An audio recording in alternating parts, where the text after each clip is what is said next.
think if you live an interesting life, you'll write very interesting stories, which is also the beautiful thing about creative life overall. Learning can never stop. There is always something new, and I learn from my patients. And each one of us will use that choice based on the use that you have to put the technology to. It's the first film that made me sort of see how a human story and the layers of politics beneath. Panipat का युद्ध पढ़कर आने वाले दरोगा लोग investigation कर रहे हैं, तो उसमें थोड़ा विज्ञान मिश्रित होना चाहिए, ऐसा मेरी अपनी सोच है. A person may have a very enviable lifestyle, externally appear very successful and happy, but no one really knows what's happening within. It is not going to kill the supply chain, it is to empower the supply chain. And I'm happy to announce that we are still very much in the pilot stage and beta testing is going on. We are gradually building up our presence little by little as people get more and more confident. Because of the state of our cities, we have no option but to build smart and resilient cities. Digital India is more for the poor, underprivileged and the deprived.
All right, good morning to one and all smiles, looking forward to a great day of summit and awards. This is your host Shubhajit.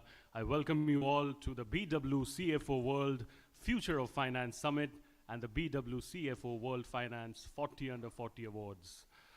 The event, as we all know, is organized by BW CFO World that aims to keep you updated on the latest business, economic, financial, and industrial insights relevant to the CFO community.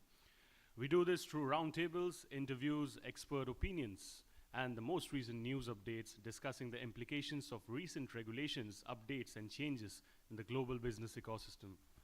The BW CFO World Future of Finance Summit is an exclusive gathering of top financial professionals, CFOs, and industry experts. We are here to explore the ever-changing landscape of finance and its future implications. The summit provides a perfect platform for thought leaders to discuss emerging trends, technological advancements, and strategies that shape the finance industry. We'll engage in insightful discussions, share the best practices, and gain valuable insights into how finance is adapting to the challenges and opportunities in our rapidly changing global economy. It's an essential event for anyone wanting to stay at the forefront of finance innovation and excellence. So I welcome you warmly over here. Let's give it up for this wonderful event, ladies and gentlemen. Perfect. May I please request the BW team over here to kindly play the audiovisual, the community audiovisual, so that we can give them all a sneak peek into the BW CFO world. Can we have the AV, please?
much.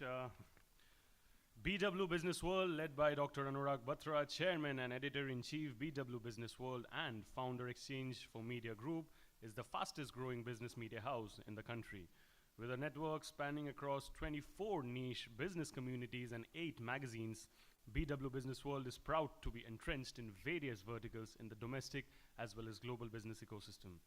With changing times, BW now has massive readership in the digital space as well.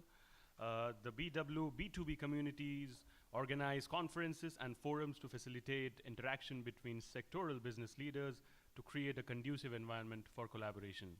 To keep yourself abreast of development, please subscribe to Business World Group magazines. It would certainly add to your professional quest for knowledge and insight. There are also exciting offers for all the attendees of the events.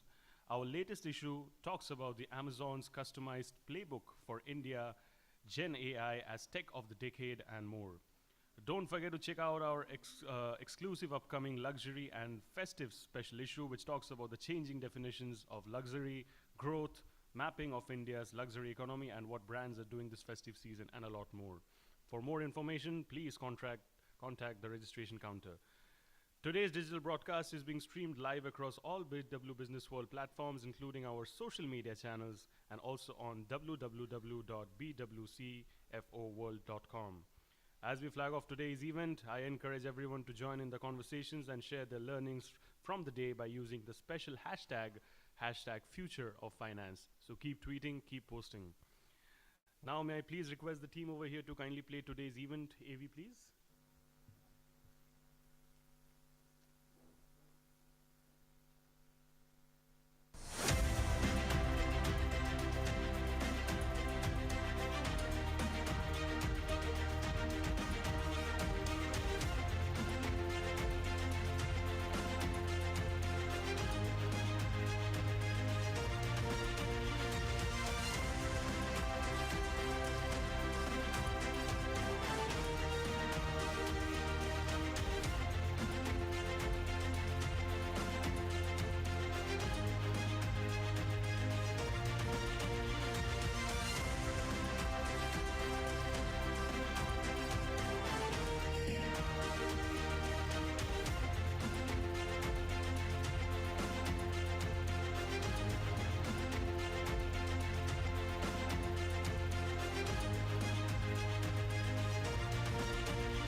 Well, ladies and gentlemen, as we all know that no event or initiative is actually complete without the support of partners, so it's important that we take out a moment to thank all our partners for the day.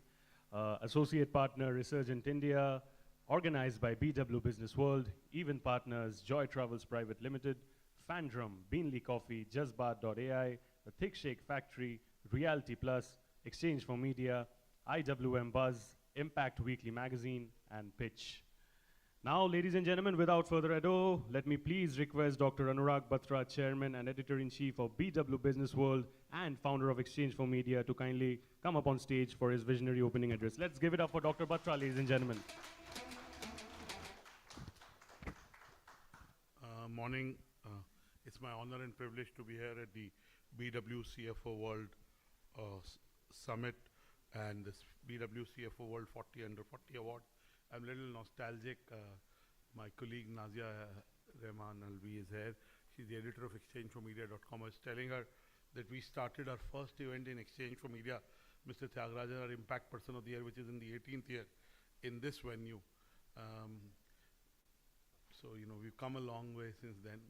It's my honor and privilege also to welcome all the speakers, our keynote speaker, Mr. B. Tyagarajan, who's the MD and CEO of Blue Star. Please give him a big round of applause. He's a very kind man, and you know, I think that's what I cherish about knowing him.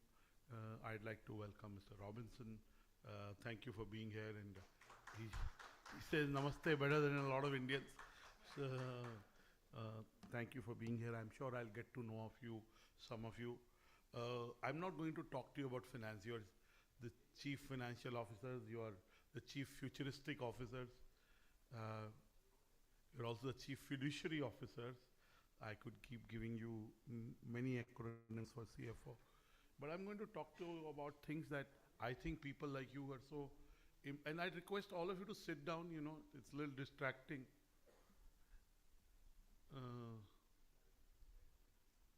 and the guys at the console, please, can you be silent? I can hear you very loudly here. Nandini, I request you to sit down. My parents are academicians, so I have the academician gene. You know, I can be like a professor. I'm going to talk to you about, of course, this forum is about CFOs, and the role of CFOs in the last 6 to 8 years has got even more accentuated, whether you're a listed entity or an entity that is going to be listed or a mid-sized enterprise. The role of CFO is pivotal. CFO is in charge of course, the cash flows. CFO is in charge of compliances, which are very, very important, which can mean everything to a company. CFO is also responsible for strategy. So cash flows, compliance, and strategy, these three really are core roles. The CFO has to work with the promoters and the CEO to make sure that the present is right, but also think at least 3 to 6 years ahead, especially with the way the world is changing with AI, ML. The lines between industries are blurring.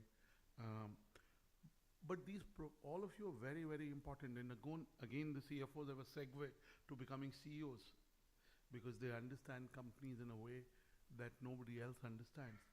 Because they also have an admin oversight. Because of that admin oversight, they also have insights into leaders, how leaders behave. So really, the CEO is very well positioned, he or she, to become the CEO of a company. And it has happened in many companies. For example, in Randstad, my friend Paul Dupuy was CEO, but when he moved as a chairman of Asia Pacific, Mr. Vishwanathan became the CEO. He was the group CFO. And I have at least 20 such personal examples that I know of. So really, I think CFOs are very, very important. And as they become more empathetic, because they deal with numbers, but at the end of the numbers are done by human beings. So as CEOs add leadership skills and groom themselves for becoming CEOs, more and more CFOs in India will become CEOs. I do want to talk about 3 things that I think are very important for senior leadership. These 3 things are sleep, the quality of sleep you do, and I talk about it at every forum because we have young leaders dying at 42 out of a heart attack. They're dying at 39, 48. So I think, and some of them are very fit in terms of their physique and outwardly presence, but possibly they deal with a lot of stress. All of us do. We put pressures on ourselves. We put targets on ourselves. We want to be perfect.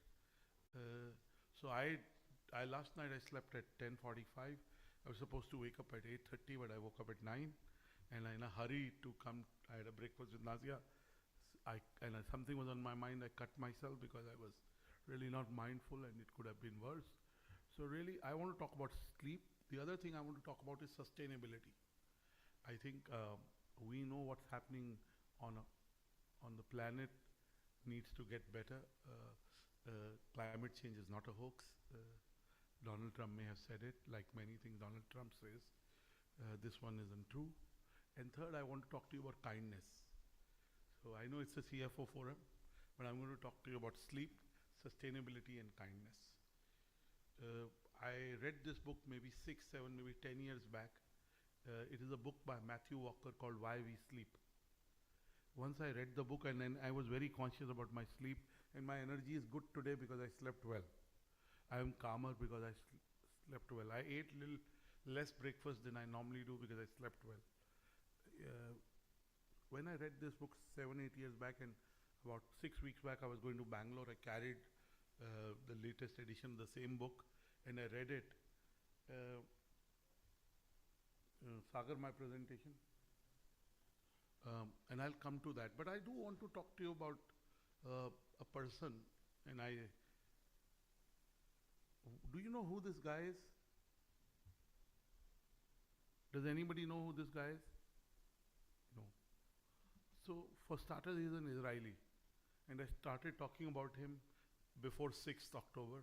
That's when the conflict between Israel and its neighbors started. But it's a young Israeli. His name is Nadav ben Yehuda. About 12 weeks back, more like 15 weeks back, he almost became the youngest Israeli to climb the Mount Everest.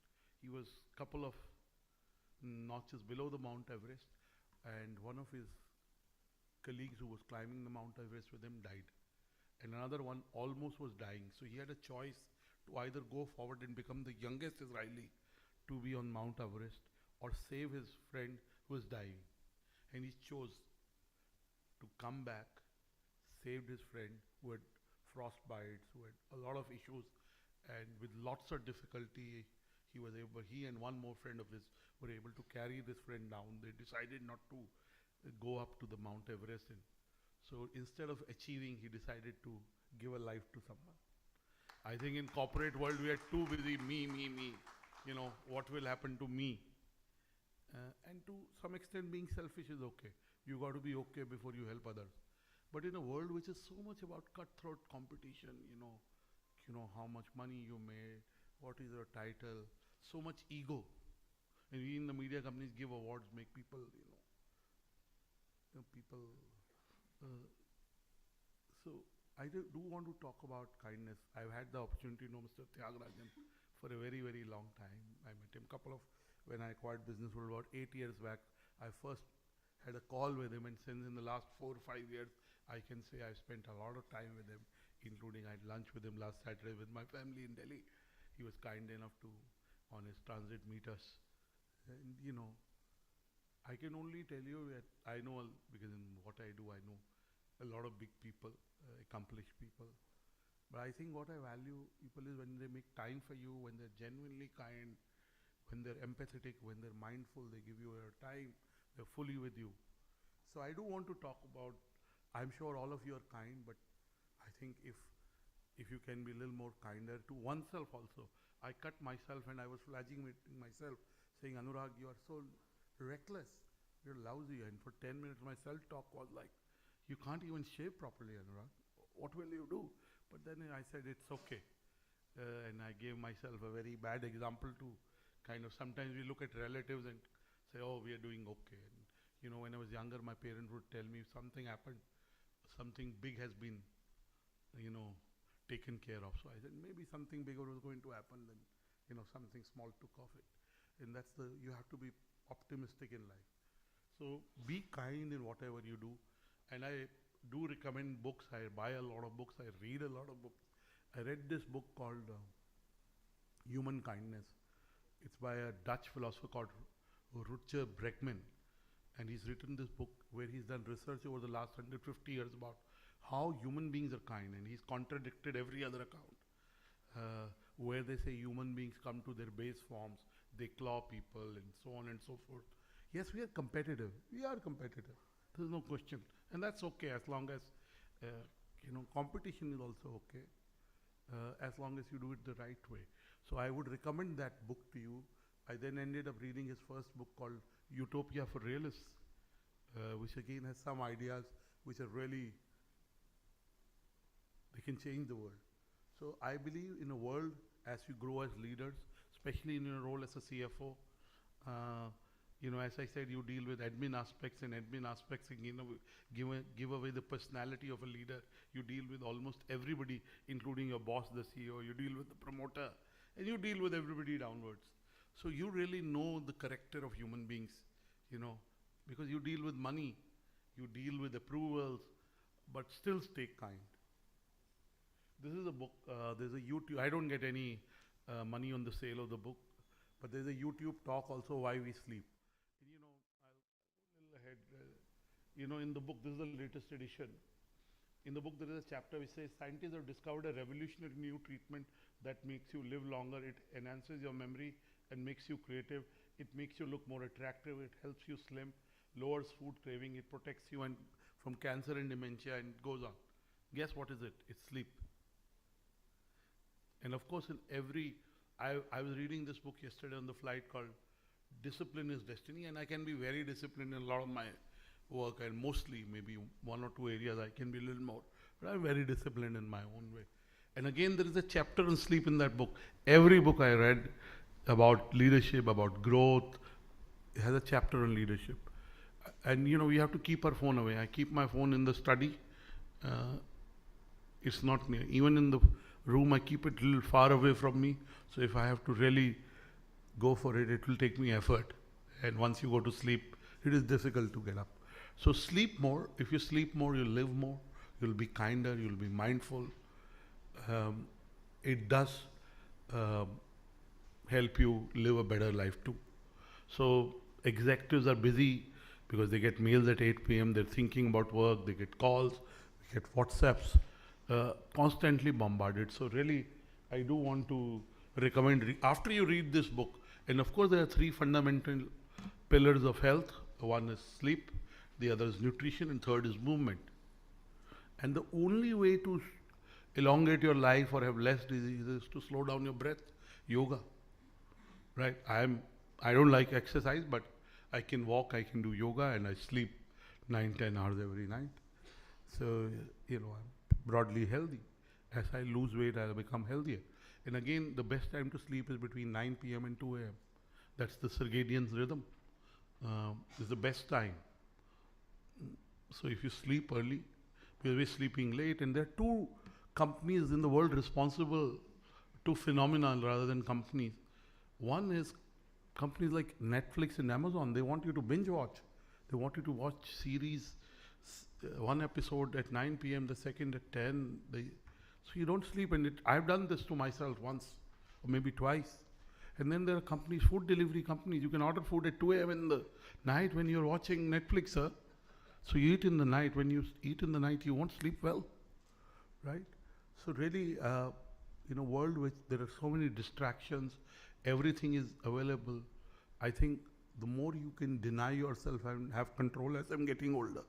And I can say in terms of food, sometimes I can be more disciplined, and I'm becoming more disciplined.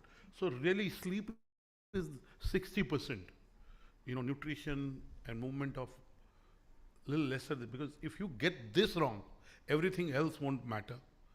So get this right. And I know senior executives, because of the responsibilities, all of you also have family responsibilities, you have old parents.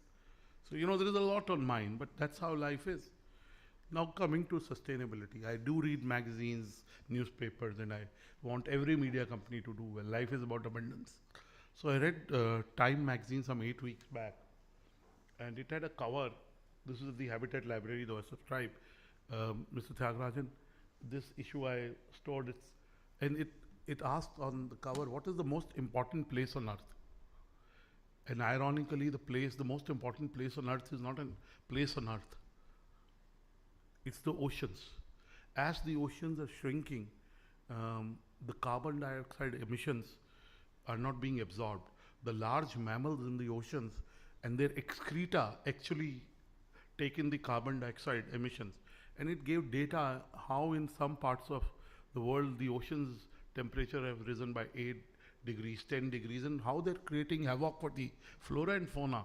And if the flora and fauna die, what does it mean for us? If the oceans shrink, it is a bigger danger to humankind than the war that is happening in Israel or Ukraine. And it may happen over the next 10, 20 years. It may not happen immediately, but for our children. And really, as leaders who control finances, who decide allocation, and I know ESG and sustainability are very important.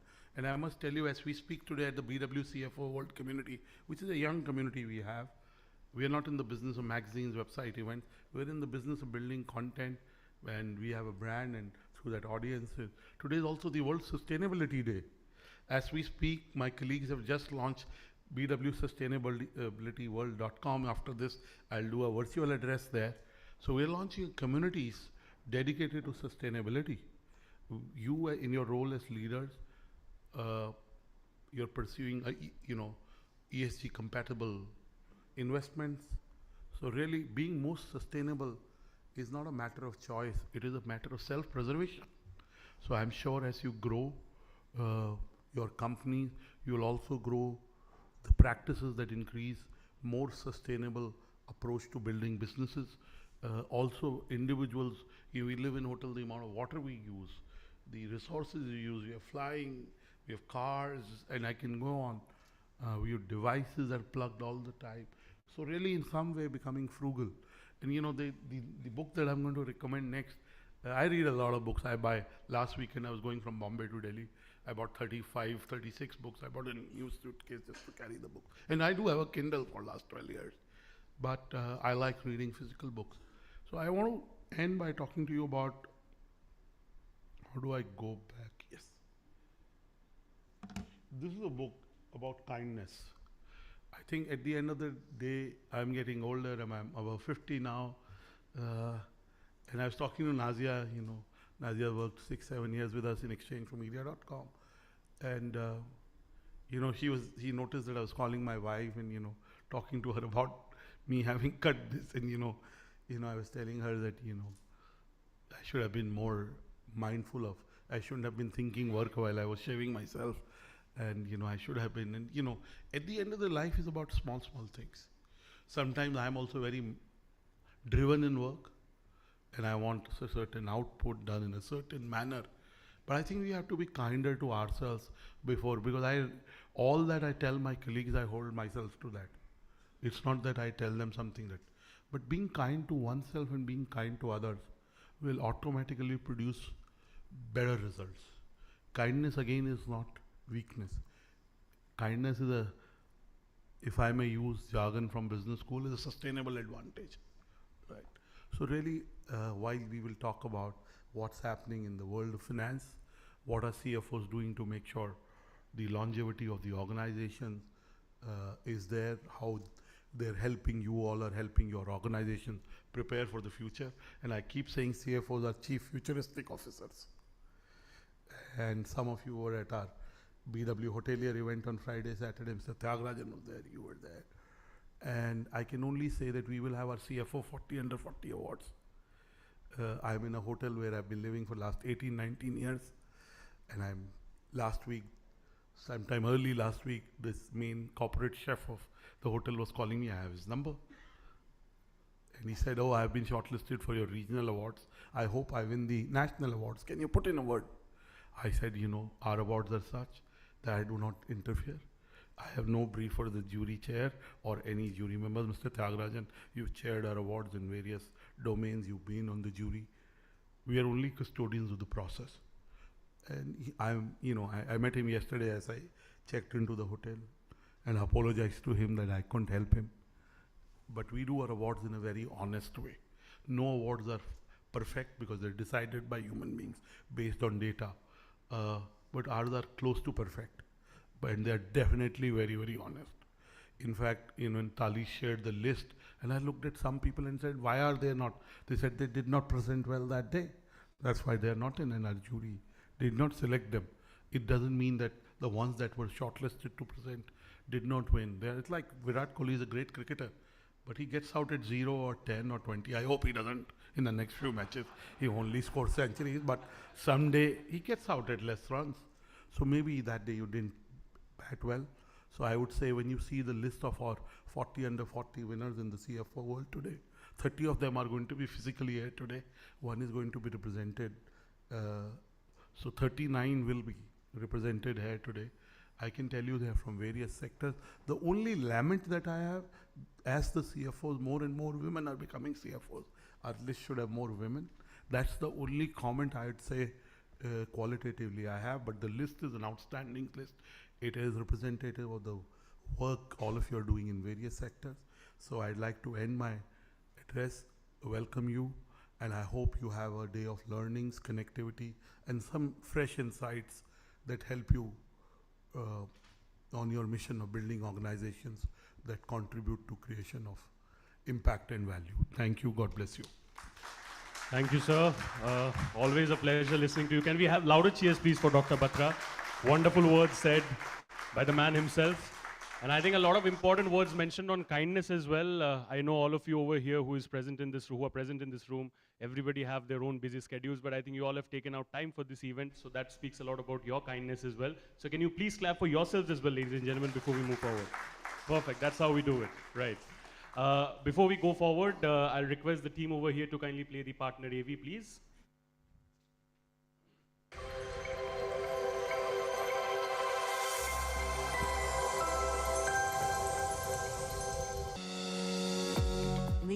investment banking firm, we provide bespoke funding solutions.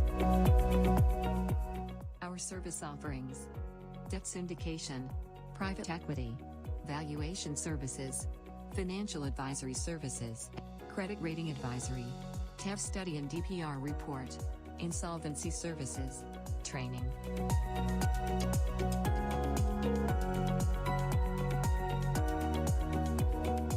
Debt syndication: a loan offered by a group of lenders who work together to provide credit to a large borrowers. Private equity: an alternative investment class and consists of capital that is not listed on a public exchange.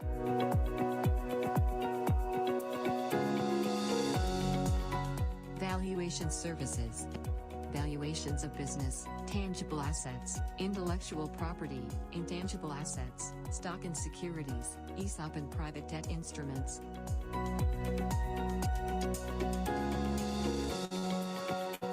Financial advisory services: primarily focused on providing advisory services in the areas of corporate finance, capital structuring, transaction advisory and M&A.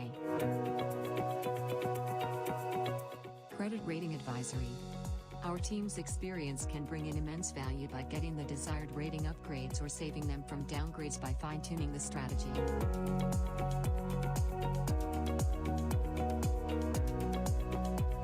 TEF study and DPR report: evaluating the technological feasibility and economic viability of project to finding out the degree of risk involved.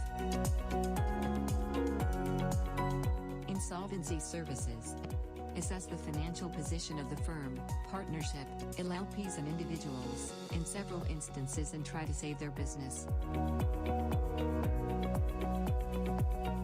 Training: we are a pool of senior banker, academicians and professors specialized in all kinds of soft skill training. We are specialized in solving your all types of financial needs.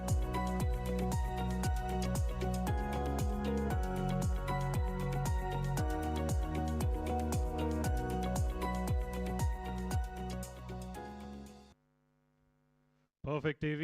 I think a lot of good work done in the AV as well. We are all set to begin this wonderful day of Summit and Awards. We have a special performance in the evening as well, so I believe all of you can remain hooked and entertained throughout the day. We're all set to begin, so the first session that we have is a special keynote address. The topic for the moment is New Frontiers: Scale, Speed, Smart, Sustainable. For this, may I please have the privilege of calling upon stage Mr. B. Thiagarajan, Managing Director, Blue Star Limited, on stage, please. Hello, sir. Welcome. Let's give it up for Mr. Thiagarajan, ladies and gentlemen. Loud cheers. Thank you, sir. The stage is all yours.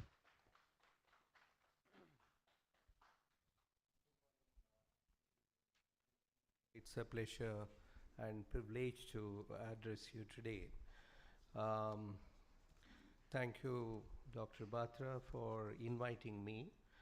Again, I'm not a finance professional, and this keynote should have been by Mr. Ravi Sethurathnam, who is going to address you at a later date, at the later part of this program. I think he's addressing you in the afternoon, and much of the things that I've learned from him and the professionals like you, I'm basically practicing CXO or CEO, and come from the manufacturing, marketing, and sales background.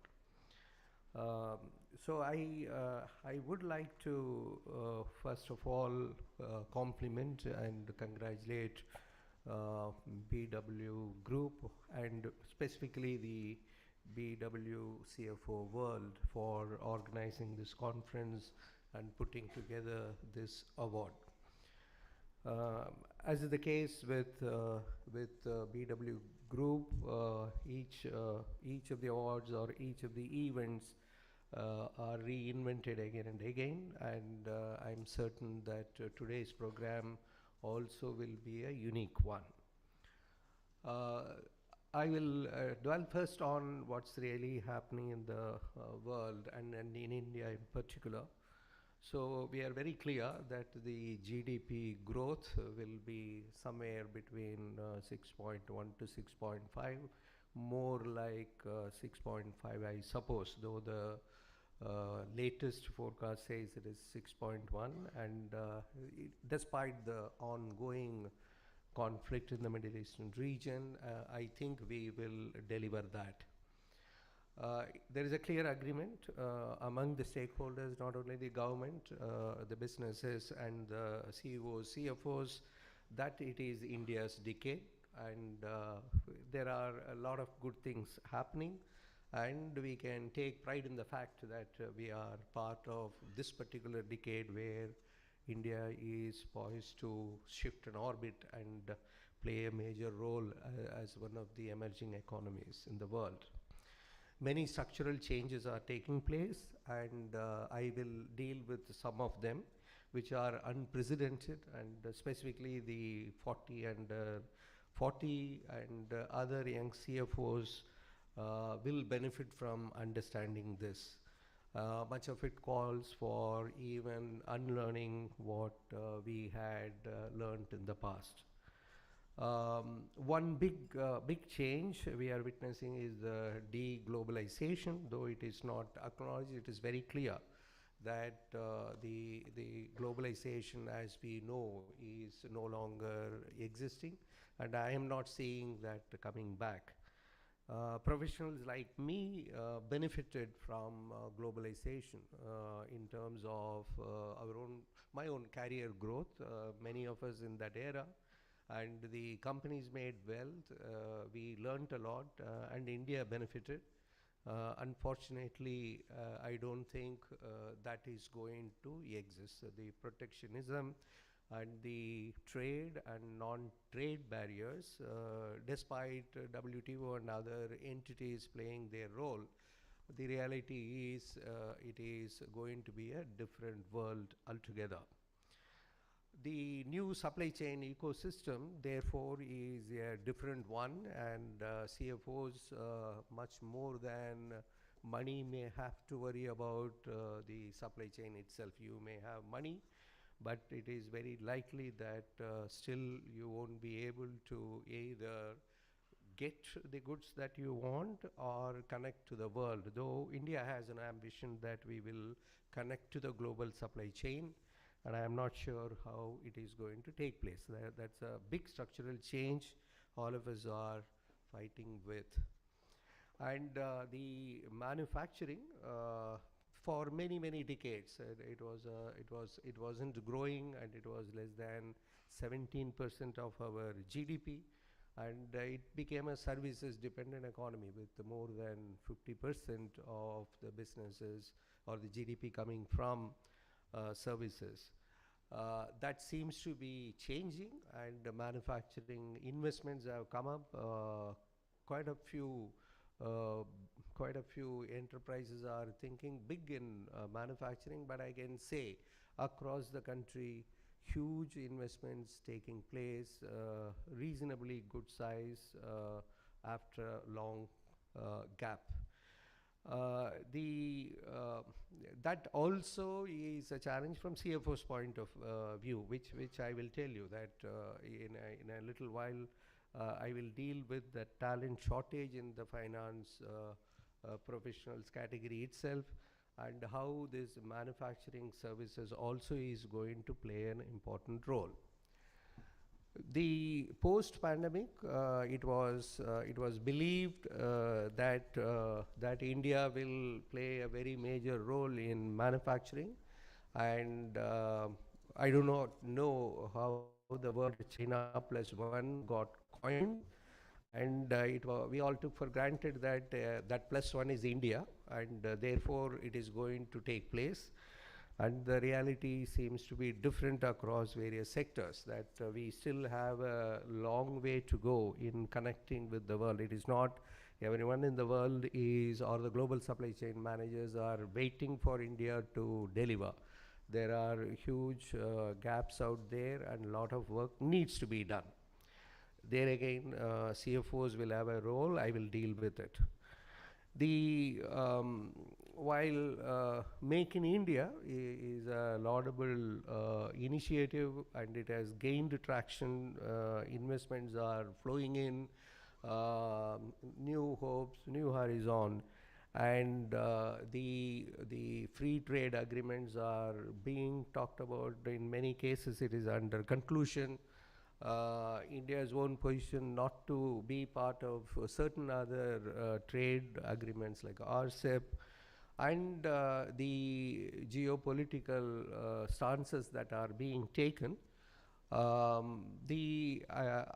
personal view is that the right balance between what we will make in India and what we will depend on has to evolve. I do not think in quite a few cases there is even a business case for Make in India. So we live in an environment where quite a few tariff, non-tariff barriers are being slammed, and whether it is in the long-term interest of the country, we do not know, because this growth is unprecedented, and I think we are learning while doing the things, so there could be some changes happening there.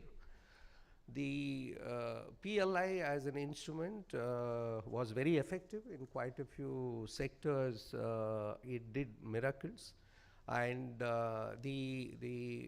therefore, the assumption of, or the desire of many industries to be depending on PLI and PLI alone will make us globally competitive, that is no longer true, and the government has rightly decided there are no more PLIs and that era is over, which means one will have to reorient towards this non-PLI led and building competitiveness for competing globally. The clear message across many sectors where the Confederation of Indian Industry has been working on these, many other agencies have tracked these. The penetration gaps in quite a few sectors will change, and which means it is going to be consumption-led growth. That is very clear. And at a very rapid pace, the tier 3, 4, 5 rural economies will begin to consume many categories, which means the growth is coming from aspirational middle class. So the India's future growth is dependent on consumption by aspirational middle class. And growth is going to come from tier 3, 4, 5 towns. Growth is going to come from MSMEs. In this particular context, the value proposition of the companies, whether it is products or services, may have to dramatically change. In other words, it is those affordable products and services which are going to drive the growth of the companies.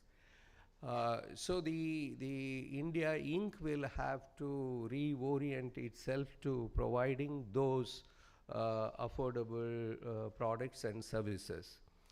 In the time period, more than 15 years, it was also China which helped us to keep the costs down, whether it is as a full product or as a component. And even if you would have sourced from Europe, it would have been from a Chinese input. The clear understanding is that quite a bit of products emanated from China in some form or other.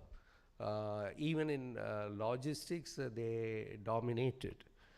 Now, as we disconnect from China in terms of sourcing through tariff, non-tariff barriers, how will one go ahead and make the product affordable to feed the growth? I mentioned it's a market which is going to ask for affordable products, and we do have a compulsion to bring down the costs. And you are also trying to connect with the global value chains, and while it is not yet ready, we do have an opportunity to be that one of the China plus one. There are multiple issues there. The number one is connected with the quality standards. Since manufacturing was not a focus area, barring a few industries, that quality movement was not intense enough to be playing that role in the global value chain. China learned it, and we had forgotten that, is my view. We need a new quality movement to put ourselves on a platform where the global players would want to source from you. The second part is there is absolutely no way we will be able to compete with China because of the scale itself. That I can tell you about the air conditioners industry. India's market size crossed 8 million units last year. This year probably it will be 9.5 million units. China's market size 2022 is 87 million units. And China produced for themselves and rest of the world 120 million units. So India with a 8 million to 9 million market size to be competing with China, which is 120 million units they produce with a domestic market size of 85 million units. If air conditioners industry wants to be a global player, so you can imagine it's a complete mismatch, which again, the component ecosystem is not there. It is still China-led component ecosystem. So a PLI scheme was introduced, and manufacturing capacities have come in, but then that scale gap will still keep you costlier, and you have to go ahead and build competitiveness through many elements, including quality, which I mentioned. Now, in this context, if India has to play a role, it has to come through innovation and R&D, that we can deliver a superior solution, a breakthrough technology, in which case you will be sought after. We do have the capability, but unfortunately, you know there that our R&D investments, India is at some 0.62% of GDP, compared with 2.5 to 3% of any developed economy, including China. And if you plot the R&D investments and the GDP growth across the countries over the past 50 years, you will clearly figure out economies grew when the R&D investments were higher. So there is whether it is Korea, whether it is Japan, whether it is Europe, whether it is United States and China, you will see the R&D investments went up when the GDP was growing. So this has not changed yet. It is now the cabinet took some decision, and again private sector investments are poor there in terms of R&D. It is still government-led R&D investments, and we have, unfortunately, within CI we debate this as well, that we have reduced it to whether we will get 200% depreciation. We are not looking at value proposition or competitiveness, and which is if I invest in R&D, I am definitely going to grow my business or improve my profitability. That part is not being realized. We are bringing it an advocacy issue of whether there will be a tax concession in the form of 200% depreciation. That's one example. But I'm coming back to this point. We are well poised for growing, and we are taking for granted this growth will happen. And while I agree it is India's decade, I think there are quite a few other things that will have to fall in place in order to build that competitiveness for even domestic market. We have to reinvent ourselves to provide those affordable products and solutions and deal with this. So when I come back to this, it is about 2 decades ago, C.K. Prahlad, we are proud of having interacted with him in India quite often. He has spoken in many forums, and he has helped Indian industry in a number of respects. Unfortunately, he is no more. But 2 decades ago, he made this point, and in fact, he went on repeating this. The fortune at the bottom of the pyramid, that we have to look at those as consumers of the future, and that is what will drive. So that has come true. Our growth is going to come from there. And he was urging at that point of time that what we will do for rural development, what we will do for helping them to become consumers, and that will help the country. And this is the real situation now. The second part of his pet theme used to be that only innovation and creativity will differentiate and make us larger players in the globe. So that point of a time, IT industry was growing, and he was urging manufacturing industry that look, invest in R&D, figure out how you can go ahead and play this, because it is not going to happen in the rest of the world. You will be able to do that. So that is true today. If we want to compete with China, whichever is the category, you take ballpoint pens, you take paper, you take pencils, anything you take, that scale is formidable if we want to compete with them. And in that context, it is only an R&D which can, or innovation can help us to do. The third part of his, much before the so-called ESG as a terminology came into being, he was very clear that the sustainability as an agenda should be looked at, and that's what will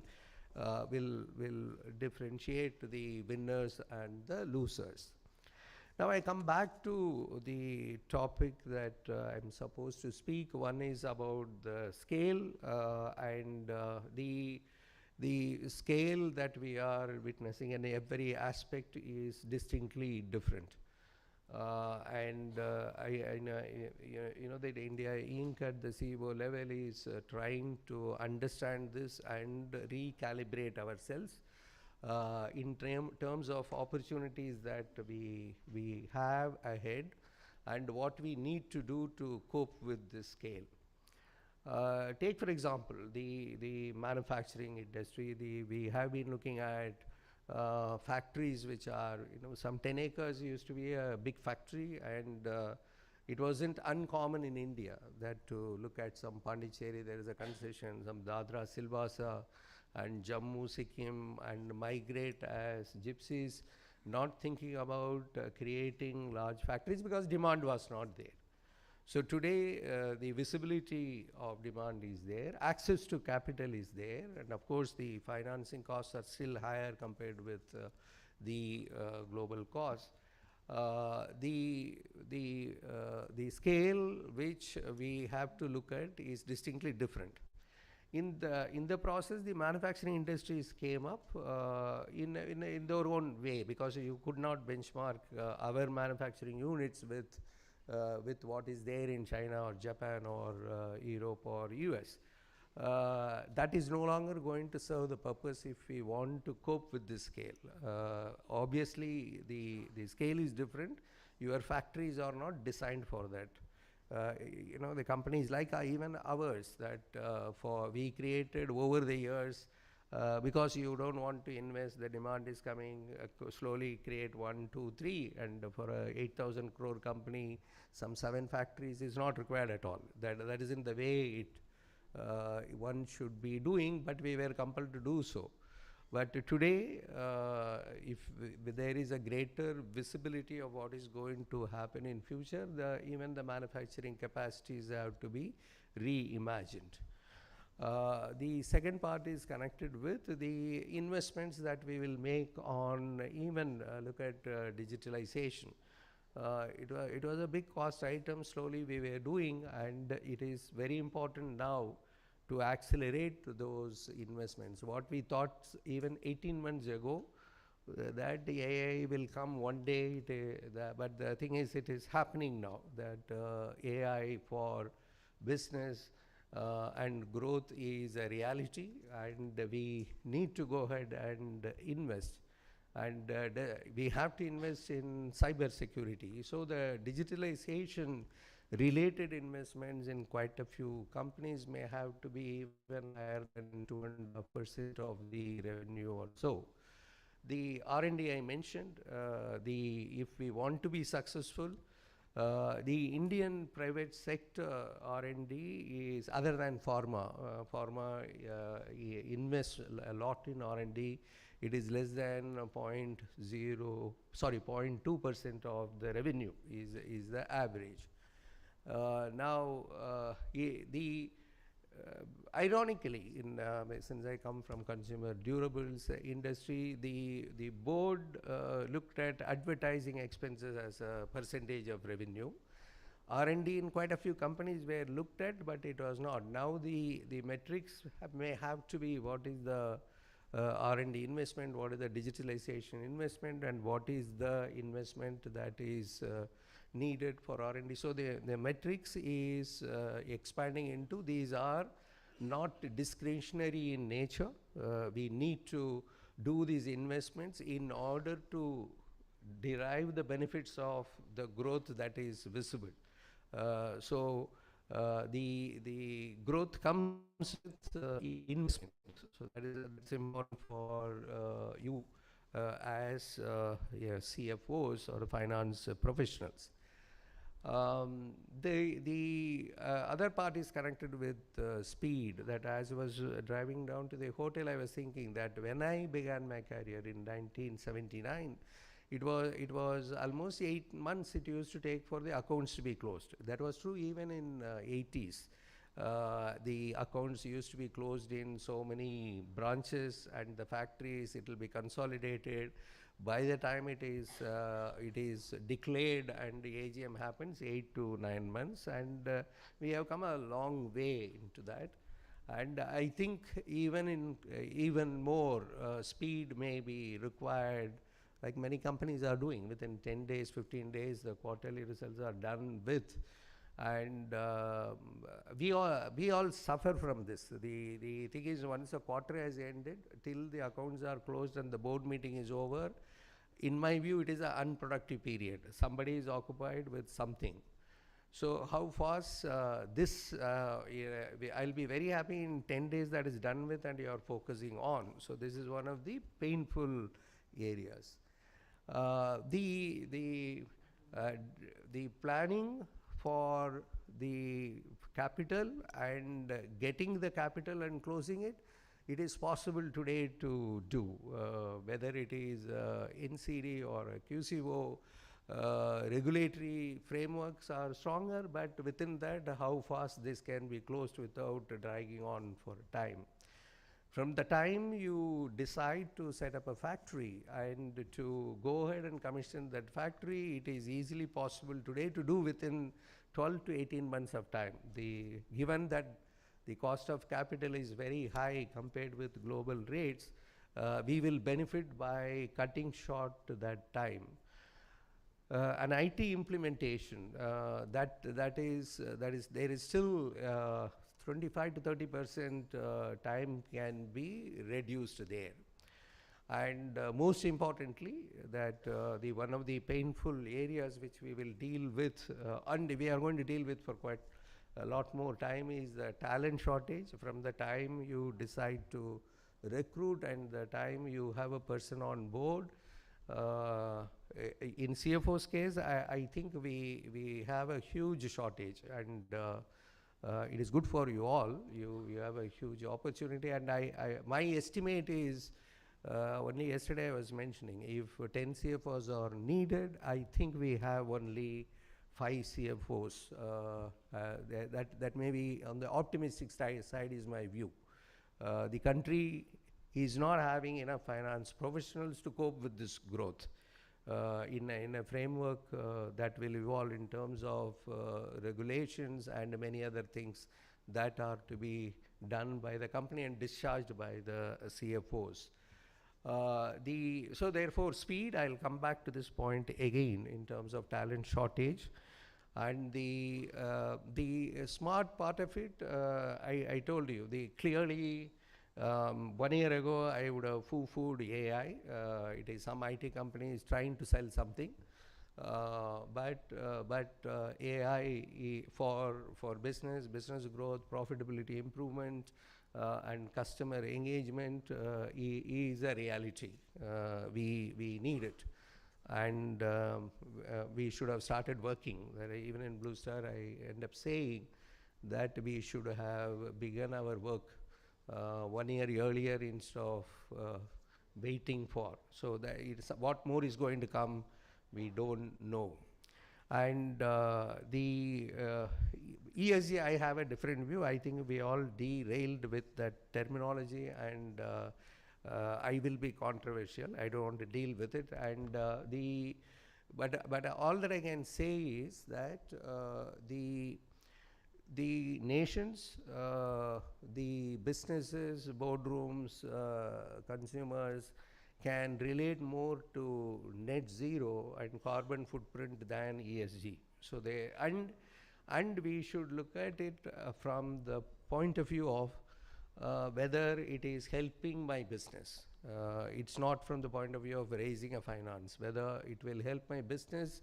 And there is business case in quite a few net zero initiatives, that whether it is today renewable adds to your bottom line.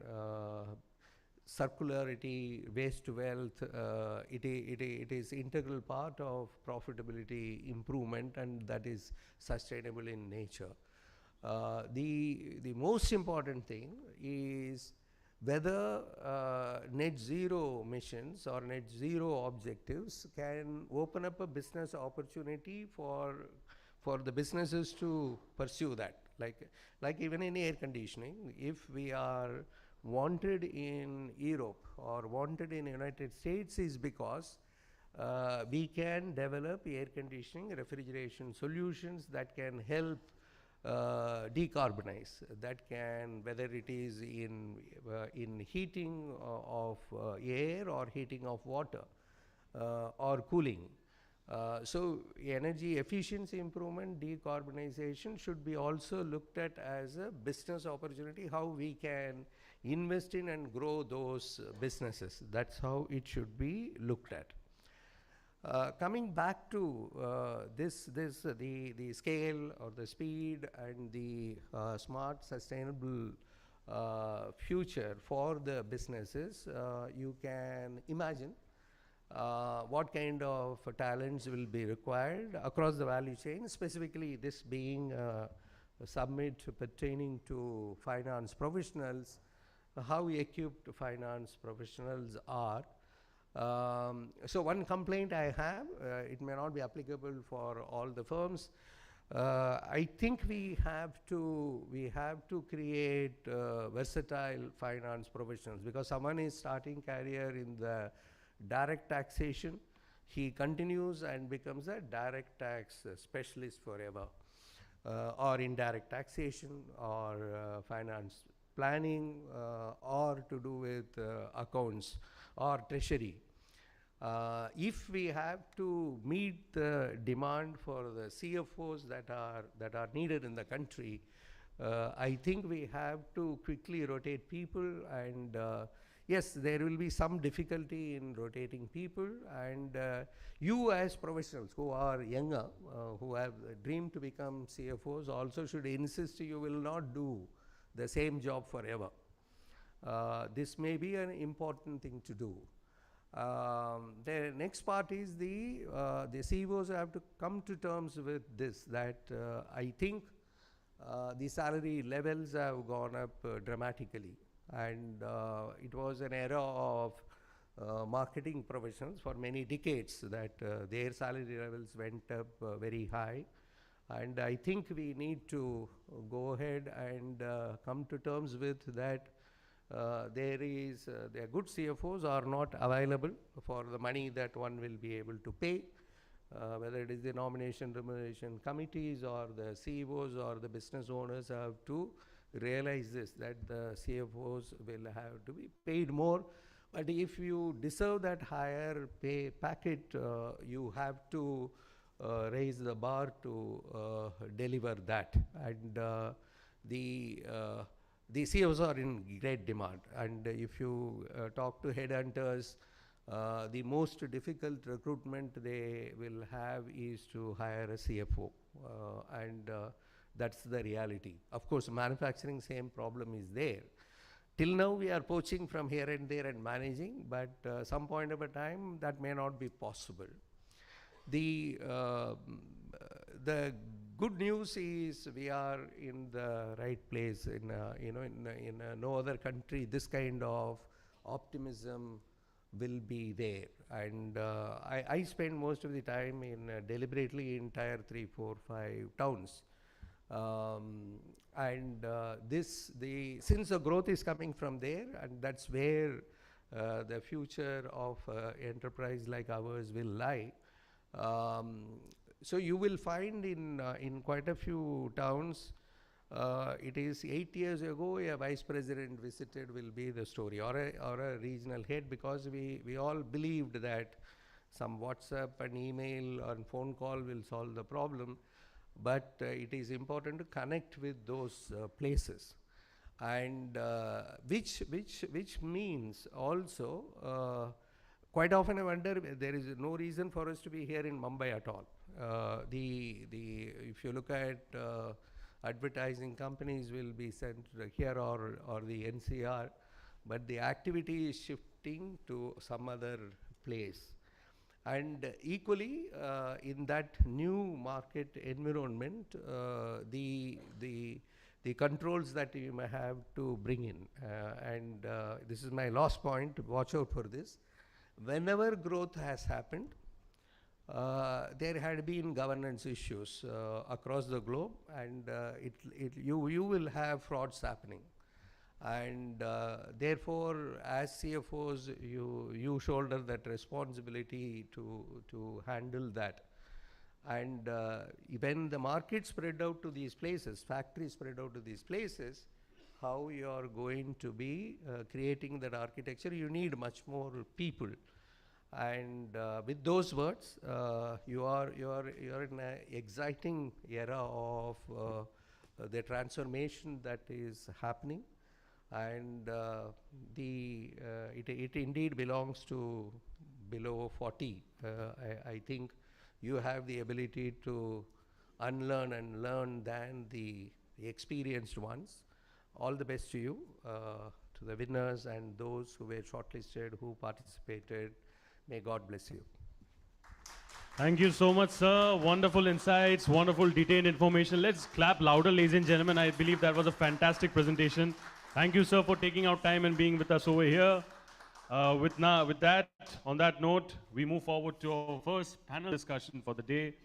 To tell you all a bit about the topic for the moment is data-driven decision-making, unleashing the power of analytics. My friends over here, they've all started to assemble the panel. I'll quickly announce the names for all of you. So the session will be chaired by Mr. Prasar Sharma, Director, BW Business World. We have in the panel Mr. Kumar Subaya, Executive Director, Finance and Chief Financial Officer, CEAT Limited, Mr. Sandeep Modi, CFO, Hindustan Zinc, Mr. Satish Gundevar, Chief Financial Officer, CSB Bank Limited, Mr. Nilesh Dalvi, Senior Vice President and Head, Investor Relations, Credit Access Grameen Limited. May I please have our panelists and our respected moderator on stage, please, so that we can go forward with the next session. Let's clap loudly, ladies and gentlemen. I think it's all set to be a fantastic panel discussion, the first one for the day for all of you. Welcome, sir.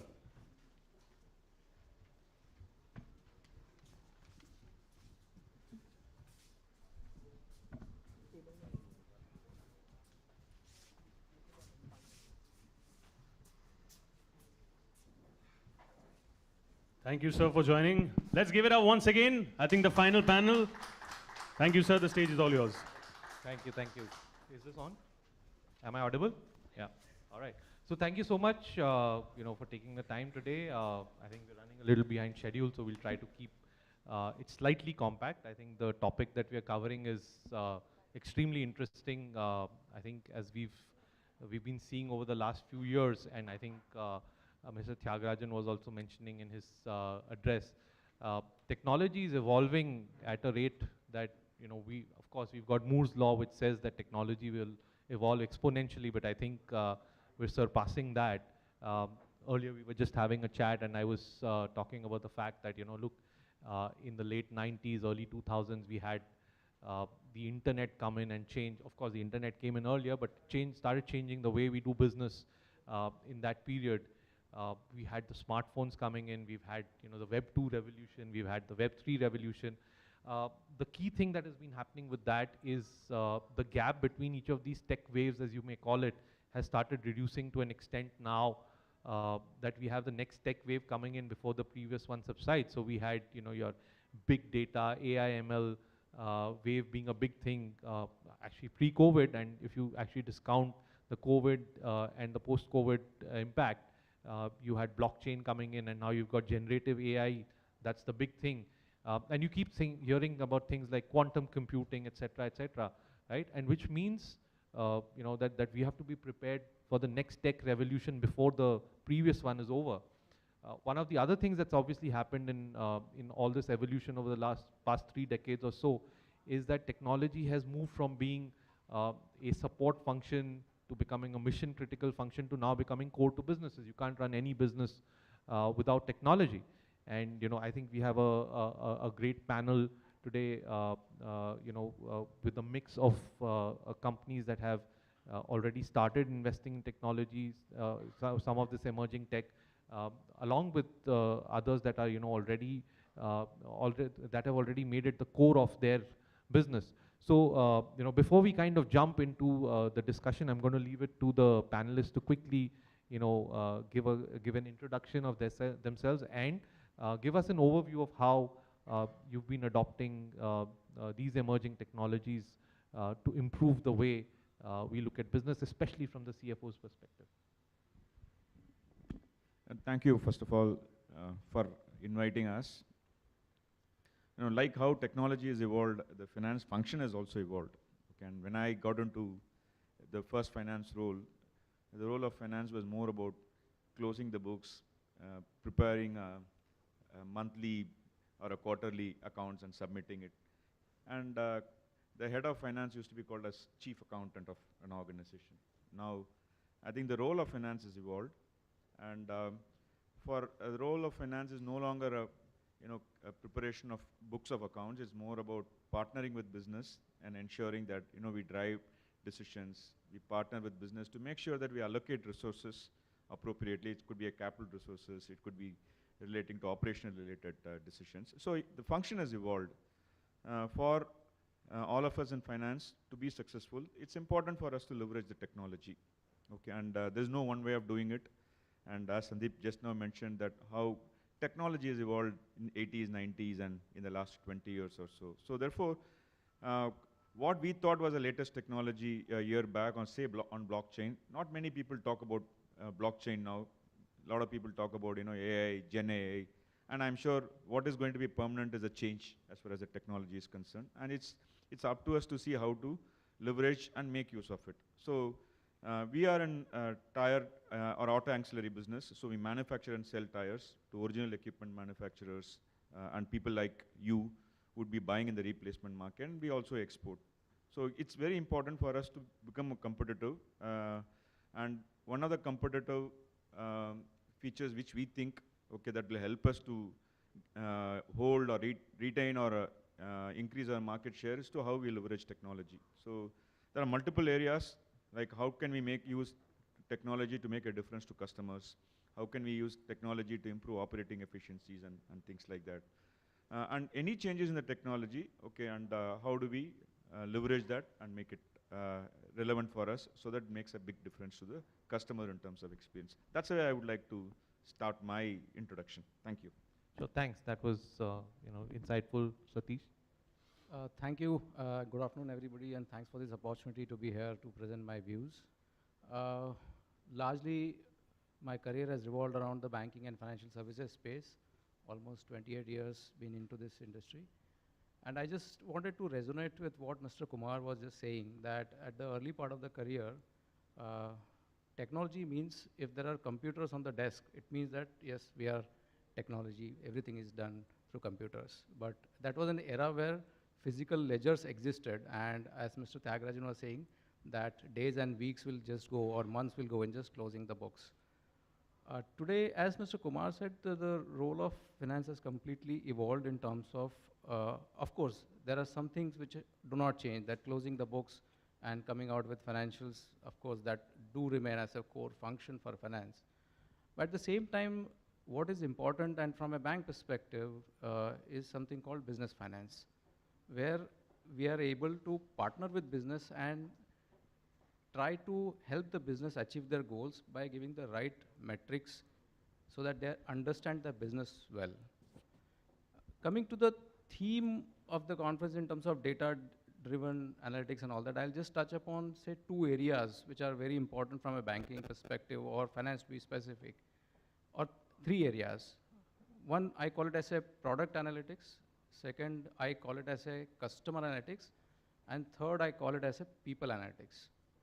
Product analytics, as a bank, any bank will have a plethora of products. And today, every product that a bank is offering to the customer is competing with each other in terms of the return metrics. Every product, it has its own various characteristics. And as you all know that as the banks grow, it consumes capital, and it requires to maintain a minimum amount of capital as per the regulations. So the more the bank grows, it always requires capital.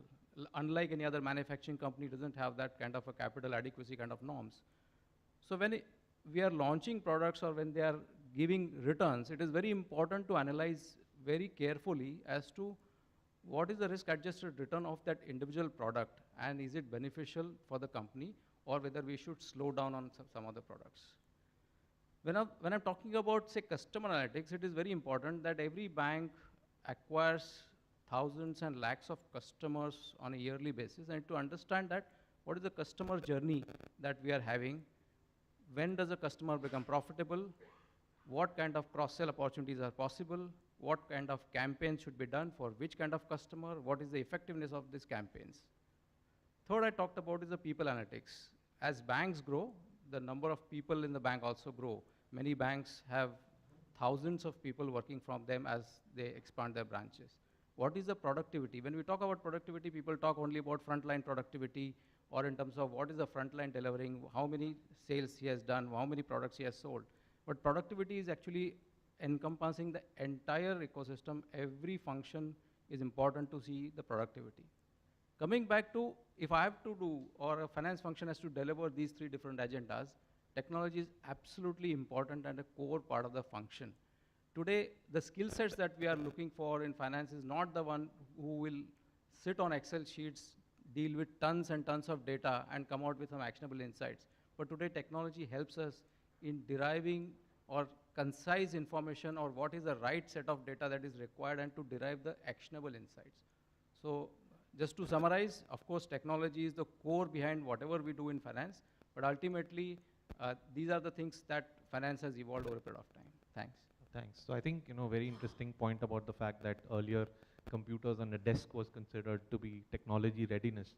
I think we'll move to Sandeep. Yeah. Thanks, first of all, Business World to invite me. For me, data is what we say is the oil, but in my view, the analysis is the refinery. If we don't use the data in a manner which can give the insight, we can't get anything. I will just give you an example. Suppose we are in a mining company and our products are being traded in the London Metal Exchange. So if I see just 5-year data and see the prices are going down for me, but if I don't correlate what is actually happening in the external world, I will be taking the wrong decision. So for me, the analysis is very critical. It is like having a car without the fuel. So data is a fuel, but analysis is the actually core engine for me. We also get a lot of data. In case of mining, we are the second largest producer in the zinc globally, and the silver 5th globally. For us, it's very important to have a productivity at very high. Given that in the mining company, many of the people believe that it's just like taking the ore out of it and convert it into metal. It's not that easy. It's like taking the ores, getting the ore, geotechnical technologies are there, but at the same time, money matters. So for our job in the mining company as a CFO, wherever the money is getting involved, I have to get involved. So even one diamond drilling happens, it costs crores of rupees. So what is the data coming? What is the analysis going from the last 5 years, 10 years, success rates are there. So all these things as a business finance, we have to also look into whether the exploration where at the area we are doing, what has been the trend in the past, through agency through which we are getting, whether that agency has been having the trend of the success in the past. All these come through the data.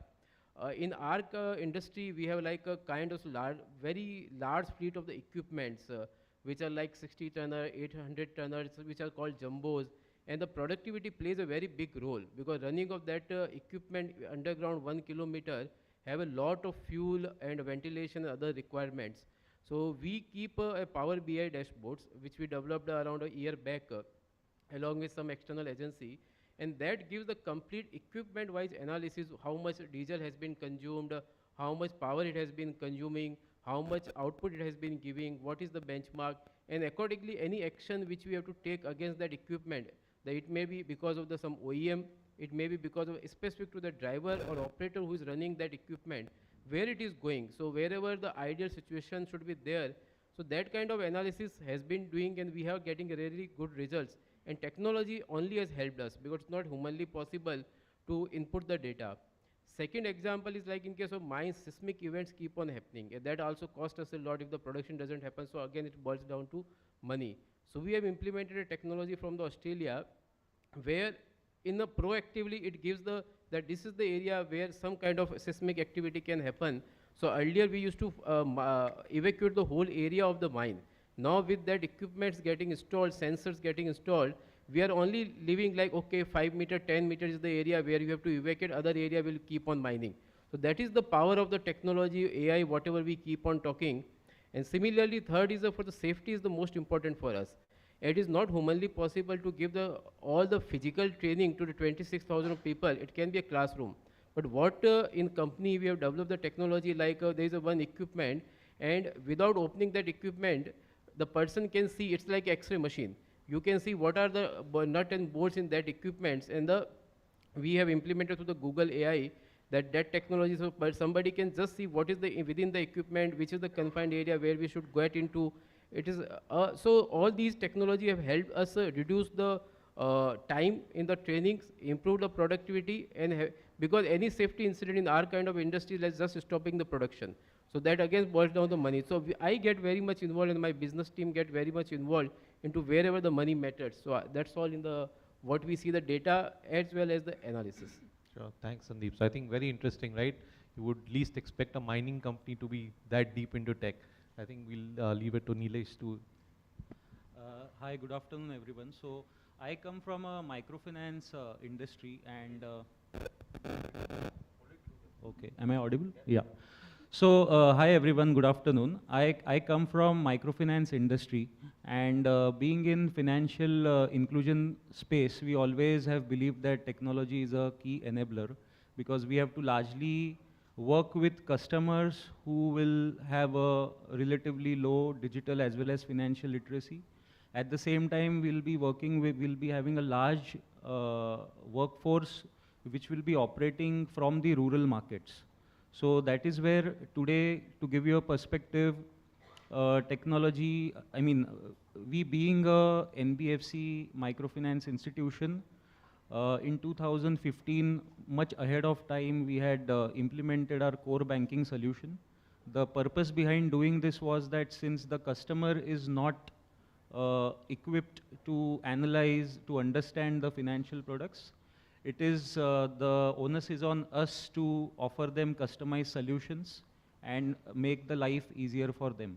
So today the robust tech stack is allowing us to operate seamlessly across 1800 plus branches across 16 states, more than 360 districts with more than 19,000 workforce. From a finance perspective, managing the reconciliations on daily basis it's very important. In this business, we still largely operate on cash-based collections. So almost 97% of our collections is in cash. And by today, 12 o'clock, we have already collected, we have completed our daily collections, which is in the range of 60 to 70 crores. And there is a real-time dashboarding which kind of helps both the business as well as the finance to track the daily collections, disbursements on a more frequent basis. A year back, we used to report our quarterly numbers after 45 days. Now we have brought it down to within a month, and our MD is kind of aspiring to bring it down to the first 15 days after the closure of the quarter. So this is possible because of the robust tech stack that we have built. And going forward, we believe that data analytics and artificial intelligence will play a greater role as we kind of deep dive and further penetrate in the financial inclusion space. Here today we see that when we go in the rural markets, the credit penetration is still at 10 to 15%. I mean the formal credit penetration. So when we are targeting new customers, we have to largely rely on softer information. We will have limited access to formal set of data.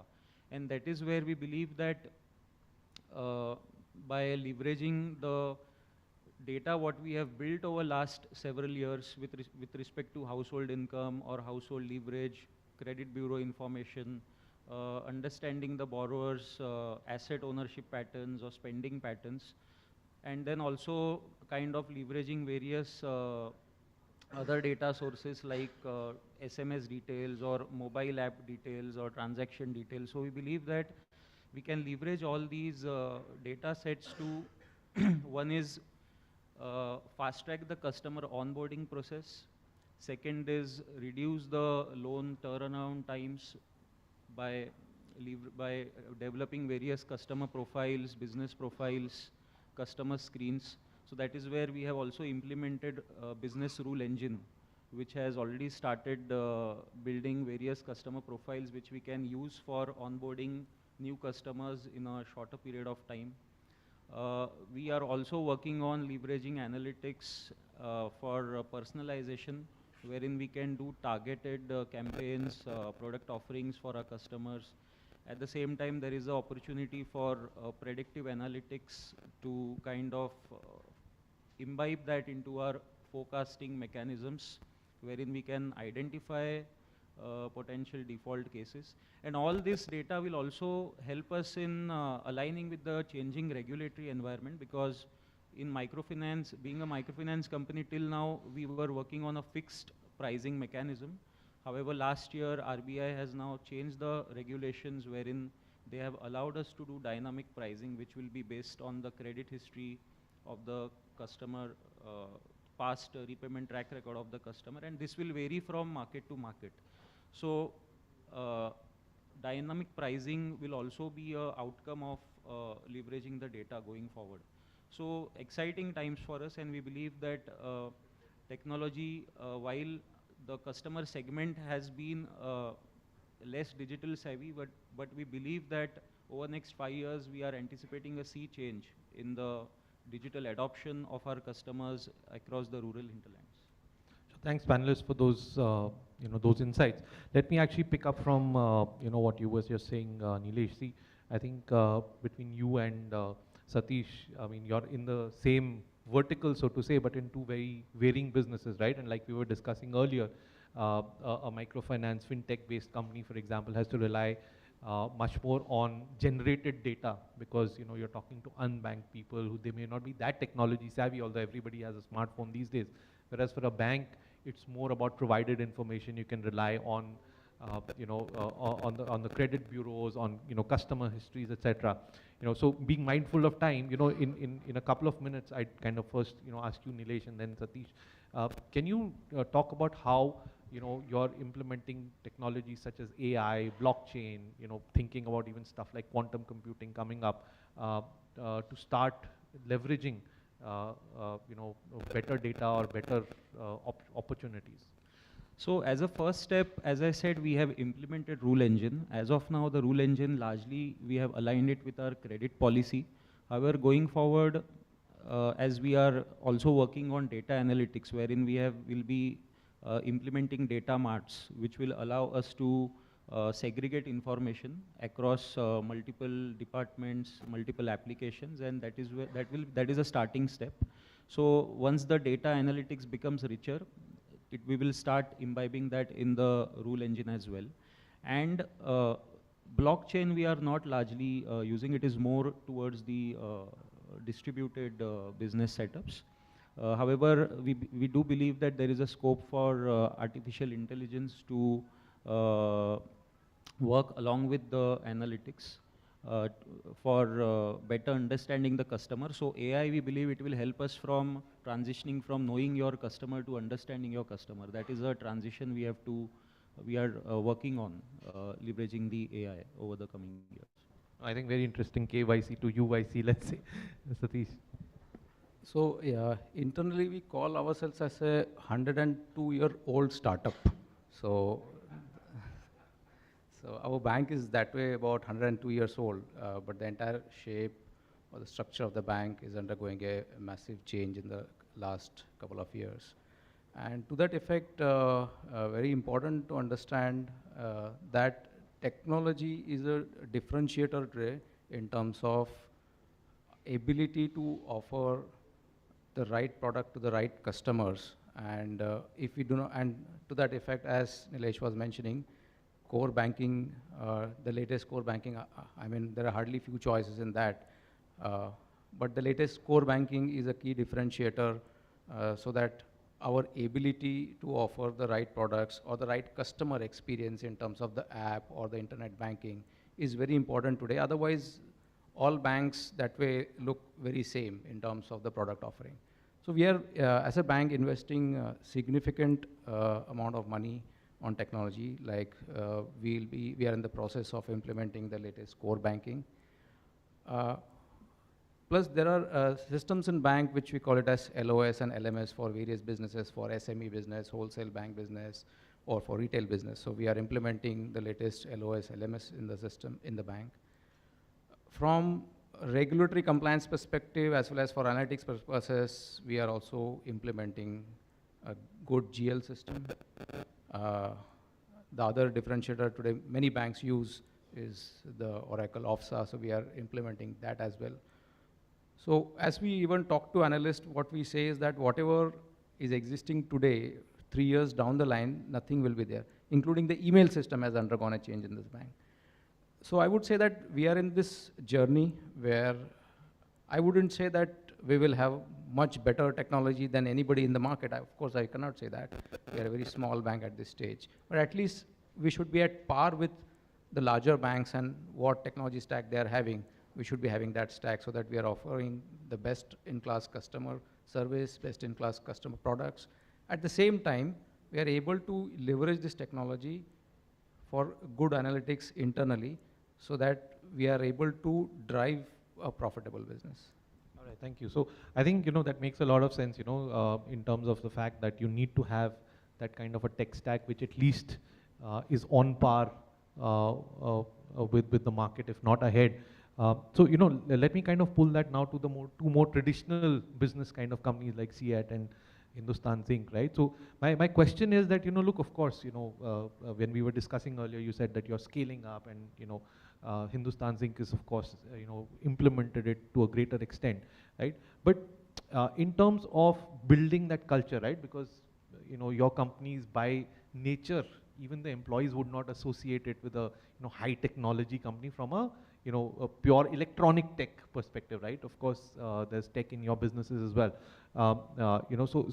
First from you, and then, from you, Mr. Kumar, what is it that you're doing in order to make sure that technology becomes culture, given that, how technology is evolving in the future? So I will partly not agree. It's a myth that manufacturing organizations are traditional, but at the same time, they have a nimbleness of startup. No, I certainly agree. I'm just saying, I'm talking about perception, right? Yeah, perception. It's a perception. So I will try to close that perception, correct the perception. If you see in finance, when I joined around 2.5 years back, Hindustan Zinc, I'm a part of Vedanta Group only, but still I keep roaming the organization. So there were a lot of Excels, reporting, everything used to come, 50 emails every day and all kind of thing. So we implemented a dashboard, it's called North Star, which is worked on the ClickSense model. And all the reports are integrated with the SAP into that. And there are certain set of people who have to get that kind of information. So no Excel is maintained on the reporting, even from the operation side, like it's called a DPR. In our environment, it's a DPR, daily production reporting. It does not come automatically when the ore come from the in the truck from the mines 1 kilometer above the on the surface. It has a sensor which takes the volume, and there is a bulk density automatically fed into the system, and automatically production booking happen. So that is the level of technology which we have went into. As far as finished goods is confirmed, it's a completely payment is linked with the SAP. So we don't report anything on the Excel, everything comes to the SAP, and a single source of truth is the SAP. Second is the, in terms of like treasury, we handle almost 1 lakh crore rupees of treasury in both in the borrowing kind of thing. We were implemented along with the IBS completely automated accounting. Like for the mutual funds, it may be very normal for the banks, but in the manufacturing kind of setup, we are the first, one of the first people who have implemented such kind of thing, where we just the valuation from the CRISIL at the end of the month and got uploaded in the system, and automatically accounting entries are got passed, and you have to just reviews it. So these are the kind of technology we have done. You are right, from the operating person who is on the shop floor. For him, it is a change of the culture. But so I think it's a journey. We have to keep educating them that you don't have to prepare in the Excel, because we will not have a repository in the thing. If they can put in the logbook, nobody can look at the analysis, and that's what somebody can. It can also lead to a fraud or any risk other situation. I think to keep on educating the people. Even for the risk management, we are the one of the few companies in the manufacturing sector in India who have put all the KRIs in the SAP. So in the SAP, nobody has done in the manufacturing setup such kind of thing. So along with the Deloitte, we partnered and launched the project Pragya, where all the risks are into there. And this is also is a like a geofencing kind of thing, where whatever the happening in the world which impact in my kind of business get triggered there, and the person has to see whether this can impact your function, this organization, and then somebody is to assess and see, okay, it doesn't impact, and close it. So such kind of level of the technology we have gone. Of course, it's like a cat and mouse. Whatever you will do, it will keep on doing new. Because when I joined as a trainee in the 2004, it used to be note sheet and people has to approve it. Then we moved into the SAP, then there was some automation, then the Ariba, then now we have got the Fiori app, then on the mobile we can approve it. Such kind of things are there, but I can assure you that in the manufacturing sector, also it is taken care well. No, I'm sure it is. I think the idea is to make sure that the perception kind of internally does not remain. So I think we'll give the last word to Mr. Kumar here, and your thoughts on the same. No, I think finance as a function can define how it wants to influence the business. I just want to give one example to narrate. Okay, I think technology is very relevant for a manufacturing industry as much as it is relevant for other industries. So in CEAT, we went in for a lighthouse certification program. Okay, and happy to share with you, in January, we were the first tire company in the world to be granted a lighthouse certificate in the Global World Economic Forum. And when we undertook this initiative, okay, we decided, how to measure the success, or how to define the success. So is it that getting a certificate, lighthouse certification, is that the end game, or can we define it differently?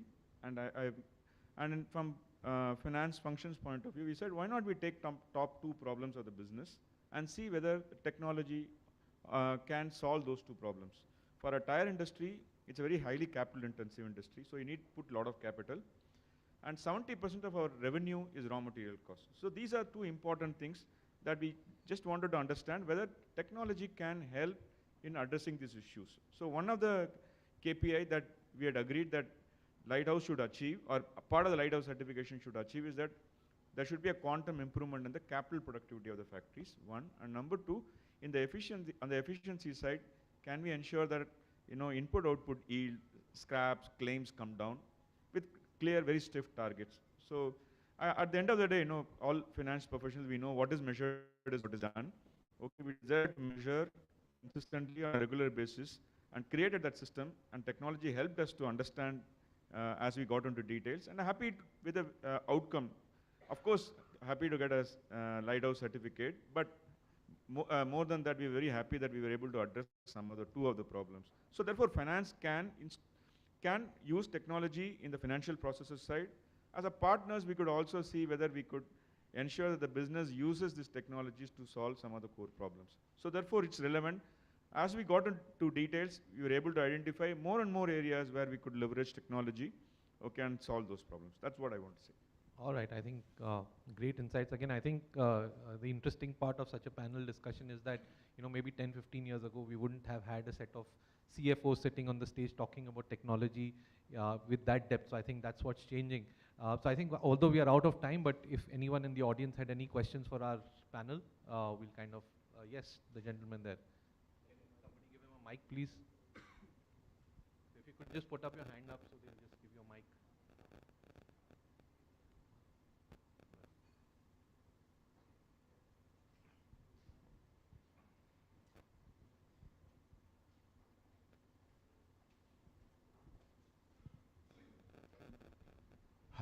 Hi, good afternoon to you. My name is Tyagarajan. I'm from Vayana.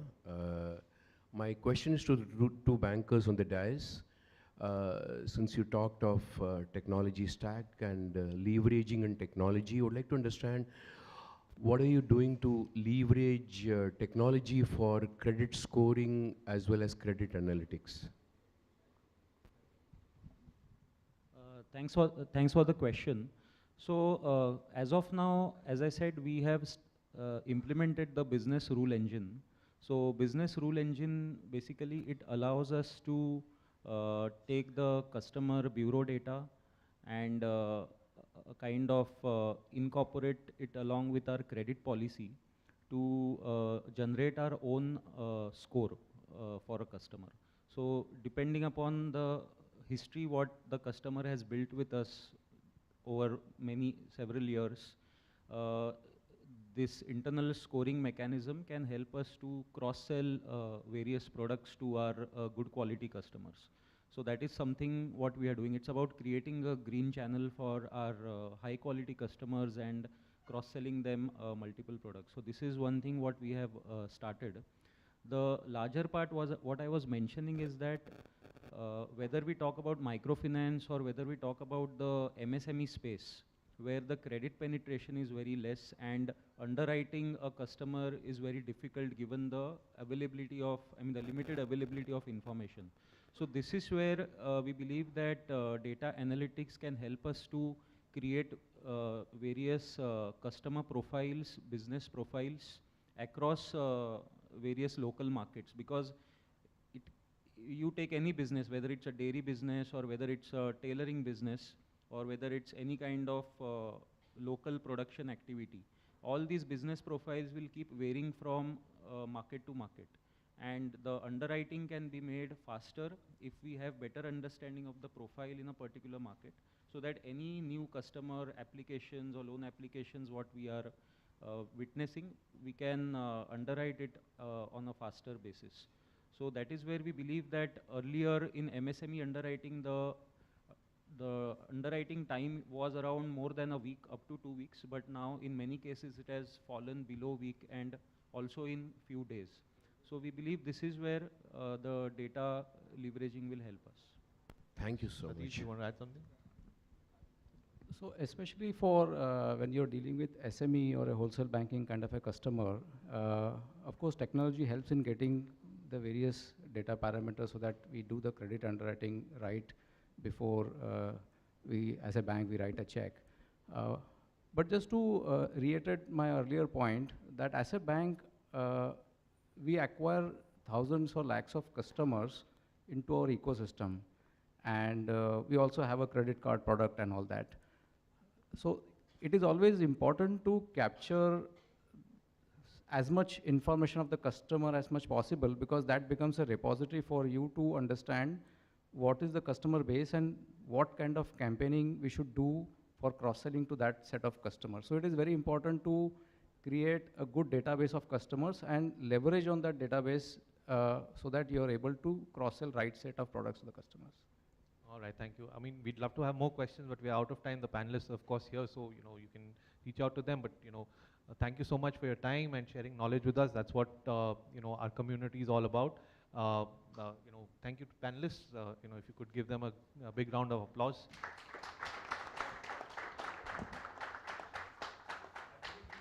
With the cheers, right? Let's give it a loud round of cheers, ladies and gentlemen. Thank you so much, respected gentlemen, for the wonderful insight. Let's have a group photograph as well, please, before we move forward to the next one.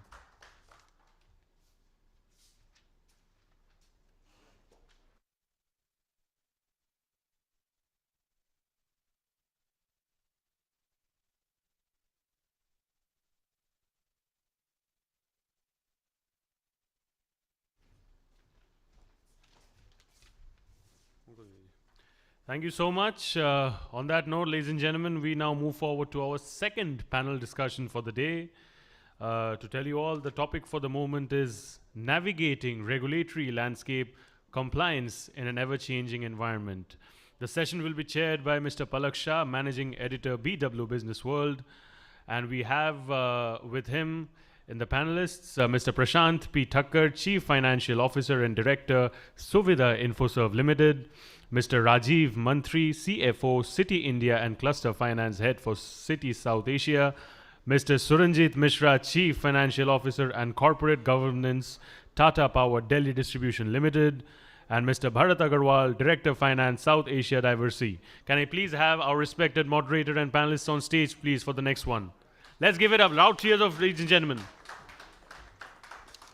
The panel is ready. We have our panelists coming in as well.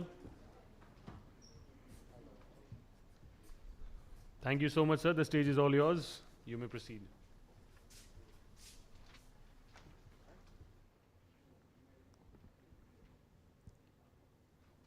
Hello, everybody. Thank you very much for coming here. I think this is the best slot for a panel discussion because a lot of people are very hungry and they won't sleep or doze off. And our speakers won't encounter a lot of sleeping Joes here. So, let's start with some imagination. If I ask you, to imagine a CFO, most of you will think a CFO is the one who is always saying, oh, there's no budget, or the one who is simply preparing the financial results of a company. But that is not how our regulators like RBI and SEBI sees CFO now. For them, CFO is more of a strategic person who has to understand the best practices and to create that shareholder value. So with this thought, I would like to bring in our panelist here and start the discussion.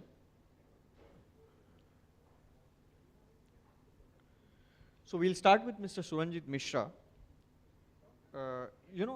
When it comes to regulations and compliance, isn't it very easy these days? Everything is, jotted down, charted. You just have to, it's like a checkbox thing now. Yeah, so thank you for giving that opportunity. So I would start to say it's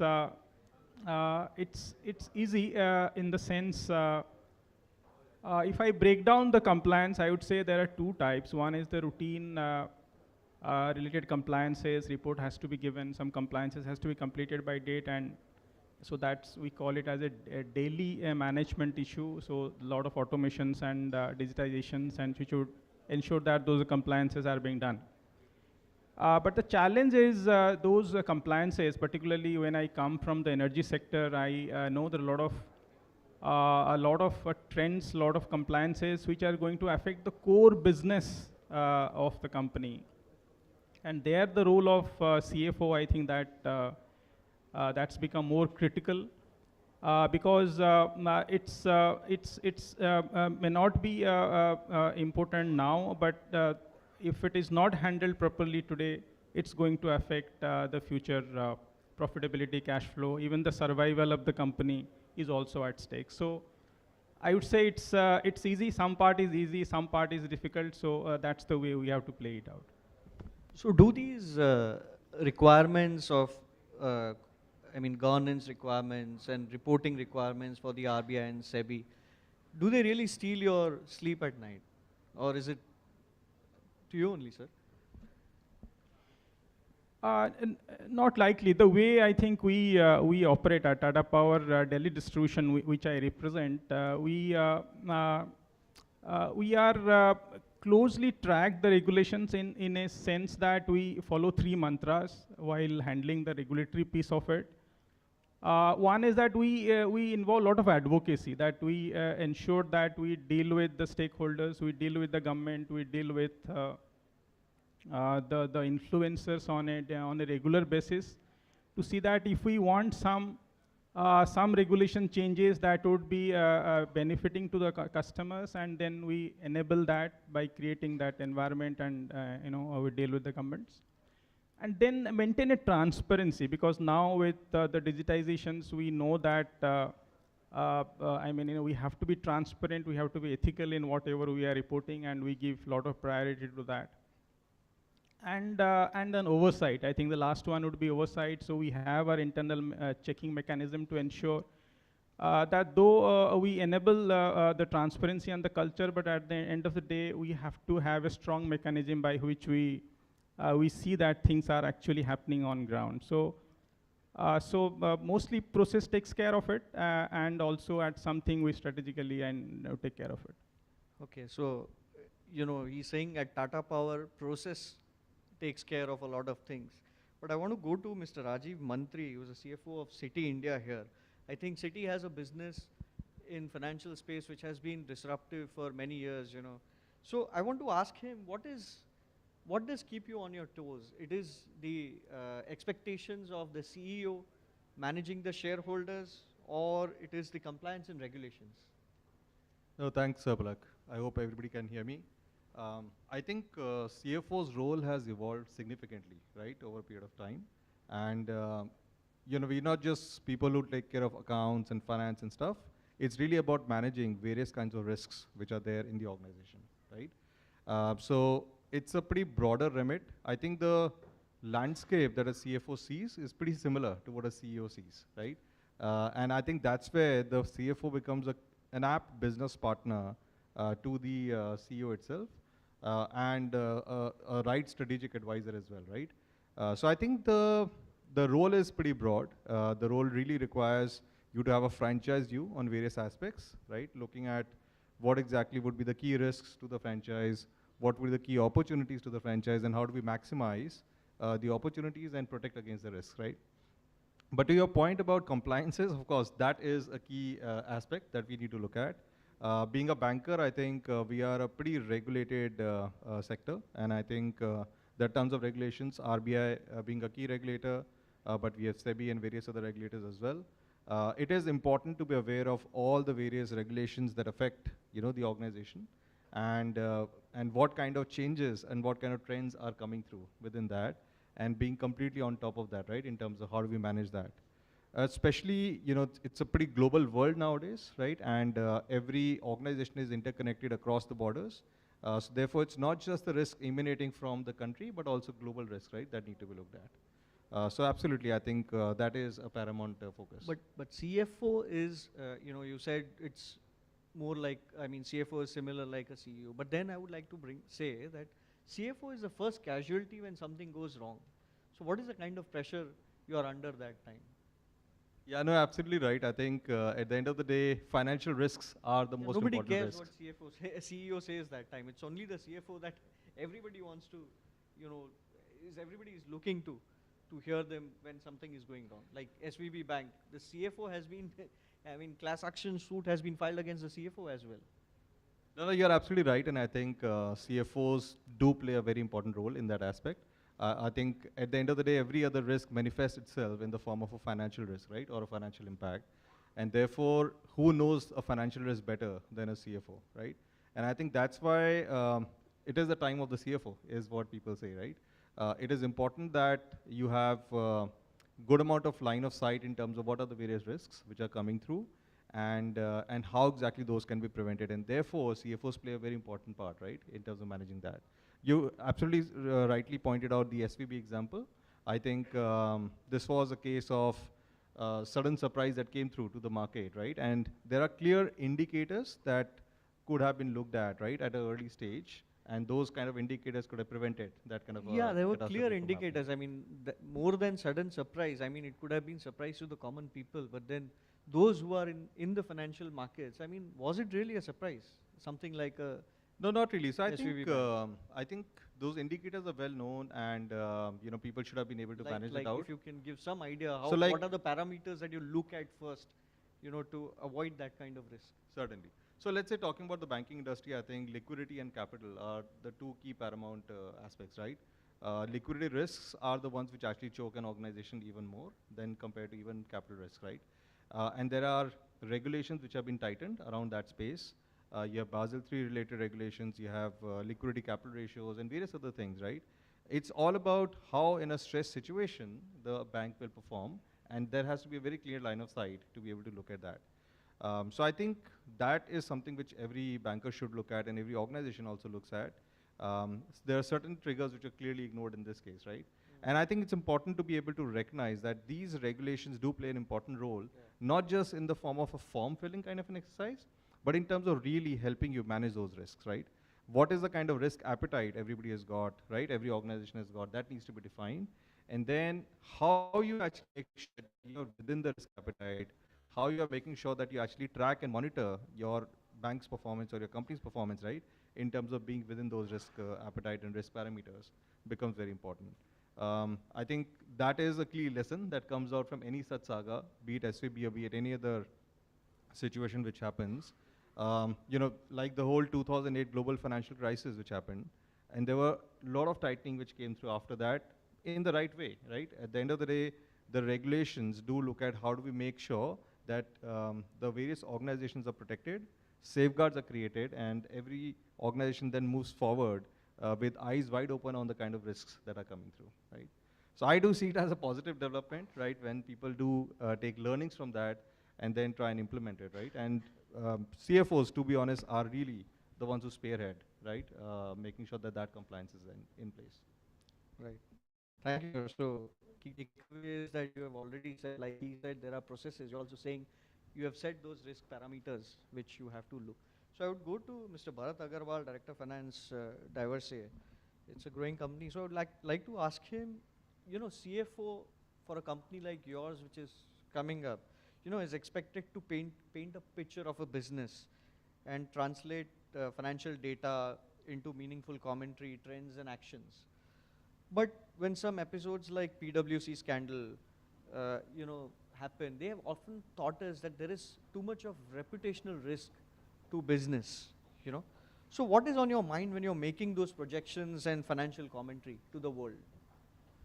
So if I talk about diversity, we are a 100-year-old organization, but at the same time, as you said, we work like an entrepreneur. So that's the entrepreneurial spirit, I guess, most of the organization in the country working right now, right? We heard from Mr. Tyagarajan as well. We going through a globalization, but a localization. So there is a lot of inward looking that's happening in the country across the organizations where companies are looking at more in terms of make in India or make in any other country you operate in. Similarly, there is a digital drive push that you see across functions. It's not only finance. You look at any function, any business, any stakeholder, they want to have that paperless experience, right? And the third thing that comes on the top of my mind is the ESG that we all talk about. And it's not just a talk, it's a reality now. So with all these things in mind, right, now the numbers that we speak, now the way we look at everything is very different. It has to be now measured in terms of, for example, we produce chemicals, we produce machines, which help in keeping, so the premises you currently sitting right now is being kind of cleaned by our products. So we always kind of, look at the numbers in a way where it gives us returns in terms of the green investment that we do. So a lot of investment happening in the space where we come up with the innovation. So we have a team of R&D, 35 scientists who continuously keep innovating in this space. So as a finance, I guess the numbers are now talking more story in terms of how we contribute to the green carbon emission or how we kind of lower down on that. At the same time, right, a lot of regulations are changing all around. So I take care of the South Asia market, which includes around 7 to 8 countries. So you look around the India, all the neighbors are going through some bit of turbulence in their countries. So how do you make sure you keep a very close watch on the developments happening in this countries? So all those things become very important when I just present a number or I give a meaningful message to the numbers when I speak with the board. So is there any pressure for you to be very conservative or give out numbers that will enthuse people to look at your company? So I guess I mean, that's the case most of the time in financial markets. You know, you're coming up with quarterly numbers every time. So CFOs want to be conservative, but then the management wants to be, oh no, we got to put this picture across. So is there that pressure that you always face? That's a situation, but again, looking at the reality of India, where our GDP is going to grow at 6.5%, I'm sure no company is looking at a growth which is less than 2 to 3 times. Anybody from your company sitting here, management? No, so see, I'm sure, and I can talk about my company, I can talk about the community I kind of, the finance community I talk with. Most of them, right, businesses are expected to grow at least 2 to 3 times of the country's growth that's going to happen in the coming year. As a CFO, how do you bring the vigilance, how do you bring the credibility to that number is what I would say my job is. Whether it is 20%, 15% or 10%, how do I make a good due diligence to arrive at a credible number is what is expected from me. Good. We'll go to Mr. Prashant Thakur, CFO Director, Suvidha Info, sir. You know, we were just chatting outside before we came here. So Mr. Prashant Thakur was of the view, oh, everything is so good. Things have turned so well in the past few years, you know, it's been automated process. And so I would like to ask him, what does the rising cost of compliance really concern you? You know, and in this scenario, how do you optimize business without compromising on regulatory requirements, and what role does technology play? No, so definitely I would say, the cost is something has definitely grown up. Looking at the kind of complexity the compliance has brought in over last 1 decade, I would say. The more than anything else, I guess, it is an improving index, definitely helping organization to be, more vigilant and doing it. But, as far as cost is concerned, if you see, that can be rationalized by, using technology. So I'll just give you one small example of, the AI. So the way, in our organization, we use an AI, artificial intelligence, into many, regular mundane tasks. So, the compliances are primarily been divided into, the way I look at it, that, it's a one-time compliance and there is a lifetime compliance. In between that, there are time-based compliances and event-based compliances. So, the one-time compliances are easy to sort out. You just, invest your time into it and, do it just like registration of company or acquisition, due diligence and all of that. And lifetime compliances are again easy, because then you just have to maintain the register and you have to just give it to someone that, okay, this is what you need to ensure. Like as small as like, displaying the board into a vernacular medium and a English medium outside your office. That's like a lifetime compliance. You cannot, even get that some addresses have just got misspelled, or it has just gone wear and tear. Most importantly is when it's a time-based compliances and the event-based compliances, in which the AI, in the time-based compliances, AI, gives a real help. So what we have actually done within our organization is, as we are the fintech company, so, whenever there's a technology team which has little buffer, we keep doing all this experiment. So there are master datas of all the informations of the company, which gets replicated into, various forms, various data. So like, register of the members, register of, so we have like 54,000 shareholders. So whenever you have to give some information about the shareholders, or the information about the directors or the KYC, they're all available into a repository. So when you click into any of the forms or any type of regulatory compliances, they're all like auto-filled. So rather than somebody going and, scratching his head that who is the director right now, when did he resign, and, opening up all those Excel sheets and all of that, and investing or rather wasting his time, I guess that has been, taken care through technology. That has actually helped us optimize the cost. But in my experience over last 1 decade, definitely cost is like now 2.5x of what probably I would be, incurring 10 years back. But what if we go by what you are saying? Can we say that few years down the line, I mean, a CFO would be threatened of losing his job because everything is automation now? I mean, is there any such thought that comes into your mind? Oh, everything is just being process driven and automation, and your relevance is not there. No, I would, the way I probably look at, the role of CFO is, and exactly, you asked a similar question that, CFO being the first casualty. I would say it's a game of a business running a business is like a game of chess. You are like a queen and you have to protect a king. So before king dies, obviously queen has to die. Who's the king, shareholder or the management? You put any, the king is either a shareholder if it's an, a publicly listed company. It can be one. No, not really. It changes as the, organization keeps changing. But CFO is always a queen. So, before anybody attacks to the king, CFO always have to ensure that that's the first casualty before, a checkmate happens. That everybody else will ensure. CFO doesn't have to ensure that. Exactly. So that is the reason why, the biggest thing is, while the way we play in the chess, the job of a CFO is not only to ensure that it protects the king, but also protects the entire game by ensuring that the key players and even the smallest of the player needs to be protected by ensuring that everything is taken care, not on time, but every time, right?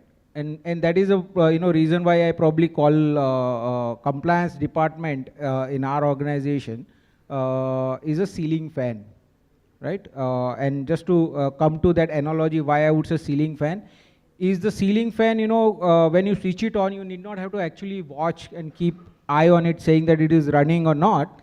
Compared to like a pedestal fan, where you have to keep ensuring that it turns the air onto you. At the same time, then you will tell me that new technology, why the split AC is not allowed.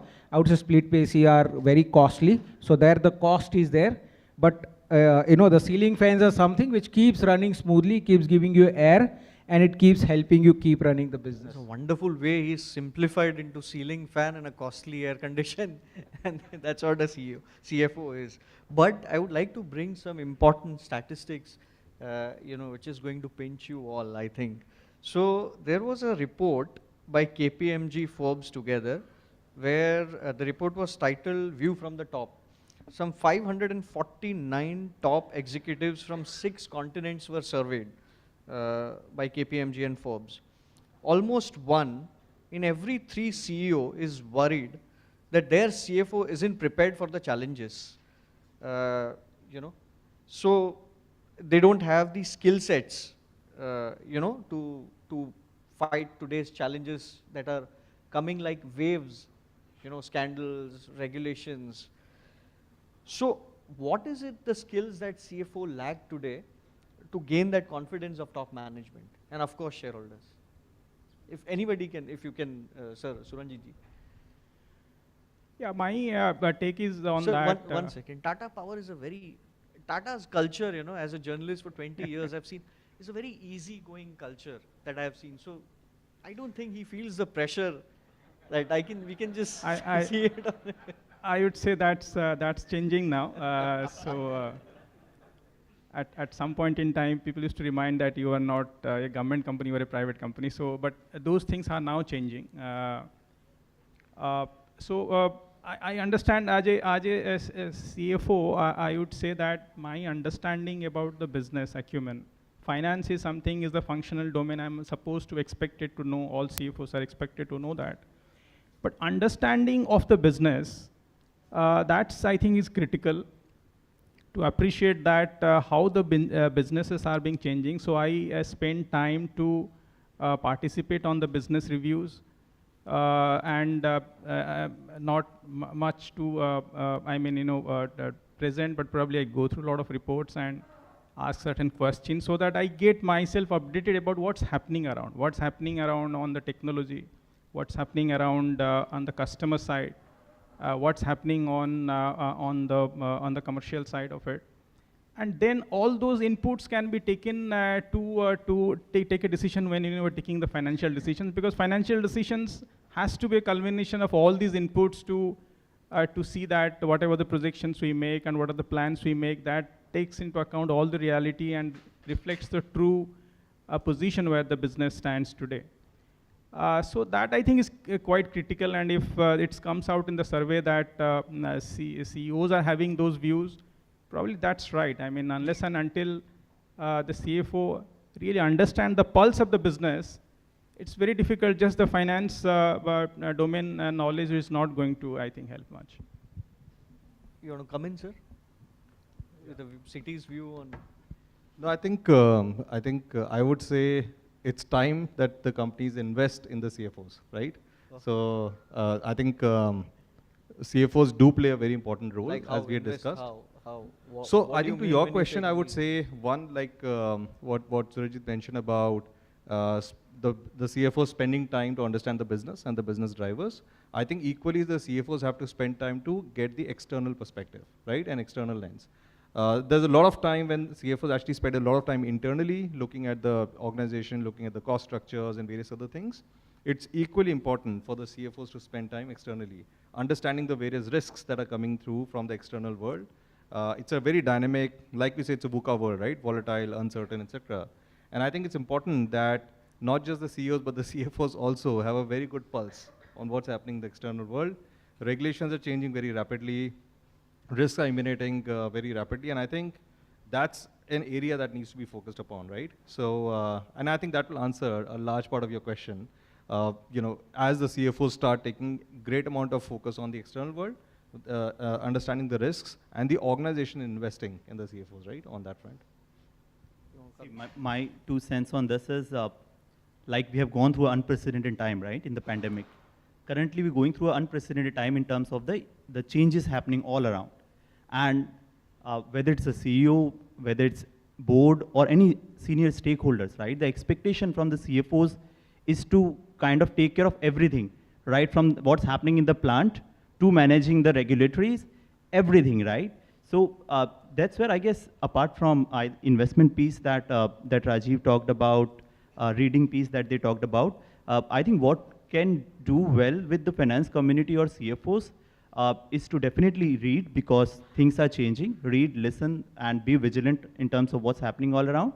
Raise these points in the forums you are present, because most of the time we believe that it's my responsibility, it's finance responsibility, and they just get stuck there. In any forum where you are present with the leadership team, it's important to raise these points, because some of the time we may have a blind spots in terms of however market visits we do, but there can be spots which we are not able to see around. So read, raise, and third thing which I would like to leave here with all of you is make people responsible. As the CFO, we are accountable to the world to make sure the numbers are presented with the most integrity. But everyone in the organization is responsible for the compliance, right? When you draw a RESI matrix, you can take the accountability of it, but responsibility lies with everyone. So these are the 3 things. I'm sure audience sitting here will agree that a job of a journalist is most difficult. And that of CFOs is very easy. They have systems, processes, and everything is set. While for us, nothing is set. We don't have any process to be followed, any system. It's just at night, we have to be awake. So anyways, it was on a lighter note, but I would like to open the floor for questions. I'm sure there are a lot of bright faces who want to, ask some questions to CFOs. Let there be some difficult questions. Sure. Can we have the mic there? Can we have the mic there? The gentleman sitting there.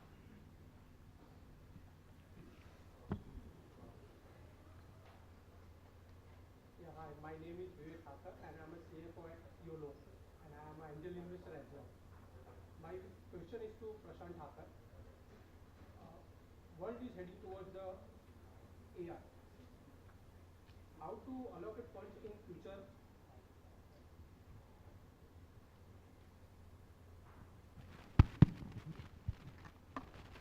Yeah, hi. My name is Vivek Thakur. I am a CFO at YOLO, and I am an angel investor as well. So my question is to Prashant Thakur.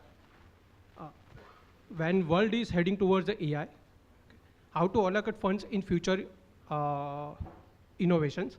And further, do we have any benchmark for this specific segment?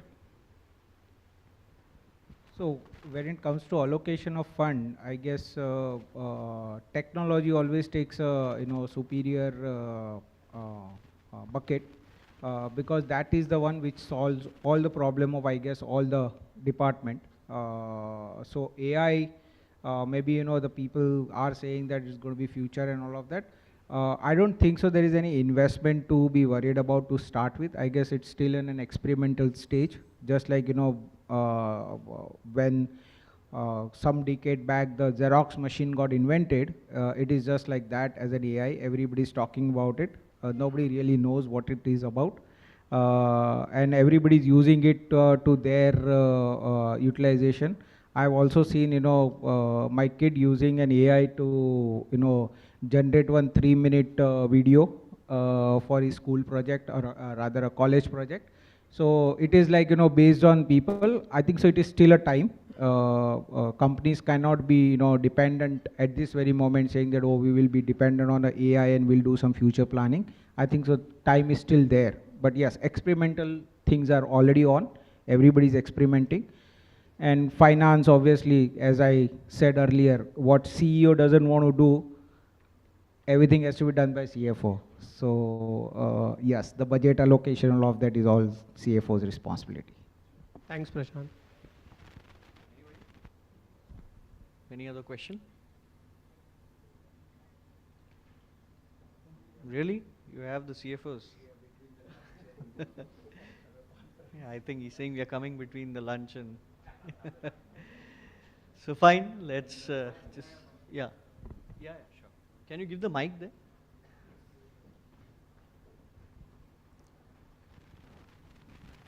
Hi, I'm Monish Advani from Capgemini. I'm a solution architect. So I just wanted to understand the cloud investment which CFOs, you as CFOs are thinking of, because majorly it's a multi-cloud setup these days and a hybrid cloud, meaning an on-prem and a cloud setup, right? So coming next might be 4-5 years. How do you think the cloud investment in the Indian market, right, would be shaping up? Anyone answer? Saying how the investment in cloud systems Cloud and all systems. Yeah, so I'll tell you, we the early adopter of the cloud, and I'll tell you, being a fintech, obviously we had, we've been doing all these experiment. So definitely cloud, but the, the biggest thing, like I'll just tell you the backdrop story. There is nothing called as cloud. Like, when you say my data is on the cloud, I think so there is nothing. So I think so that myth, I want to just bust it. There is always a server which is now then created into the cloud, and we feel that our data is in cloud. What I guess the cloud gives a flexibility, and CFO love that, as an, I personally love cloud. The only thing is it gives you a flexibility to keep increasing and keep reducing as your organization moves, and it has a direct impact on your cost. So look at it from a 20-year back. I just have to invest into technology, a server, and the full racks and all of that as a fixed cost. Now I have moved to a variable cost. So I'll tell you, in the season of Diwali and all of that, our business is like always 12x or 13x kind of thing. I need not have to worry about, preparing 3 months before or 4 months before. I'll just be like, sitting there and, keeping my cloud agencies to be, like, okay, be ready. And I'll just keep like, the way you switch on the button and keep increasing the regulator of the fan. It is just like that. So that's the only beauty of it. So it is going to be increasing day by day is what my view is. City likes to keep a lot of data on cloud? To what you're saying, I think cloud has definitely multiple advantages, right? So one is the whole cost of storage, etc., comes down significantly. The second is there is a lot of perceived risk with using cloud, but that's really perceived, right? In reality, it actually offers you greater cybersecurity because of the expertise which actually goes behind it. So I think it's a great way forward. What will be key is how the regulators, especially the regulated industries like banks, they perceive it, right? Are they comfortable? Are they comfortable with banks actually using it, right? And like they say, you know, a car is driven faster when you have a brake in the car, right? So the regulators needs to get their arms around it. They need to understand, you know, what exactly is the whole thing, and then organizations can actually adopt it much faster. But clearly that's the way to go, right? In terms of improved cost as well as greater Then security. regulators are always behind the curve, don't you think? I mean, organizations are always faster to adapt technology, to understand. Do you face this problem with the regulators, or they don't understand, and you know, what is this? I mean, we want to move ahead. No, I think it's a very valid point. To be honest, it is also very clearly our imperative to make sure regulators understand the new tech, right? So let's say artificial intelligence, let's say blockchain, let's say you know, the whole cryptocurrency, etc. The regulators are getting their arms around it, and I think the faster they move is the faster the industry can move, right? So it's very important that the regulators get their things around it. I think they're moving fast, I would say. Sir, what is the mindset at Tata's? Do you do it in a very traditional manner, or you're also bent towards, you know, getting a lot of technology into play to manage your finances and CFO's job? In fact, if I talk about my company, so it's all about technology reaching the customer. So we put a lot of emphasis on the OT side also, operational technology, and also the IT side. So it's the integration of both OT and IT. That actually makes, I think, the whole feel of that, you know, that infrastructure, IT, technology to the customer. For example, the smart metering, and that using those smart metering to give those insight into the customer about their, you know, energy optimization plan. Or we talk about a finance process like decapitalization. So mapping all the fixed assets which, you know, for a distribution companies are all lying on the parks or the footpaths, and to the fixed asset register in SAP, so that any maintenance changes happening, so immediately it get affected, you know, reflected in the SAP, and then, you know, those reports can go to the regulator. So both OT and IT, I think that's the way we focus both side of it. And I think artificial intelligence and the cloud, so those are the new thing coming, so that will, I think, will add to what the integration is already happening. So all, I think, keeping the customer on the focus, we see the technology side of it. See, cloud's gonna grow. There is no doubt about it, because the way you see the digital push, most of the things will come on a server, right? But what the concern that I see here is regulators, as you said, right, running behind, in the sense there is a ask that all those servers should be based in India.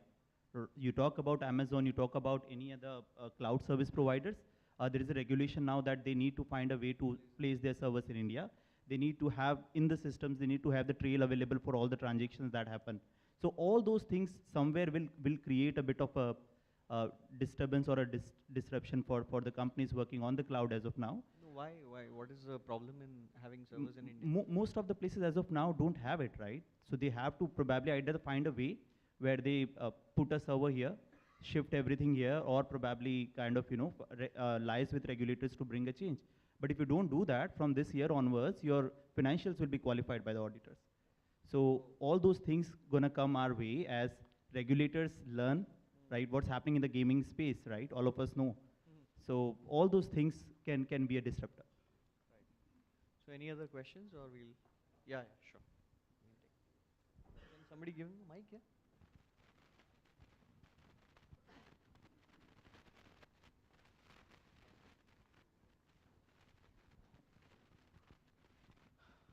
Yes, sir. Yeah, hi. So Can you today just we give have your the name. my name is Tyagarajan. I work for a company called Vayana. We are a supply chain financing platform. With the concept of private cloud coming in today, when a lot of banks are also having their own private cloud, do you expect the regulators to still push back on the cloud concept? As CFOs, I would like to understand, is there any major concerns you have as far as cloud is concerned? In terms of security, in terms of you know, breakdowns or something, because we are a hosted platform on cloud, and till now we have had 99.99% uptime, right? But as CFOs, I would like to hear from you, do you have any major concerns on cloud? Maybe I'll start and then fellow panelists can join in. So I think let's take a step back, right? Regulators, if you talk about banks, they actually have a lot of restrictions and rules even around outsourcing, right? So they generally want banks to do most of the stuff in-house, and they really look at with very threadbare what kind of stuff you're actually outsourcing, right? So it starts from there. Also, as we discussed in the previous question, it's about them becoming comfortable with the risks which are emanating from this, right? Why they're uncomfortable with outsourcing is the kind of risks which are there. Will you have the same level of standards that the banks have internally, with the service provider? Is the same thing with cloud. Ultimately, it's nothing but a product which is being provided by a service provider. Would the person or the organization have the same level of controls, right? That's there. If you ask me, I feel definitely comfortable with that because A, you're getting the benefits of scale, you're getting the benefits of expertise of that particular area. How much can you keep creating capabilities within your organization, right? It is a world where you have to tap into expertise that's available. And it's that kind of a flavor which the regulators are also getting their arms around and trying to understand. They do have very strict and stringent requirements, but it's really about them becoming more comfortable with that. So unfortunately, in the banking industry, while we may be very comfortable, we need to make sure that the regulators are also comfortable around that, right? But it's getting there. I think it's definitely becoming a lot better. It's a journey across any kind of new age products, new age technology, etc. It's a journey of making them comfortable around that, right? And then they also come up with standards and rules and regulations around how exactly that needs to be looked at. So it's a journey, but definitely becoming comfortable. So, yeah, sure. So, I'll just add to that saying that, the regulator, if you see in general, the regulators are always a proactive in following the trends, but very reactive when it comes to an implementation of any rules or regulation. We have many examples like cryptocurrency and, even going back 3 decades or 4 decades back, opening up and, foreign organizations or foreign company, FDI route. So prior to that, if you see, today we are able to talk so nicely. In 1990 or 1991, if somebody has to speak about, Coca-Cola coming and opening up a factory in India, oh, no, boss, kaise hoga? It will not happen. But now it's like, somebody coming outside and, opening up a company is like people are creating vibrant Gujarat models in all the states. So regulators are always watching, like if you look at what's happening to the gaming or a cryptocurrency or anything else, I think so the cloud is closely watched space. Only thing is, I guess, what is happening is this war situations of Ukraine and now the Israel, always that worry of, having a data sitting outside your country has always been there at the regulator's mind. I guess, if that worry gets checked out as to, how do you have an access to data instantly in any kind of situation, I guess I feel regulators are overall not having any other concern as far as clouds are concerned. They are like very happy saying that because it is going to be bringing the entire cost of any servicing or any kind of cost for an organization, which will like easy for them to take care. But, barring aside this concern, I think so there are not much other concerns at the regulator end. So I think we'll close it here. Thank you, everybody. I think we had a great session, and the panelists were great in answering all the questions. Thank you very much. Ladies and gentlemen, taaliyon ki goonj of the loudest intensity for this wonderful session. Thank you so much, respected panelists and moderator. Let's have a lovely group photo as well.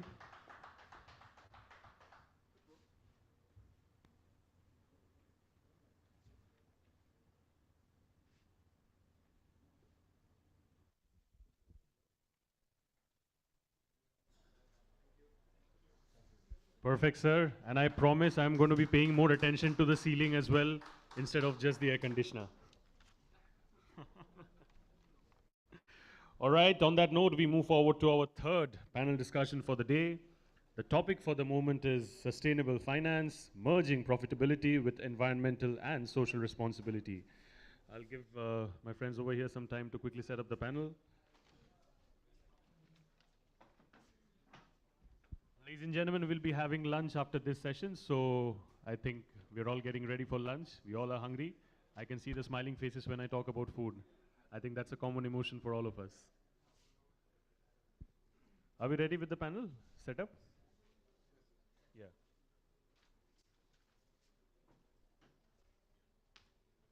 Perfect.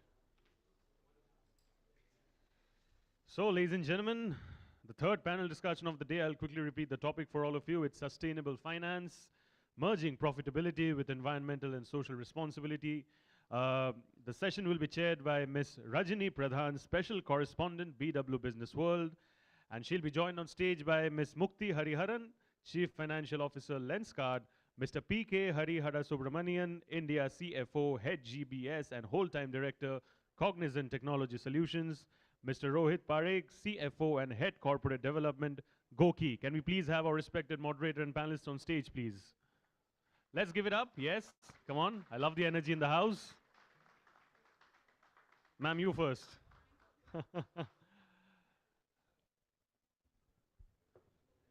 And I believe this is the first panel discussion for the day where we also have women, so I think we can clap a little louder as well. That's what we want, right? Thank you so much for bringing up the energy in the house. The stage is all yours, ma'am and sir. Thank you so much. So good afternoon, ladies and gentlemen. I'm Rajani Pradhan, Special Correspondent with BW Business World. I'll be presiding over the session as a chair. To begin with, I would first like to extend a warm welcome to all of you as we gather here today for what promises to be an enlightening panel discussion on a topic of paramount importance: sustainable finance, merging profitability with environmental and social responsibility. Our esteemed panelists here are leading lights in the field of sustainable finance. I would like to commence the session by thanking them all for joining us today and request them to kindly introduce themselves. Thank you. Thank you. I'm Mukti Hariharan. I'm CFO of Lenskart. Before this, I've worked for about 15 years in investment banking, and then last 5 years I spent with Unilever. And so really at the edge of sustainable finance. So very, very happy and delighted to be here. Thank you. Right, hello everyone. It's a longish name as you see there behind me. So keep it easy like PK, and you're reminded of the film and you will always remember me. So PK Harihar Subramanian is a longish name.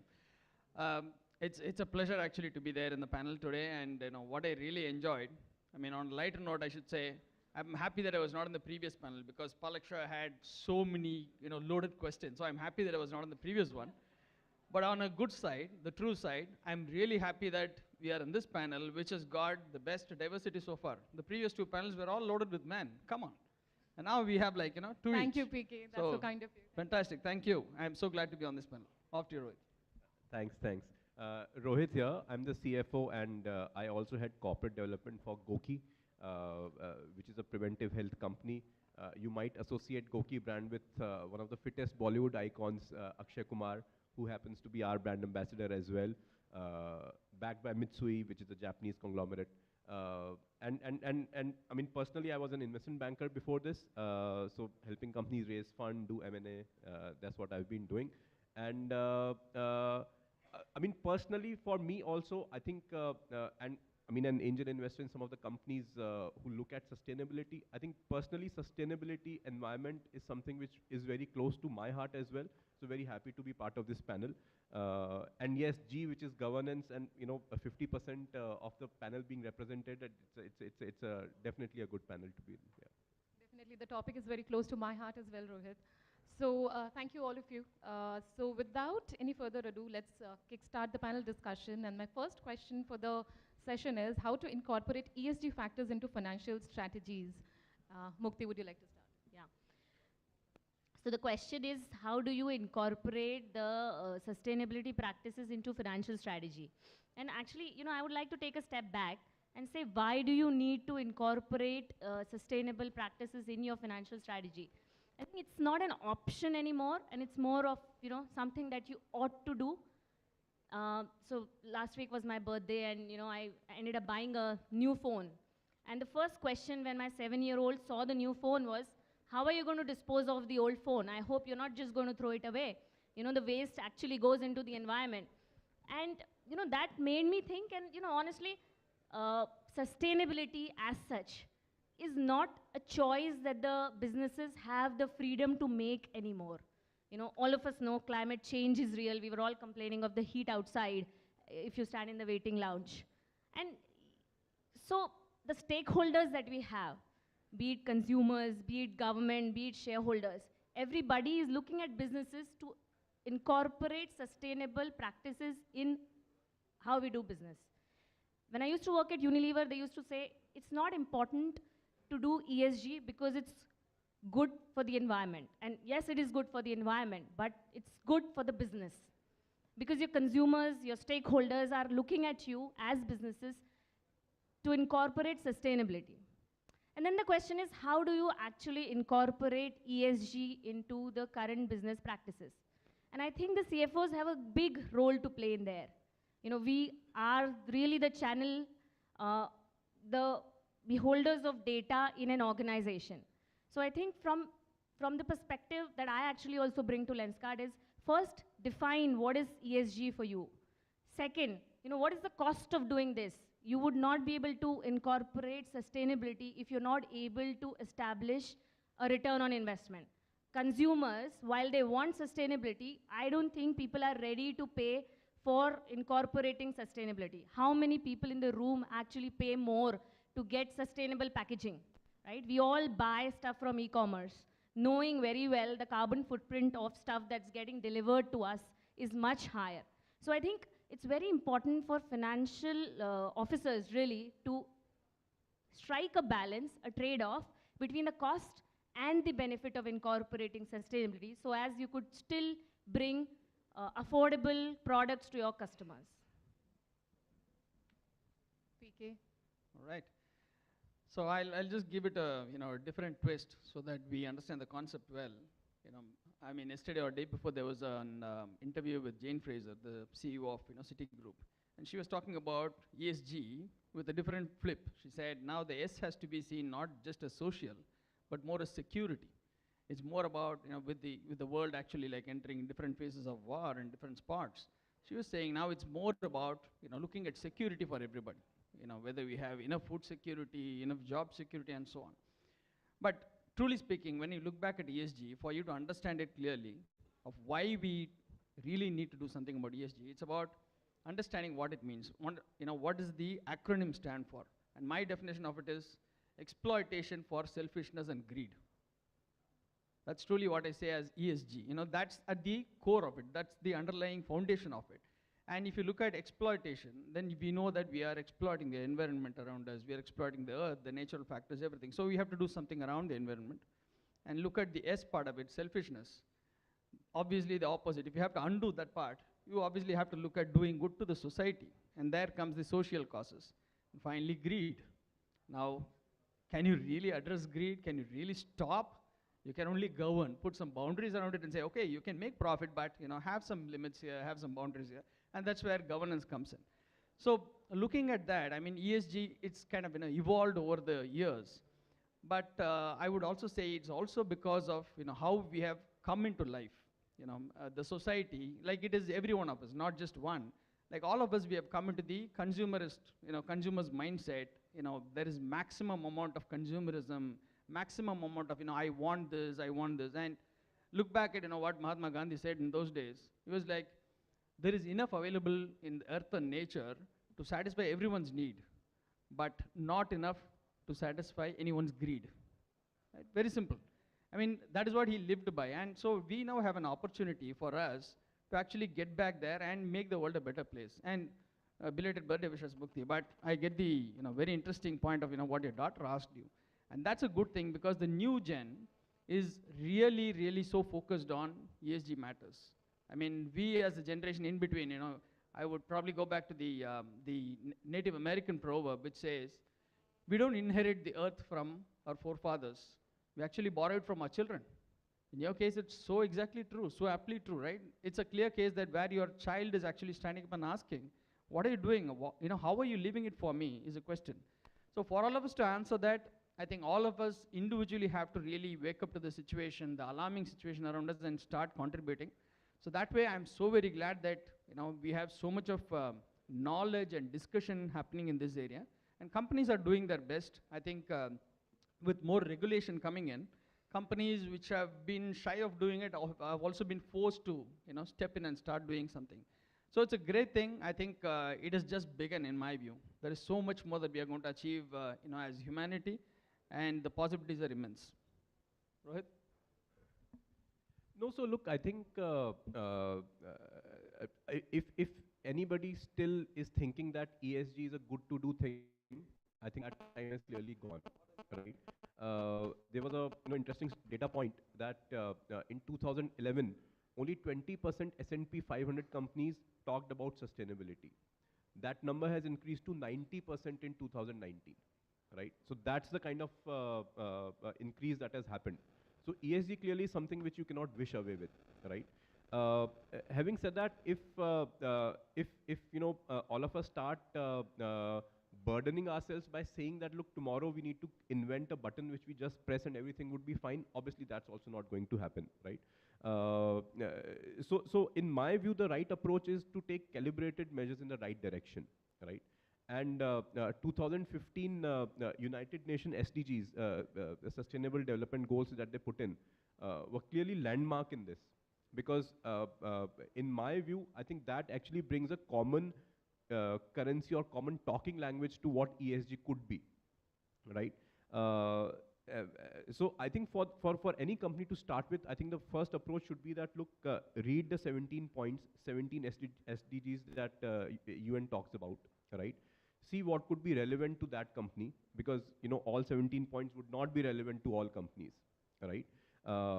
And then break it into ESG 3 categories to see which 17 point is relevant to your company, right? Some of it could be external, as Mukti was also talking about sustainable packaging, for instance, using renewable energy, etc., etc. But some of it could be purely internal as well, right? From your own employee base, workforce perspective, are you being more inclusive, right? Are you putting the right governance structures in place, right? So my view is that, look, if everyone starts doing their bit of it, it may not be that complicated a task either, right? But yes, I think intent is important. Starting is very important. And I mean, clearly, it's no longer about, wishing that ESG is a good thing, but it's actually there. You have to do it. Such interesting insights. And I also think that sustainability is like, it's a conscious choice that we have to make every day. It's not that one odd day we decide that today will be sustainable and tomorrow then we again forget. So it's a choice. It's like, even in my case, I have a kid. I mean, he teaches me so much, like, about sustainability. He might not know the word, but then yes, I learn a lot from him. I'm sure he's learning from his school, but then I get to learn from him as well. So from there, we'll just get on to the next question. So, and that is for you, PK, that how do we measure and report the impact of sustainable finance initiatives? All right, that's going to be a tough one. And if I start elaborating on that properly, I think we will reach dinner. I don't want to stand between you and lunch anyway. So, I will just say this. As a lot of us are CFOs in this room, I think we will really agree on one point. You can't control what you can't measure. Simple as that, right? That's a fundamental principle that every finance guy will vouch for. You can't control what you can't measure. So when the whole world started looking at ESG as an important thing, I'm not taking names of companies, but practically like every company worth its salt and every CEO who was really looking at, or being looked at as a great guy, just started making promises, left, right, and center, saying, okay, here is what we are going to do, here is the amount that we are committing for the ESG cause, etc. But how much of it is really doable? How much of it can really actually be delivered is a question that only the finance guy can answer. So going back to the previous panel's discussion, if you had followed that, he was asking the CFO is actually like, he's the first casualty and he's basically like, on the chessboard, he's like a queen. Practically, who was he, protecting? Then the CEO is actually the king. And then the question is, then who are the investors? Investors are the ones who are actually playing the coins, right? Typically, that's what happens. So it's really the role of a CFO here is being the queen, being truly important and truly actually like all powerful, right? And actually helping the king to achieve the goal of not being checkmated, so to say. So on that, going back to the point of how do you measure that? And that's one area where we have a little bit of a concern. because there are multitude of regulations and standards currently, in play and being developed.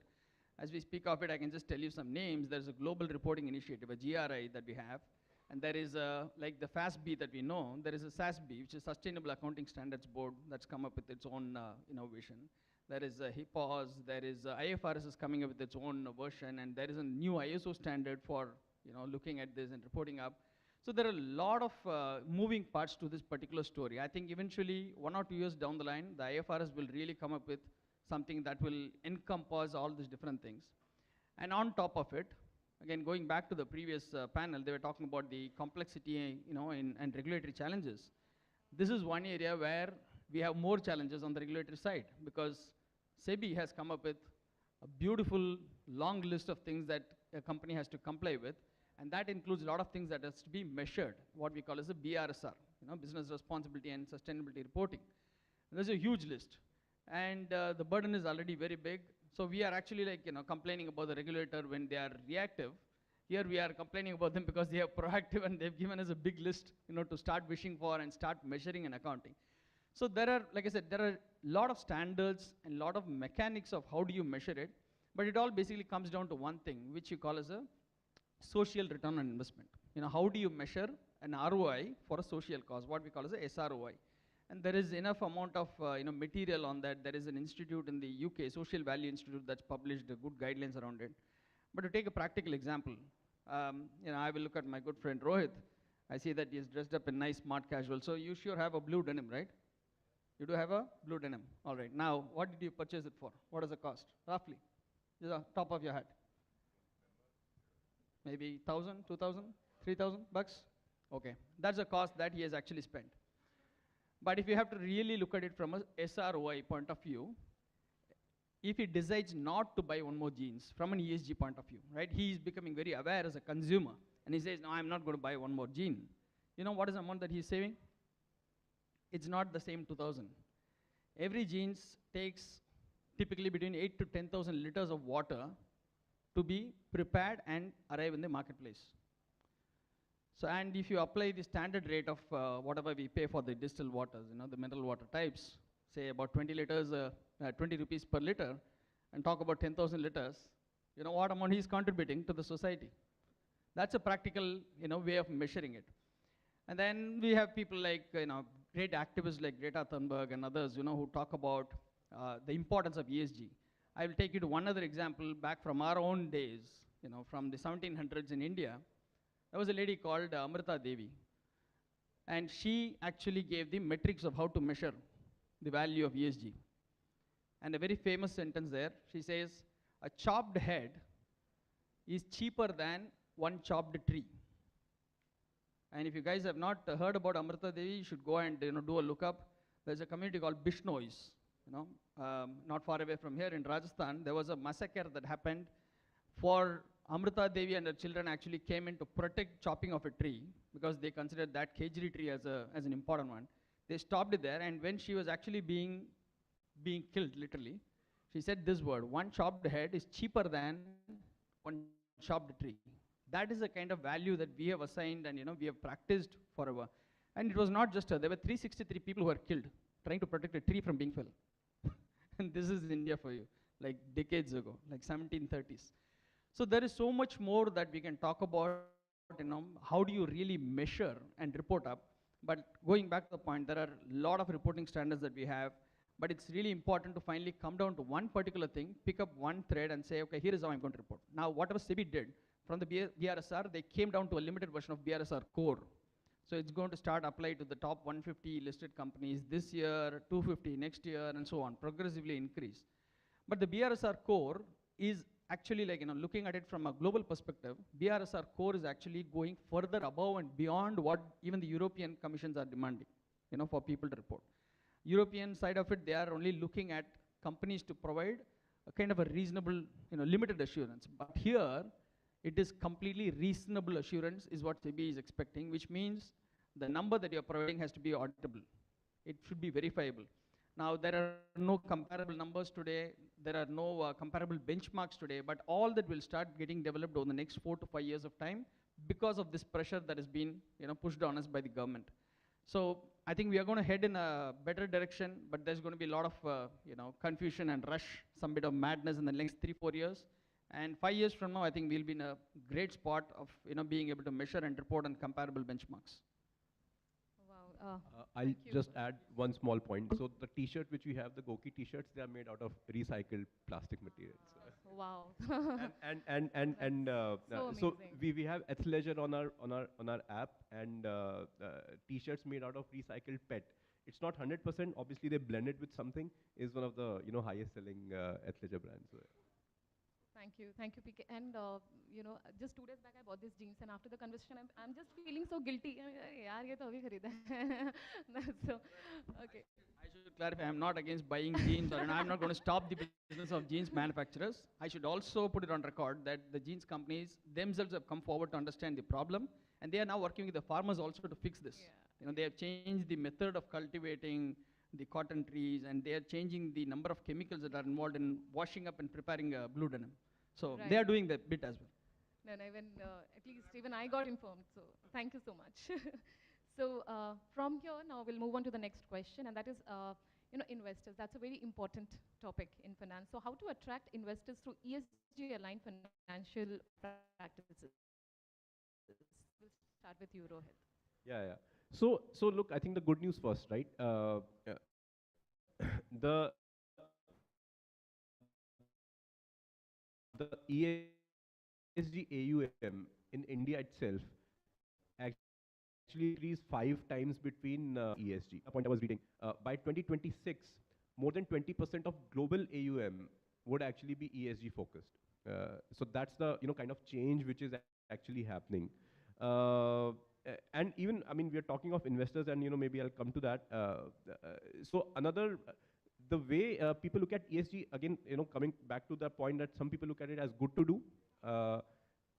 There are funds now coming. I was reading about it. There's a very celebrated fund manager who's launching a fund which actually shorts stocks that are overvalued and are doing bad on ESG.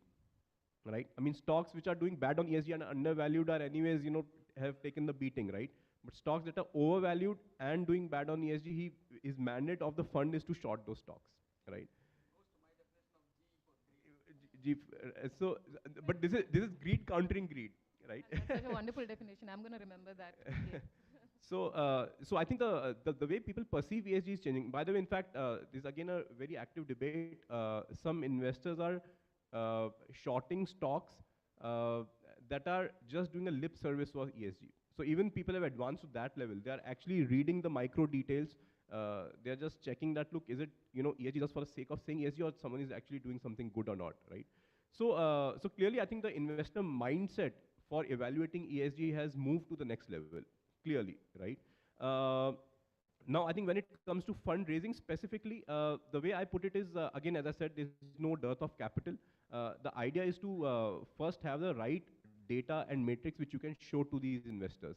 And comes back to the point of you first thinking what makes sense out of those 17 points to you, UN development goals, and having data for the points that are relevant to you, right?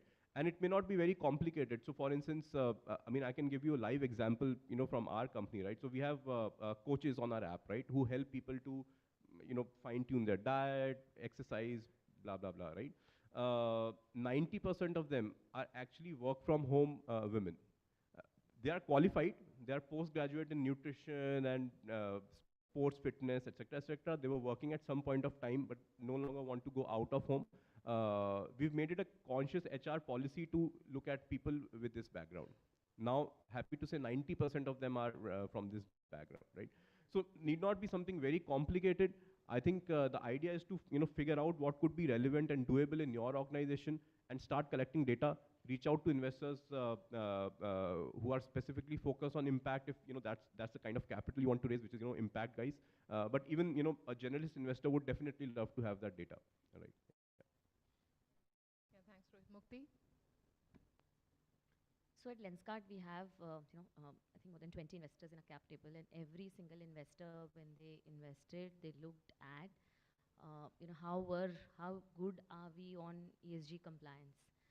And we've actually set up one of the biggest eyewear manufacturing factory in Bhiwadi, which could manufacture up to 1 lakh eyeglasses every day.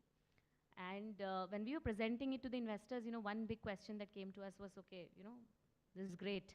You have, really automated a lot of stuff, but what are you really doing on ESG compliance, and, how are we making sure that the water is treated in-house? How are we making sure that the electricity consumption is green? And so I think, it's actually, as I was saying earlier, it is not nice to do. It is absolutely important as you are planning new investments that ESG is front and center of your investment strategy as a company. Be it, whether you're a consumer company or an IT services company, I think it's no different.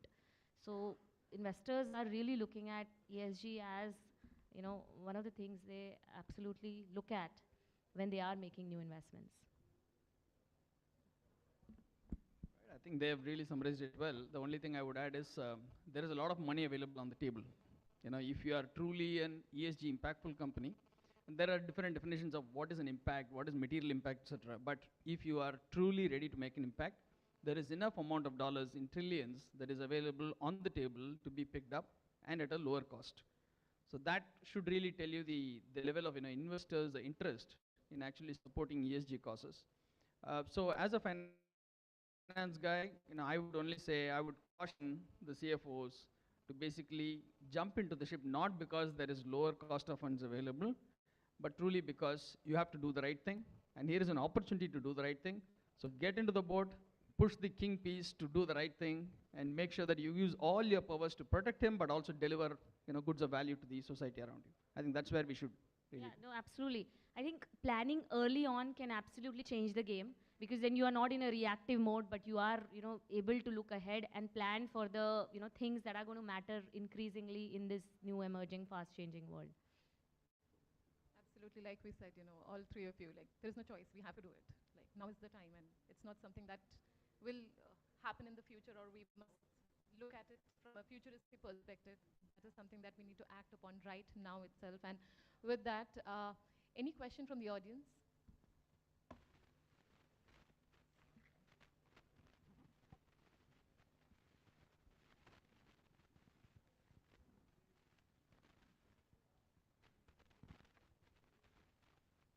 Hi, panelists. Firstly, thanks for a very interesting discussion, one of the liveliest that I've been a part of since the morning. Ishan Sharma from the Tata Group. I would like to call upon a very relevant example that you quoted from the genes perspective, right? We are also a part of Gen Z and millennial, cohort manner, but at the same time is a big proponent of fast fashion, right? Which is one of the biggest contributors to the same thing, right? While we do have t-shirts which are, let's say, made out of recycled PET, etc. What I want to really focus on here is, as leaders and as CFOs, what's your role in ensuring that, ESG does not get reduced to a mere checkbox activity, similar to what happened with CSR, right? Where companies are allocating their quota and nothing beyond it. Why should ESG go beyond that, and how to take it beyond that? The question was for me or Rohit? For me? All of you. Okay. All right. See, I think it is a great question. And I'm kind of pleasantly surprised that somebody is still asking questions just before lunch. We are kind of holding you back, but fantastic. Thank you for that. See, I would say this, if you have to do the right value addition as a CFO on this process, it's actually a very, very simple thing. It's about be yourself, be genuine, and be ready to do the right thing is all that you need to think about. Because the way that we have been trained up, especially having been brought up in India, the kind of culture that we hail from, the kind of heritage that we have, I think it goes without saying that naturally everybody respects the nature around us. I mean, if you have like an old grandfather or grandmother, they would have taught you slokas to say, like every morning just before getting out of bed, you say this sloka, and where you say to Prithvi, Kshamaswa, my legs are touching you, and please forgive me for doing that. You say that sloka and get out. So you know how you are kind of brought up and how it is all ingrained in your system. So the only thing that you need to be careful about is, yes, we are out there in the world, it's a rat race, there's a lot of competition, you have to generate profits, it's all fine. As a CFO, you are responsible to make sure that the company is still profitable.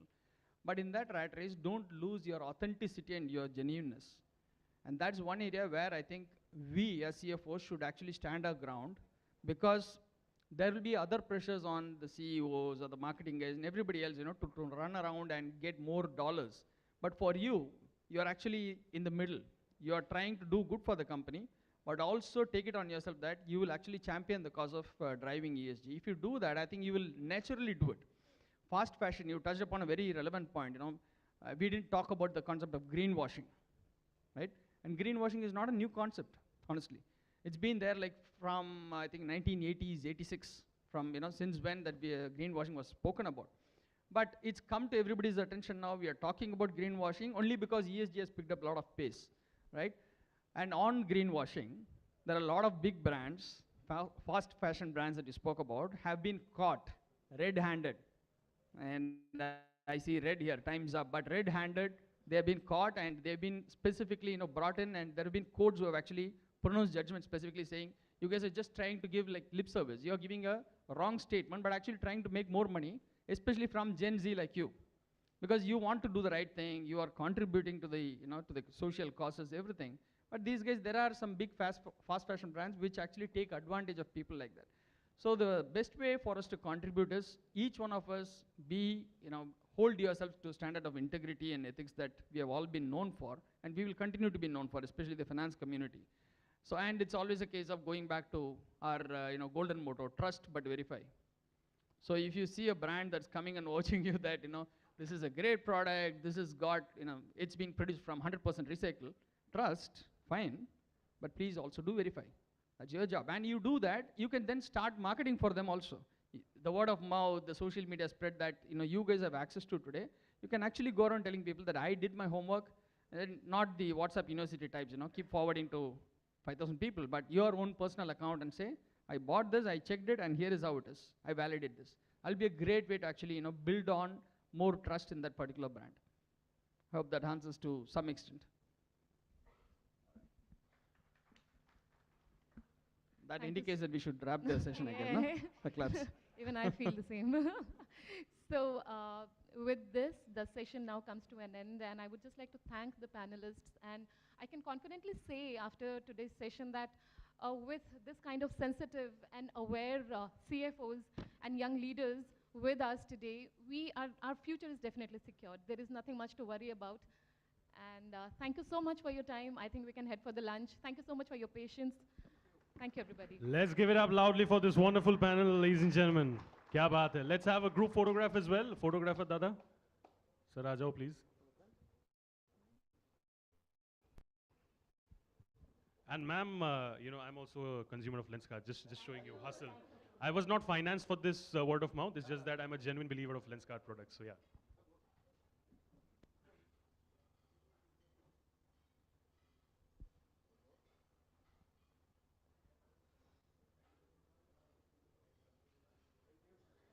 Kya baat hai. Ladies and gentlemen, thank you so much. We now will be proceeding for lunch. We'll have a 30 minutes break for lunch. Please enjoy the wonderful delicacies that's waiting for you outside. And like sir said, PK sir, like how he likes to be called, he said, trust but verify. You can trust me, there's some amazing food over there. It's time for you to verify. Thank you so much. I'll see you in the second half.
इधर से ले इधर से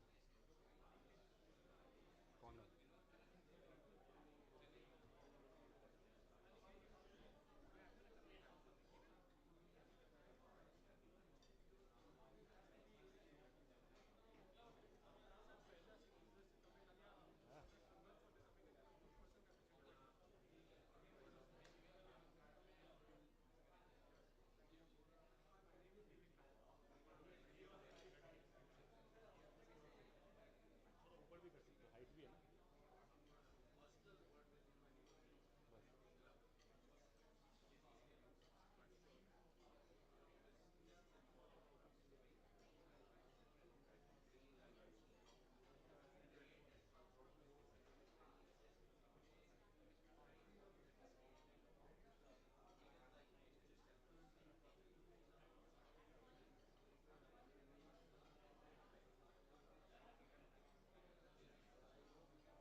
Ladies and gentlemen, we're all set to begin with our second half of our event in the next 5 to 10 minutes. I request you all to kindly take your seats so that we can proceed forward. Thank you so much.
Ladies and gentlemen, we are all set to begin in the next 5 minutes, so I'll request all of you to kindly take your seats so that we can begin with the second half of this wonderful day.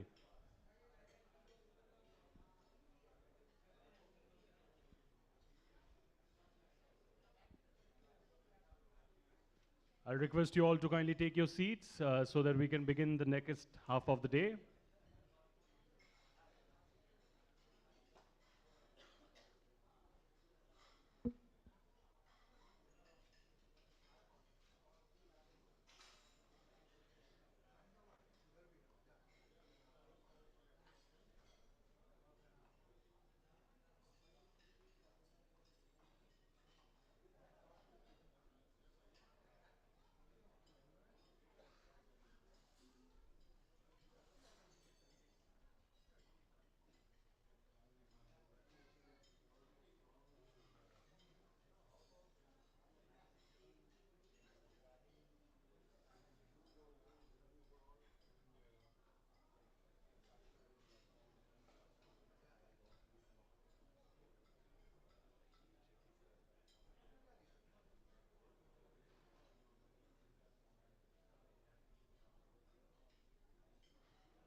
All right, ladies and gentlemen, request you all to kindly take your seats. We're all set to begin with the second half of the day.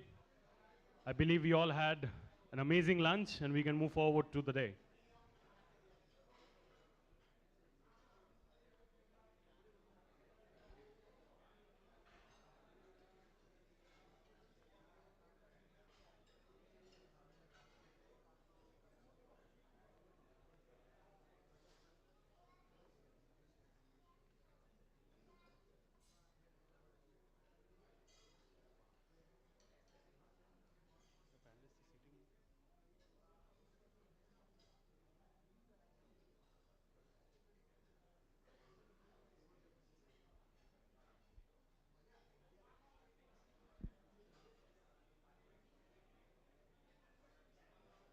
Ladies and gentlemen, I'll kindly request you to take your seats. We are all set to begin with the second half of the day.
All right, ladies and gentlemen, we're all set to finally begin. I request all of you to kindly take your seats. I know there's a lot of happiness and excitement regarding the lunch. We all had great food. I believe you all agree as well, sir. So great stuff, good food. Now it's time for some good conversations as well. Panel discussions, looking forward to that. I'll request all of you behind to kindly take your seats. Over there at the back, I'll request everybody to kindly take your seats so that we can move forward with the day.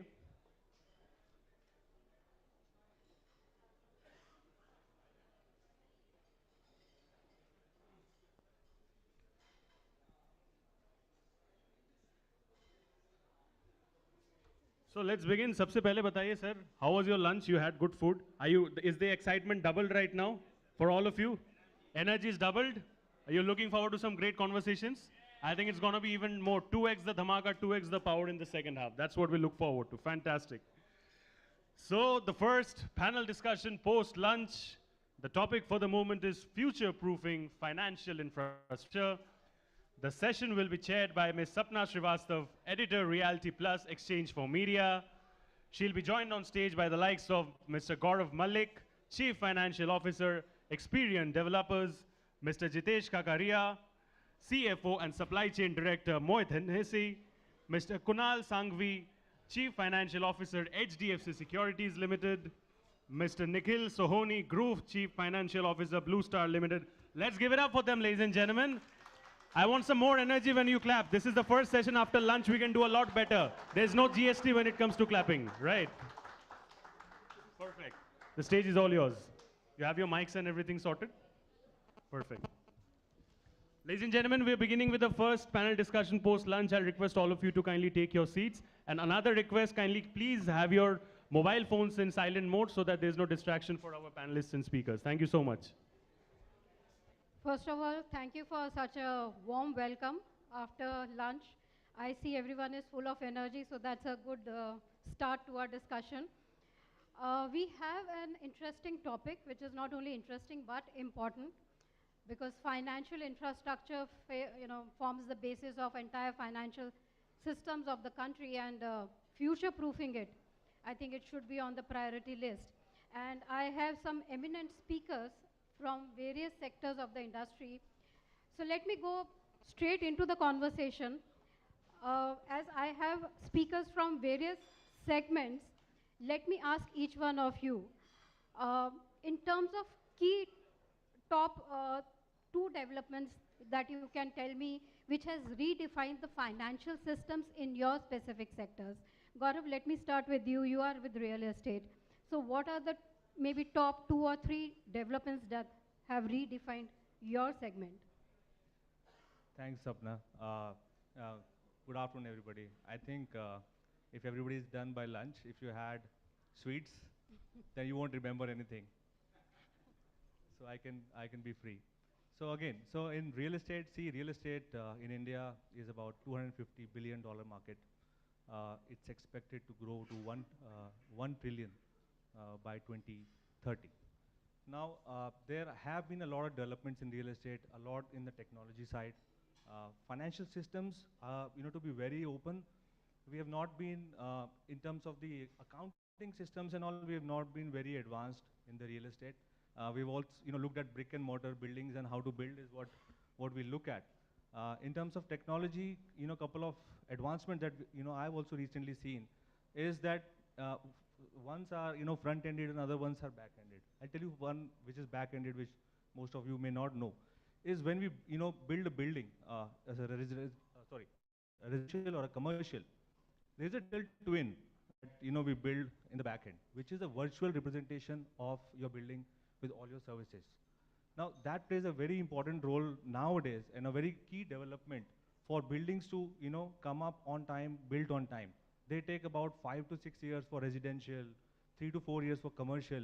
So this digital twin, which is, a virtual representation, helps the architect and the engineers in the team in better planning and, better management and better architecture of the building. They can stress test, various things in the virtual environment, which were not possible before. People would, do some things, learn from that, then course correct. But now you can do it in virtual environment.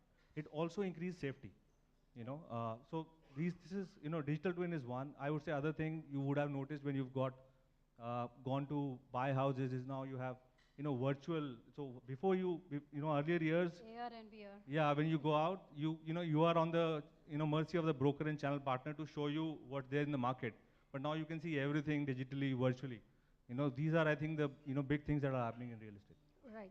So not directly connected to finance, but helping keep the costs in check for the organizations. So two key developments in real estate, as Gaurav said, are AR, VR, and the digital twins.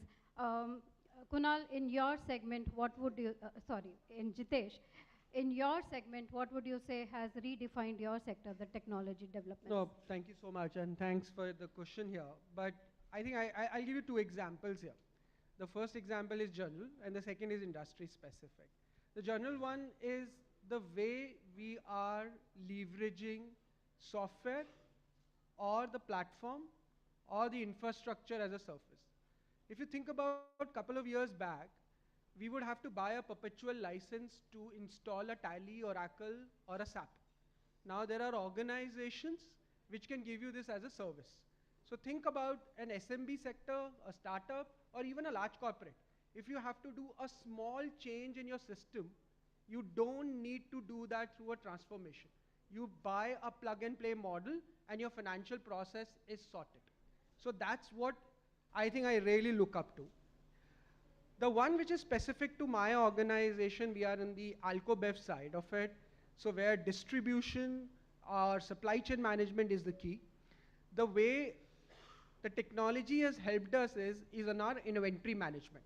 We have a fully integrated supply chain from a warehouse to our Singapore office, to our distributors which are spread across to 3,000 points of sale also. So what I get to know every week is what my consumer trends are, what my trade investments are, and how can I pivot it based on the consumption patterns of. So I think that is super helpful, and at the same point of time, I'm able to manage my inventory cost, I'm able to do trade investment settlement on time, so which makes the entire ecosystem moves in the right direction. Correct. So technology for efficiency, I think that's a very big point. Kunal, you would like to add something to it in your segment. Yeah. So let me talk a little bit about broking and financial service industry, wherein what we have seen is, as a country, India, we had about close to, you can say, 20 million or 2 crore demat accounts until 5 years back, which kind of got opened in 25 years before that, that is since 1994. And only in last 4-5 years, we had this number just jumping to 5x within no time. And with only last 1.5 year giving 50% of it, that is close to 50 million, that is 5 crores. This is a big transformation as an industry, thanks to the overall shift in digitization, wherein the account opening used to actually be with 27 signatures, or even there are memories of 60 signatures being done by a client, and used to take months or maybe say, if not days, fortnight or so, and logistical issues, all getting migrated to digital.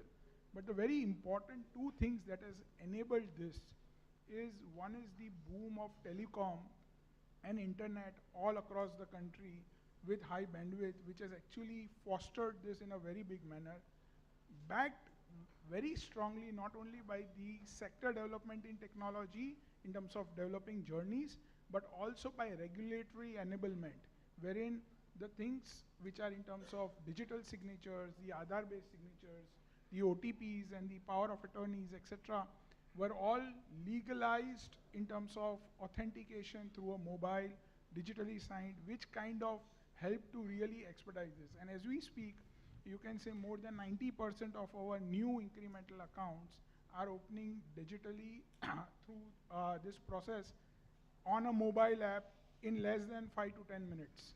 So people can just start investing within no time.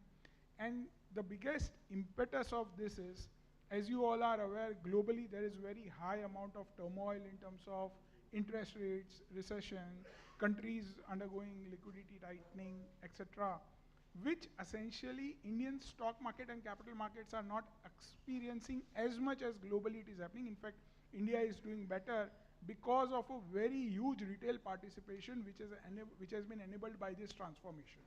So the retail participation is so heavy that the retail buying, retail investments is helping companies raise money, helping counter FI negative flows. So a small change digitally backed by these kind of transformations has actually helped to try and help the whole economy to kind of sustain well. So I believe this big is the I contribution. think smartphones and the Aadhaar, I think they are the basis, for the financial services doing so well these days. And as you said, for the retail customer, it's become very easy.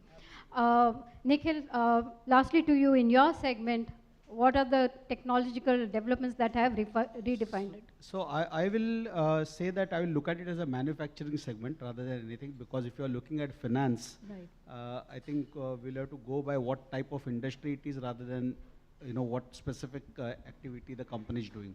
In that sense, I'll say in the manufacturing setup, the one thing which has revolutionized is for me supply chain finance. That is something which is really changed in a big way. Vendor finance or supply chain finance has always been there for ages, but the platform concept on which it has started working has really eased out financing for the entire vendor base. And if your ecosystem is kind of strong and healthy, I think it helps the industry as a whole. So that is something which is really revolutionary. MSME funding, because of which they are, and today they can get at the best of the rates. The kind of scale that is going up. So I was just discussing with one of the persons over here. It started so slow, but today it is that each of them are doing around 40,000 crores. So I think that's something, a real size, which is really picking up. So that being the case, I think that is one which has revolutionized manufacturing industry. For coming to consumer finance and consumer retail industry that we are in for our products, I'll say that tracking of I'll look at the consumer finance side, going away from the vendor finance side. It's a very opaque area. It's an area where there is not much clarity who finances, because at zero finance the cost comes to the company. So tracking through serial numbers, through QR codes, through automation, seeing which ultimate dealer is financing or retailer is financing your product and what financing it is happening, getting a full visibility on that through digitization is something which I will say is sector specific, which has really benefited us. I think transparency in the entire system yes. is something. So great to know that technology is creating a lot of paradigm shifts in all segments across all sectors. Coming to the specific questions about our financial infrastructure, because this is what we are talking about. If I have to ask, Kunal, when we talk about financial infrastructure, first of all, there are traditional infrastructure like our banking systems, our credit card payment systems, etc., ATMs. How much are they being modernized to make them future ready? Is enough being done, or more needs to be done? What is your reading? So I think so. Let me just tell you a very simple thing. The biggest financial infrastructure for any company is how payments are made. And we all know how UPI has revolutionized. In fact, that's the best example in the globe. We are having highest number of transactions, and none of us will be hesitant to even give a small money to any vendor, or even for that matter, people are using it to pay their maids, etc. Also a small money by payments, by UPIs and this thing, and it's very swift and quick. So that is the level of kind of change. But having said that, even if you come in financial services, you come in with respect to banking, there is an immense amount of modernizations with the API transformation that is happening. So all the banks, the financial institutions have been started exposing APIs, and fintechs are at the forefront to kind of lap it up and integrate. And therefore, there is a complete mesh around, if you look at it from outside, wherein you are transacting with anybody from anywhere. And when I say anybody from anywhere, it is essentially, it can be any bank or any broker in the behind financially, but at the forefront, it can be any startup entity, right? Even in future, I don't see that if it's, be it Swiggy, Zomato, in the back end, it may be powered by DFCs of the world for a lot of services, and there are numerous amount of services that are tied up in the back end. I think so it is time that the larger India also takes cognizance of this API revolutions in terms of getting into an integrated world in future, wherein they also integrate their systems using APIs, which is kind of a standard protocol, and try and take a larger benefit. So I think so we are at the forefront. And just to also give you one more last example, Clearing corporations in India has rolled out interoperability in 2019. I was myself part of it to roll it out, and as we see in exchanges, we are kind of the best in the world in terms of interoperability, wherein we also have derivatives interoperability, which is kind of hardly existent anywhere in the world. And at the same time, we do highest amount of derivatives volume on our stock exchanges in the world. So that is the level of advancement. So that's quite a bit. That has already happened. Anything more that you're looking at? What more needs to be done? I think so. This is just a start. The foundation is created in terms of what can happen. Now the whole foundation will be layered by a huge amount of AI/ML that will come. That AI/ML essentially will do a lot of contextualization for customer. So earlier it used to be that everybody used to see the same news. Now the news that you will see, that they will see, and what I will see will be completely different in terms of it will become more contextual to what is relevant to me, related to my business area, my areas of interest, and everywhere the world is going to be personalized, more hyper-personalized, looking at the consumer behavior. So I think so this whole foundation that has been created will be superloaded with AI and ML, and that intermingled with the overall infrastructure that the larger Indian companies will adopt will completely change the way in which we live. Our lifestyles will also change. Right. So AI ML for customized services to the consumer, I think is the next step now. So every customer will be a segment, Yeah. and therefore you can't say it's customized to customers, but it is essentially programmed and intellectualized in the manner in the back end that the customer will feel in terms of means we are already talking like you have to think accordingly, it will already directly give you. So it does not necessarily make time, and we all have heard that Google and Alexas of the world are listening to us on an ongoing basis as we have in our pockets mobile phones, and we suddenly see an ad of what we may actually talk. So that's kind of going to happen. That's the next step for our financial services as well. Sounds a little creepy, but I think that's good. So Jitesh, let me ask you, Kunal mentioned about fintech companies being the front face for the banking sectors. What are the kind of digital transformations you are seeing fintech are bringing in the sector and helping it make future ready as well? Yeah, so I think I can talk about it as a consumer and as somebody who has worked in financial services to a large extent. So first decade of my career has been in financial services, and next is on the other side of the table. So think about it. I think my friend talked about UPI, QR code, talk about DigiLocker. So what you're doing, the entire journey of a consumer is from an onboarding to his collections. Everything has been digitized to a large extent. Now, the recent changes which they have done is the asset aggregator. We call it as Sehmati, which the government has launched. And what the most important thing, what I feel fintech have done is they have democratized learning. I mean, talk about any stockbroking organization, they are starting with onboarding a consumer through a learning program. So what they're bringing down is their reach through educational programs, through asset-light models. So they are bringing the ecosystem in a larger forum, or the reach has become much, much wider.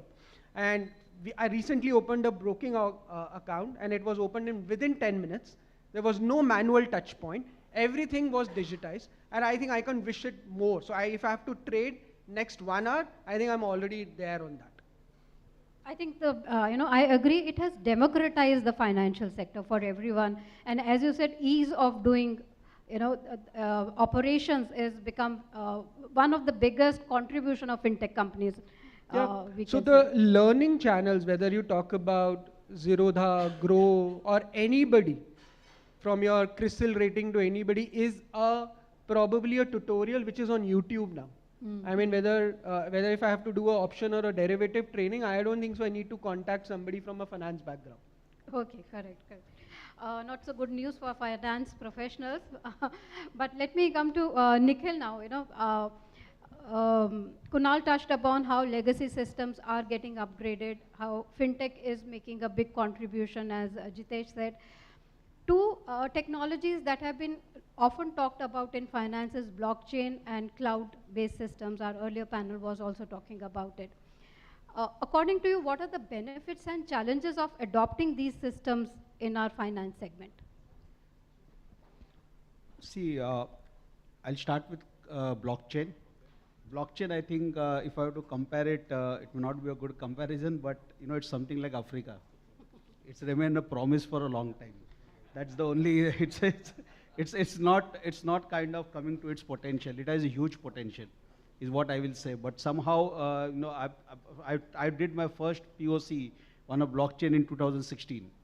So that was a time when we tried out. We did another POC in 2019 on in an intra-group trade which we wanted to do. But still the scalability has not been to the extent it should. There are multiple reasons for that, is what I will say. While the concept is absolutely something which is relevant and which is useful, take a simple example of a trade. The most use case can be an international trade where there are so many players, and in terms of your simple paperwork which travels across, a working capital cycle will be 15 to 20 days just because of the time taken for various documents to flow across. And if that has to be converted into a blockchain, which has been attempted by many people, which a distributed ledger is there, there is a Bolero which is there, so all of them are doing it. But any one chain, any one player in the chain not on blockchain will kind of derail it. So there are a number of reasons why it doesn't take off, or it is not taking off to the extent it should. There are other reasons why blockchain, I think, is another use case was KYC. But then I think eKYC has come and it has worked out very well, which means that it was not required to have a blockchain for that. So I will just say blockchain is a promise. It has potential, but it is still not worked out the way it should. As far as cloud goes, I will clearly say that it's like for my company at least, it's a cloud-first strategy. We are trying to see that how we can take most of our functions on cloud. Today we have our ERP on cloud. Most of our other services are on cloud, because that's the best way to scale. That's the best way to have flexibility. And when I say scale, it means it's a hyper scale. You can just increase when you want. You can the way you want. The business model gets a lot of flexibility. And that's very important, because today I think in this uncertain world, only thing that is certain is agility. If you're agile, you're going to succeed. And if for that, if you have to change your business model, you cannot be invested in a huge technology where you can't switch anything. So that's something which cloud gives you, that flexibility. And of course, I will say the most important thing is security. While people say that, whether security is compromised or something like that, I will give high weightage to cloud security than individual security. If you just read the securities piece, I'll say that it is said by 2030, around $650 billion will be lost because of only security. That is your either downtime or cyber attacks. Right. So today there are only two types of companies, one who are attacked, one who don't know that they're attacked. Okay, and that is a reality. We'll come back to that, the data security. So from that angle, I think cloud is something where you are more, at least, getting the best of the things in terms of security and all. So I would give cloud much more weightage, and a blockchain for me is a promise. Okay, fantastic to know your views about these two technologies. Another very important aspect that comes when we are talking about future proofing of our financial infrastructure is the governance part. Gaurav, let me ask you, in the regulatory, because regulatory ecosystem becomes very important when we are talking about financial infrastructure. What role do you see RBI playing in making sure that our financial infrastructure is resilient to risks? Yeah. So, see, in the context of COVID-19 pandemic and the Ukraine war, now the Israel war, also the global banking sector events that have happened in the US, the Silicon Valley crisis, even in the Europe, the topmost focus, from an RBI perspective, would, as you said, resilience, financial resilience and stability. Now, what is the role of RBI? RBI is a custodian of financial stability. Now, as a custodian of financial stability, they have a lot of responsibilities on the plate, and I think they have been doing really well. From maintaining or setting up the interest rates, liquidity management, capital stack of the banks, audits that they have been doing. So they have been doing their part of it. When we talk about, from a banks and financial institution perspective, and I think my colleague Kunal can answer better, but resilience can be from a financial perspective, operational perspective, and organizational perspective. Now, when we say financial resilience, is something when banks have sufficient capital and liquidity, to withhold or withstand any shocks. When we talk about operational resilience, that would mean banks and institutions can offer or are able to deliver critical services in the face of any disruption, like any attacks or cyber risks that are there. And then comes the organizational resilience, which means the management of the financial institutions. Are they, expecting? Are they, proactive? Are they looking at the uncertain events and are prepared for that?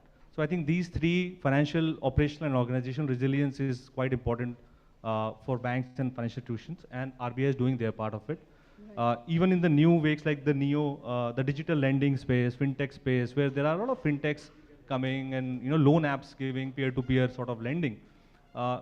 It is an opportunity for the country, but it also poses a challenge for our regulations or regulatory, where they would have to ensure that the transactions are done in a proper, transparent, true, fair manner and transparent manner.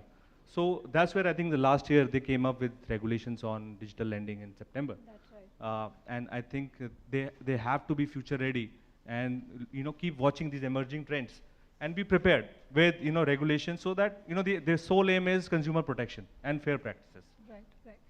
I think listening to our speakers, one takeaway that I get is that technology is a big game changer for the finance sector.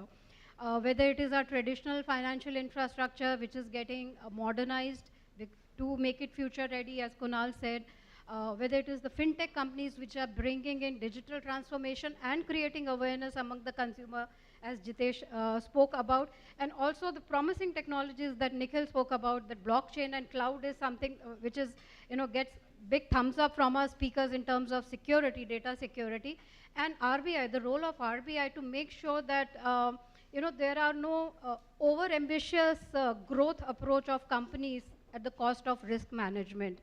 So before, our times is already up, but before I close the panel, let me ask my speakers to do some crystal ball gazing and give me one tech disruption that you foresee in the future. So Nikhil, starting from you. I'll say CBDC, central bank digital currency. Okay. For me, that when it comes, and it will, it's a matter of time. When we have digital currency, I think it's going to revolutionize everything. So that is because it will change the way the business functions. It will change the way it's going to eliminate intermediaries. It will be a game changer. Okay. And it will take time, but it will be there. Okay, so that's a disruption that Nikhil is looking forward to in future. What's your prediction? I would have loved to say that I would look forward to capital account convertibility still, but while you are asking for technology, I would say that the integrated approach in which the companies have started lapping up the overall functioning, everything is going to go on mobile much more. It is still a large amount which is outside of mobile, and millennials, as they are growing up, is making that shift transformation. So I think so we have only touched the tip of iceberg. Okay.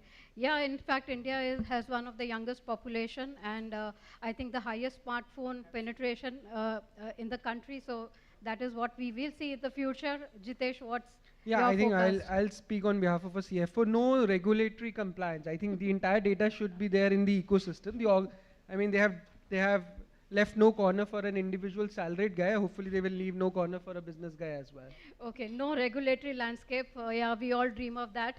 Gaurav, your last word. My friend Nikhil has said about blockchain, but I, being in real estate sector, real estate is not on smartphone, except REITs, which have been a new development. You can buy real estate from, commercial real estate through REITs.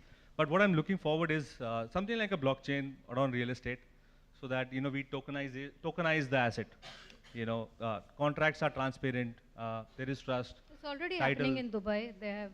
Yeah. So we should look forward. I am looking forward to it, where real estate transactions could be brought about on blockchain, where there is transparency, there is trust, there is property title details available for anybody to verify, and global access on this, and market efficiency. Basically, we don't know what the neighbor is selling for, it would be great to know what the neighbor sold for before I could, give my offer on my flat. Correct. So being efficiency in the market and tokenization, that's the thing that I'm looking forward on the real estate. So great wish list of our speakers here. CBDC I said from the finance side. I just say that ONDC is, I think, is another thing which is going to revolutionize things. We'll wait and watch how it comes out. But the way UPI is done for payment interface, similarly, I think for ONDC is going to do for business. And I think the future does look bright the way technology developments are happening in this sector and across industries. I think the day is not far that we will be seeing all these developments also happening. I think the takeaway from this discussion is that when we are talking about future proofing of financial infrastructure, we need to strike a balance between stability, because finance sector has to be stable. As I said, over ambitious growth at the cost of risk should not happen. But innovation is very important, because unless we also start bringing in innovation with some due risk, as we have data security, etc., that will keep getting addressed along the way. So we need innovation as well to keep us resilient to internal and external risks. So I think thank you to our speakers for sharing your views and suggestions, what should be done and what should happen in the future. And thanks to our audience after the lunch being so patient and listening to us. So thank you so much. Any questions? One question we have, two questions, so please. Help them with the mic, please. Over there.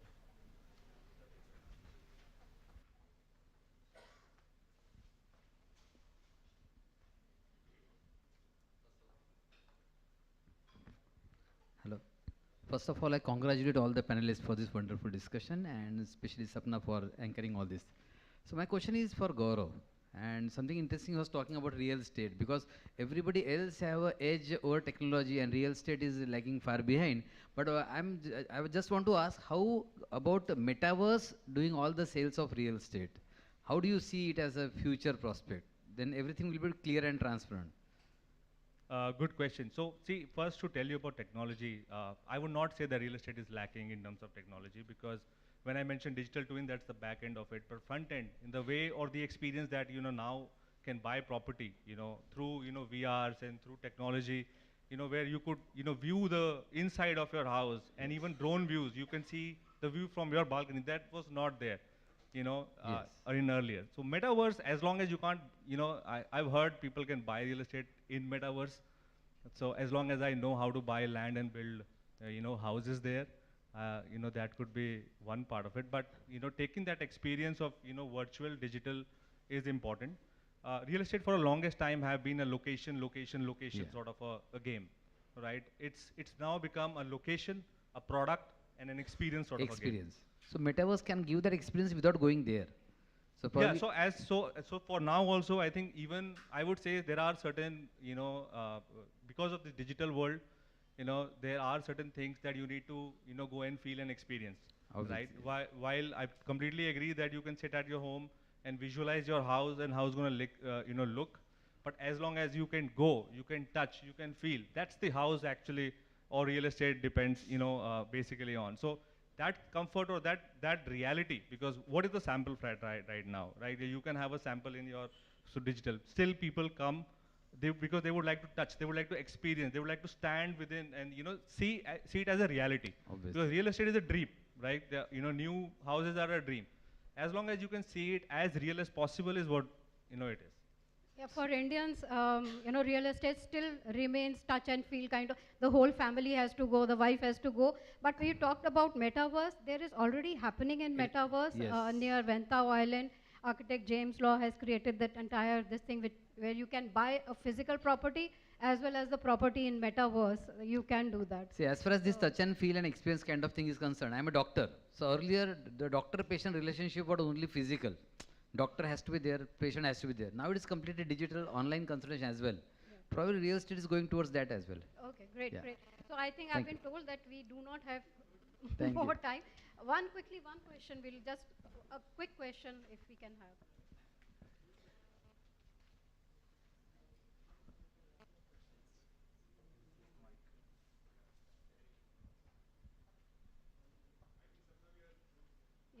let's keep it very brief.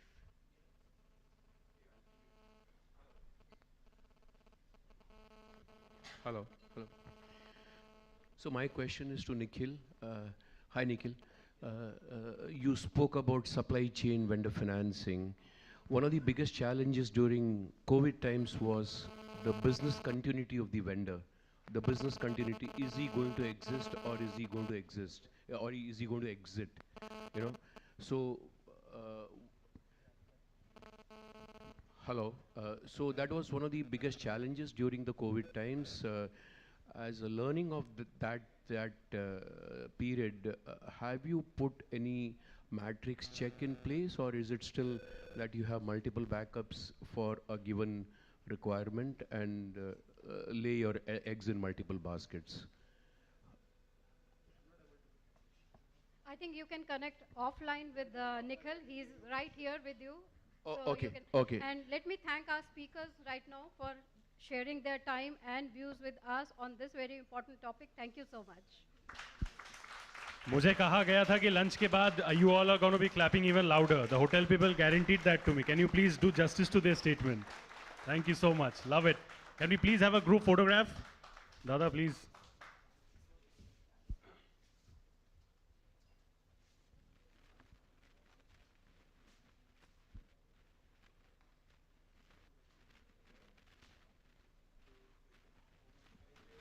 A lot of interesting conversation around metaverse. Do you want this kind of event in metaverse as well later? You never know.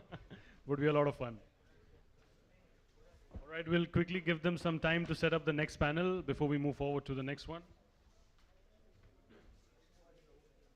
So the topic for the moment is risk management in the digital era and the strategies for mitigation. The session will be chaired by Mr. Tales Razvi, Director, BW People and BW CFO World. He'll be joined on stage by Mr. Kabir Ahmed Shakir, Chief Financial Officer, Tata Communications Limited, Mr. Milind Joshi, Chief Financial and Strategy Officer, Maximus International Limited, and Mr. Tejas Mehta, VP Finance India, Mondelez International. Can we have the loudest cheers for this wonderful panel? Taali nahi baja rahe ho aap log, please. Let's encourage and motivate our speakers and panelists all the way more. They've taken out time just like you all. We'll request you all to kindly take it here forward. Stage is all yours, sir.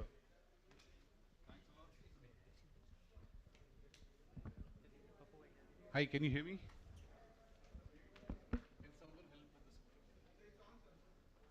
Is it audible? Right. So I'd like to welcome our esteemed panelists. Welcome, Mr. Tejas. Thanks for finding time and agreeing to discuss on this topic. And we have a panelist, Mr. Joshi, who's joined, and he is unwell. Despite that, he was able to make it. And Mr. Kabir Shakir, who's the CFO for Tata Communications. So we'll start with sweet things, that's Mondelez. So you wish to say anything? No, I think thanks for having us. I work for Mondelez, as he rightly said. So, the topic is risk management in the digital era, right? And I think I always say as a finance guy, if you don't invest in risk management, whichever business you are, the business is risky. Great. So we have been talking about future of finance since morning, and the last session was on the infrastructure building. And when we talk about infrastructure in finance, it's these days it's mostly the soft infrastructure, the IT infrastructure. And when you talk about the kind of infrastructure that is into IT, and we spoke about metaverse right now, in this digital era, the biggest concern that comes in is risk management of our data.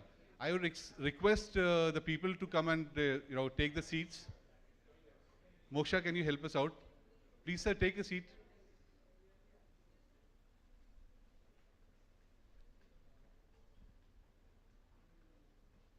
So we're talking about risk management and in the digital era and the strategies for mitigation. So to start with, I would request you to share that how do you identify the digital risks at your levels and your organizations, and what are the kind of frauds that can happen and the data breaches. So I'll start with Mr. Mehta. Sure, thanks. So I think, this is, very much a live topic for a lot of the companies, and sure my colleagues here have the same view. I'll share a little bit of perspective from a Mondelez point of view, right? And I think there is no perfect answer in our humble opinion. I think you need to think of risk, and very simply put, what is risk? Risk is a chance of something going wrong. And hence, first you need to really figure what could go wrong. Now we are talking in the realm of digital risk. So what could go wrong in digital risk? And I think you said about frauds, data breaches, and we know a lot of them, right? So what we do in Mondelez is we have got a three-pronged approach to think about this. First is technology, second is process, and third is what we call people, culture, practice, and whatever you could call about it. And there are multiple things you would have heard in technology, in process, and in culture. But I'll share a little bit of what we can do in, what we do in Mondelez is, first is never stay, I would say, constant on what you think the risk could be. So have a regular risk management approach. So the risk is going to change and your answer to that could change. So the first thing is never think the risk today is the same risk in 2 years' time. So we have a very strong enterprise risk management framework. And I think there is also, I was hearing some of the colleagues before, there is a significant effort required from the company on the enterprise risk management. So I think that is one. Second is clearly on tech process. So, any business process, you need to think of from a digital lens, what could go wrong, what not could go wrong. And I think the most important, at least in our opinion, is the culture of the people and your practices. So simple things like, OTP management, and more complex things like phishing attacks, ransomware attacks.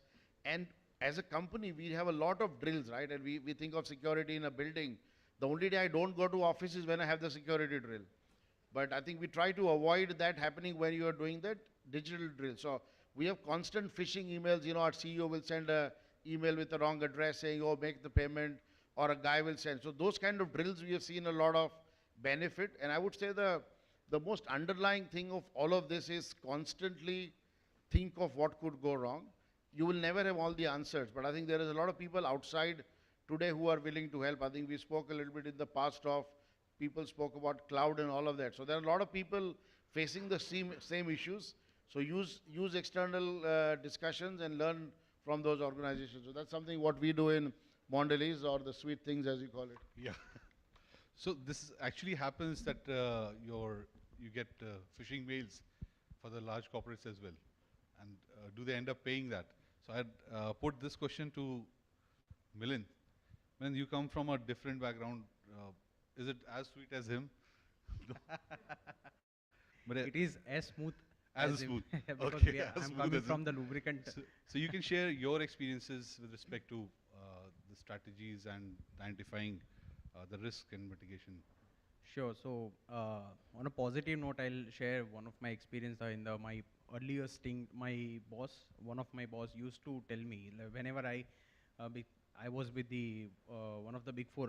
I was associated with one of the big four, and whenever I discuss the balance sheet, and I tell, sir, इसमें बहुत risk है, and he used to tell me कि Milind, risk चाय पीने में भी होता है, because we have the caffeine, right? So it's a slow poison kind of. And on the contrary, he used to say कि risk तो है, but वो manage भी हो जाता है. How? छोटे से छोटा वो रिगड़ी वाला भी जो होता है या पान के गल्ले वाला होता है, उसको पता होता है कि कितने लोगों ने उससे बाई किया है and how much he is supposed to collect. The only thing is, in his case, the risk, threats, vulnerabilities, all these technical jargons are not documented. And that is what I generally believe, that most of the businesses are managing their risk. The only thing is they have not documented it. The right set of responsibilities are not defined for the particular class of employees. And that is very much important, that first of all we start identifying from the valuable assets, moving forward to all the possibility vulnerabilities which we have even within our organization, be it the IT environment, be it the business processes. And that's how we then perform some of the threat modeling and identify the threats, and then we move to the mitigation actions. But each activity has certain rules, and that's how we need to segregate the duties. And the most important part in the risk management is not to manage the risk, but rather to document the risk, that this is the roles and responsibilities of the person. If that is not done and that is not communicated, then I think the whole whatsoever exercise, be it the ERM or be it the FRM, whatsoever you do, that will go and that will be failed. Thank you. Thank you, Milind. So we'll come to Mr. Shakir now. And what I assume at Tata Communication, you are managing large chunks of data, and starting from smaller segments and larger ones. So how do you take care of that, and what are the kind of risks that you have, the challenges that you have on a regular basis? Yeah, thanks for that. Let me start off with just a brief intro of Tata Communications. And whenever I meet people outside, I have this flippant line to introduce myself. You use Tata Communications, you just don't know. And I say this for all of you here in the room. And why do I say that? Because 1/3 of internet traffic of the world goes through my network. Wow. So therefore, if you have probably made a WhatsApp call this morning or sent an email or exchanged, any form of communication with either a professional or a personal, colleague, then 1 in 3 chances you probably have gone through my network. No. With that also comes the responsibility that I can actually, today detect what these risks are. Let me step aside because there's a lot of finance colleagues here in the room. 20 years ago, we defined security in a physical context of my office. You put a 3-lever Godrej padlock, you put a security guard, and you slept, at your home saying that your infrastructure is secure. Then we connected, our offices, our factories, our, invoicing locations, our distributors, our vendors, and became an extended supply chain. COVID has taught us, it broke every myth. Because all of us, we worked what? 5% of the employees worked 5% of the time from home. 100% of the employees for 100% of the time for a prolonged period of 18 to 24 months worked from home, and nothing changed. Nothing changed. Yeah, we are social human beings, so our social contact, our entertainment, and all of those aspects got compromised. But from an economic productivity point of view of organizations, nothing changed. In fact, a lot of organizations started reaping benefits, in the pandemic, as a result of this. Coming to the security angle with that introduction, the security perimeter of the organization is only expanding. So 20 years ago, when it was contained in your physical premises, today a leaky chip of your third-party transporter carrying goods from one location to another location could be the conduit of someone hacking into your infrastructure and, posing a risk. So what I leave you with, irrespective of whatever business you are in, whether you are a B2B or a B2C, what we are doing is we are in the business of trust. A brand that you actually sell has a promise. Earlier, in the physical medium, you walked up to a supermarket, you picked up something, you paid in cash or in credit card, and walked away. Today, thanks to the digital medium, they have your entire history. And we talk about data privacy. People, for a chance for a lucky draw in a supermarket mall, will probably give their entire, astrological history with their name, date of birth, everything. That's data privacy for you, here in India. And as businesses who have consumers or customers, whether it is corporates, in case of Tata Communication, it's corporates, they lend their digital estate to us to manage, and some of you who are in the consumer space here, your consumers lend their, personal information to you. And it therefore becomes incumbent on us to recognize this growing security perimeter and the increased trust that is imposed on us. Combination of these two puts an enormous amount of responsibility. And I would call upon, in fact, I would say every leader, security is not the responsibility of a CISO, security is not the responsibility of a CFO. In fact, every employee of the company needs to manage, the security because it's the trust imposed on the company. But I would say, as the custodian of trust, of compliance, the first port of call actually sits with the CFO. So identifying these threats, knowing that the security pyramid constantly is changing. Because if I hire a millennial today, I mean, most of the time I sit in an interview, I don't know who's interviewing whom. And they are looking at an agile working environment. They're looking at, I don't want your stupid, laptop where the hourglass moves all over the place, and because you have a procurement policy to buy the cheapest one, I'm going to buy my own device. Can I just have access to corporate net? I am not interested in 9 to 5. I would like to access the information at 7 o'clock in the morning or 11 o'clock in the night. I want information anywhere, anytime, anyhow. I want information the moment that is generated. I do not even want anyone to. So the demands of internally of your employees are changing. The demands of the ecosystem are changing. Your customers are changing. They are engaging with you online 24/7. So I would say, if we are, and as Tejas pointed out, if we are not managing, risks on a day-to-day basis, I'll give you an example. The moment, a geopolitical risk stems out, and if India takes a certain stance against the, Israel conflict going on as of now, the first thing that crops in our heads in Tata Communications is, what are the bad actors thinking?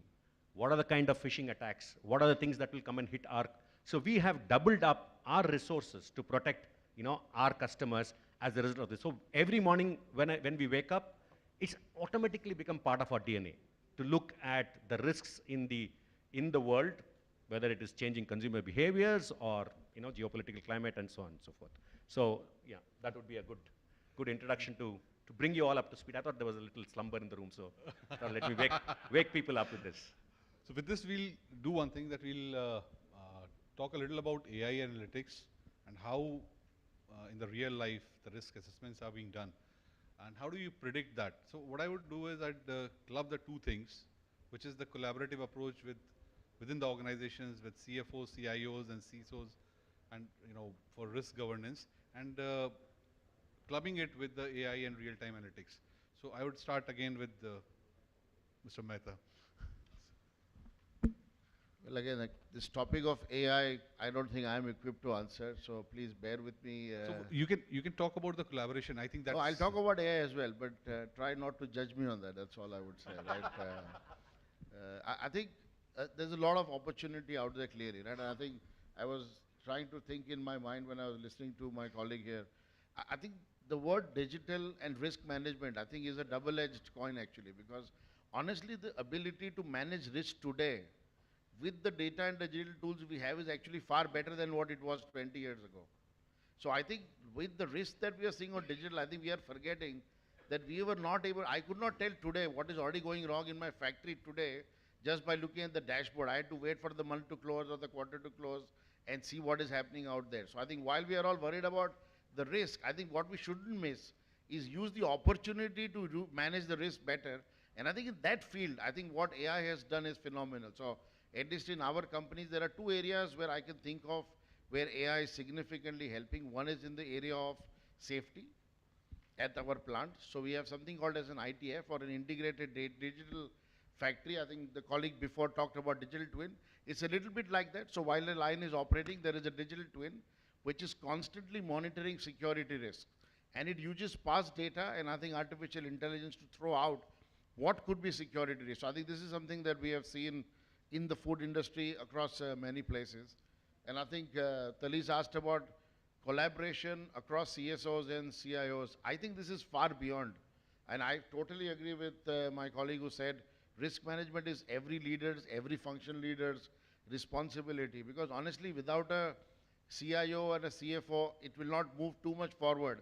But I think without talking to a compliance person or without talking to my health and safety person, I wouldn't also know what are all the potential risks I'm going to face, and hence as a result the financial risk or the business risk that the company can face. So I think to me, this collaboration is well beyond CFOs and CIOs. Is actually the leadership team or the team is below, but it's an enterprise, which is why the word enterprise, I like the word enterprise. It is everybody's responsibility to think of risk and manage risk. Not everybody might have the final execution ability, but I think everybody's responsibility. And hence this collaboration to me is the most crucial element. You might have the best infrastructure, but if you are not collaborated well enough, I don't think that investment will give you the return from a risk management point of view. Thank you. So with this, we'll move to our next panelist, that's Mr. Joshi. So your quick views on the AI and the integration. Sure. I'll just add, first of all, on the collaboration part. I'll again go back to the earlier session when someone mentioned that CFO is like a queen, who protects the king as well as who protects to all other, all other players. So CFO is one of the four front leader who is basically governing the whole risk management process with the help of the other C-suite professionals and all the CXOs. I'll not speak more about it because already he has covered most of the thing.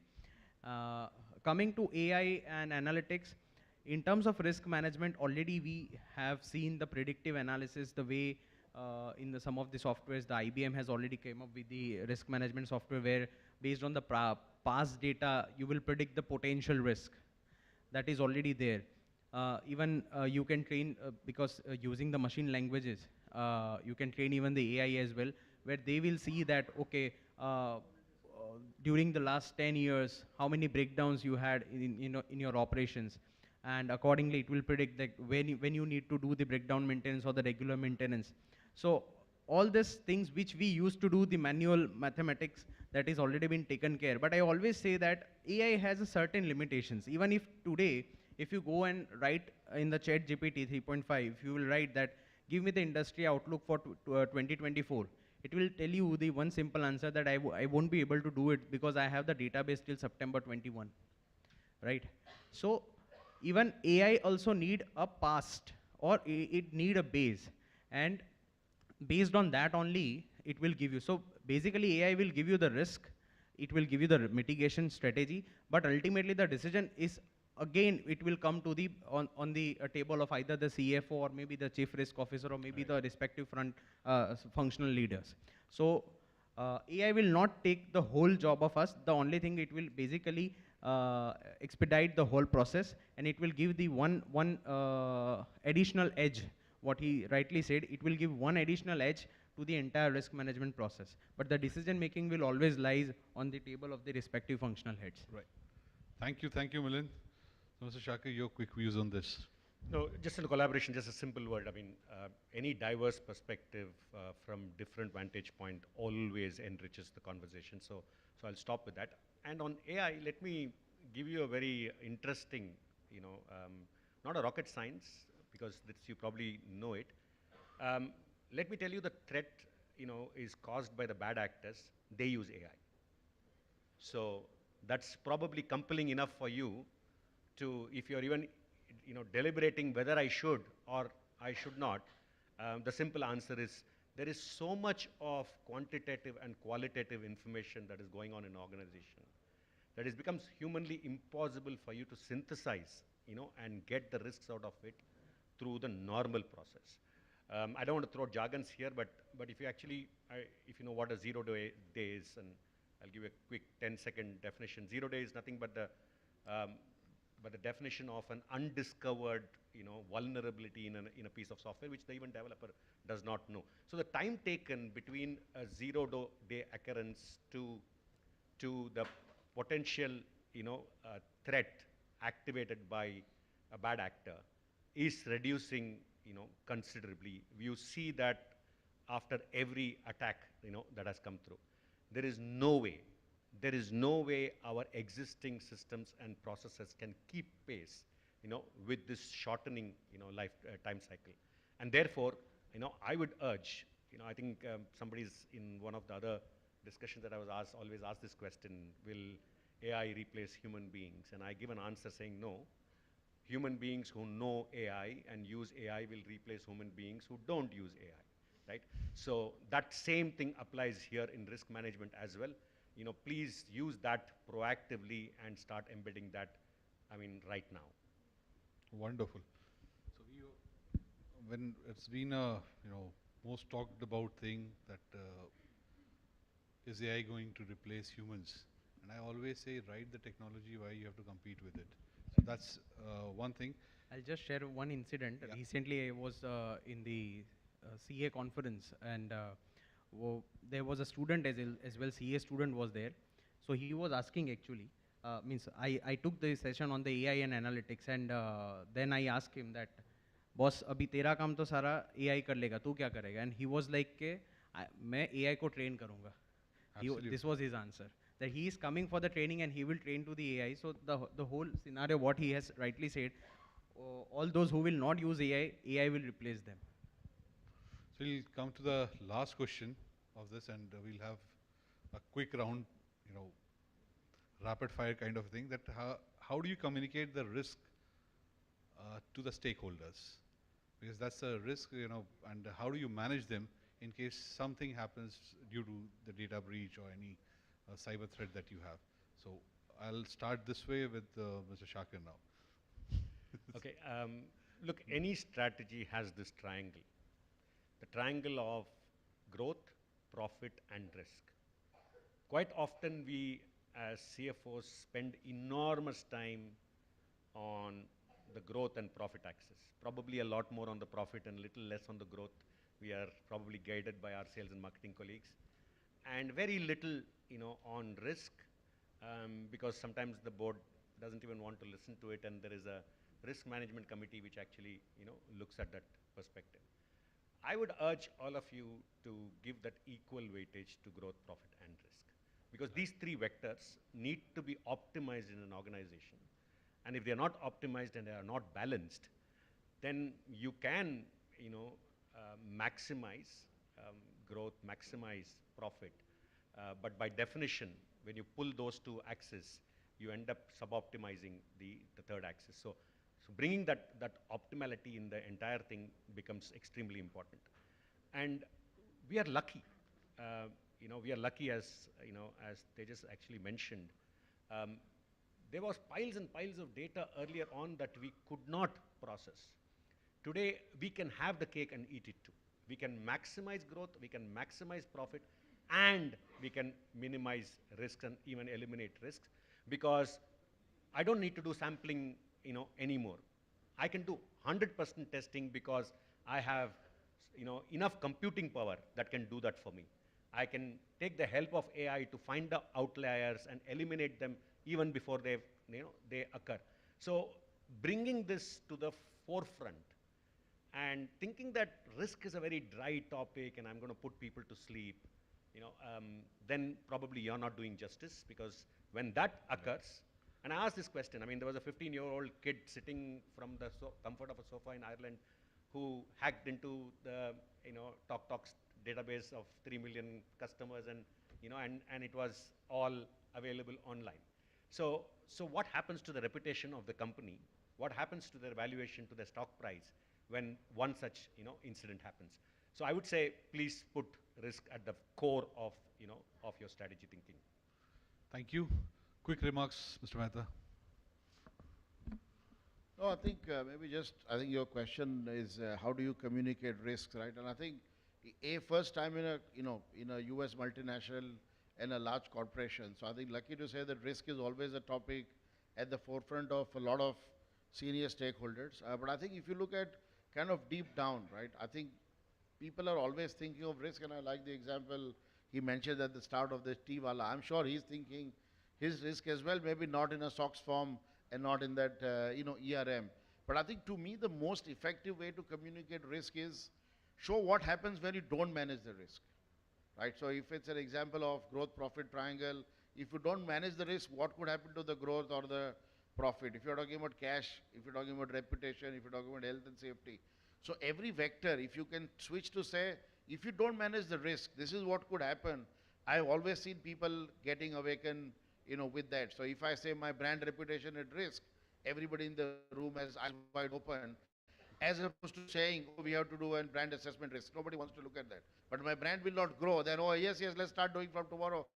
Let's get the marketing campaign 2 days later, but let's finish the brand risk assessment. So I think if you connect to what could go wrong, I think have worked for me as a very simple way to communicate risk. And of course, in multinational global corporations listed, there are enough formal occasions as well. But for everybody to think risk, I have seen this as a very effective tool. Thank you, Mr. Mehta. Milind, please.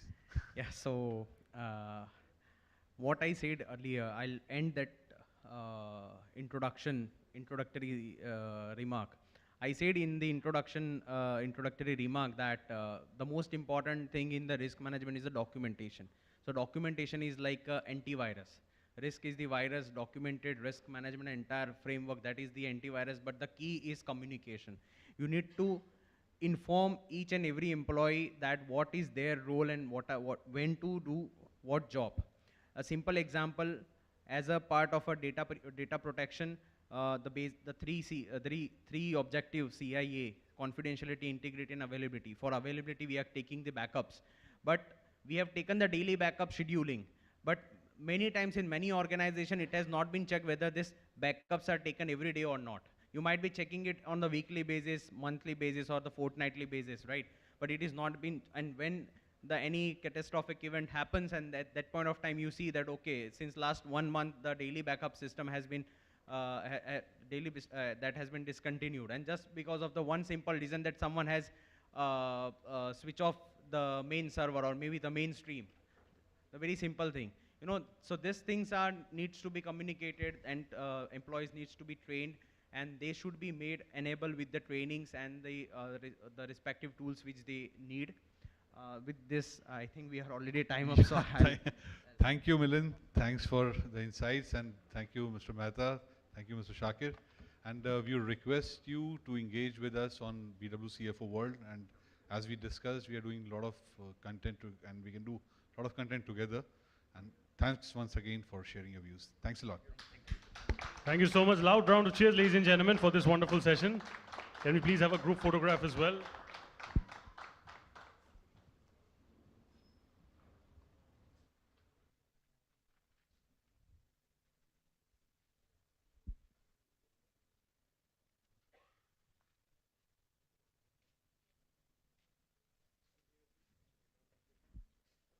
Thank you, sir. And there was a conversation about checking backups. Just want to crack a quick PJ. I might not have a software, but I check my WhatsApp backups daily. It happens at 2 a.m. at night. Thank you so much, sir. Before we move forward, I'd like to thank our partners once again, whose support has been absolutely wonderful in terms of organizing today's event. Associate partner, Resurgent India, organized by BW Business World. Event partners, Joy Travels Private Limited, Fandrum, Beanley Coffee, JustBath.ai, The Thick Shake Factory, Reality Plus, Exchange for Media, IWM Buzz, Impact Weekly Magazine, and Pitch. In the meantime, we have the panel set up and ready. Ready? Yeah? Perfect. So the panel discussion, the topic for the moment is talent and skills for the new finance, navigating the human capital landscape. The session will be chaired by Dr. Srinath Sridharan, Corporate Advisor and Policy Researcher.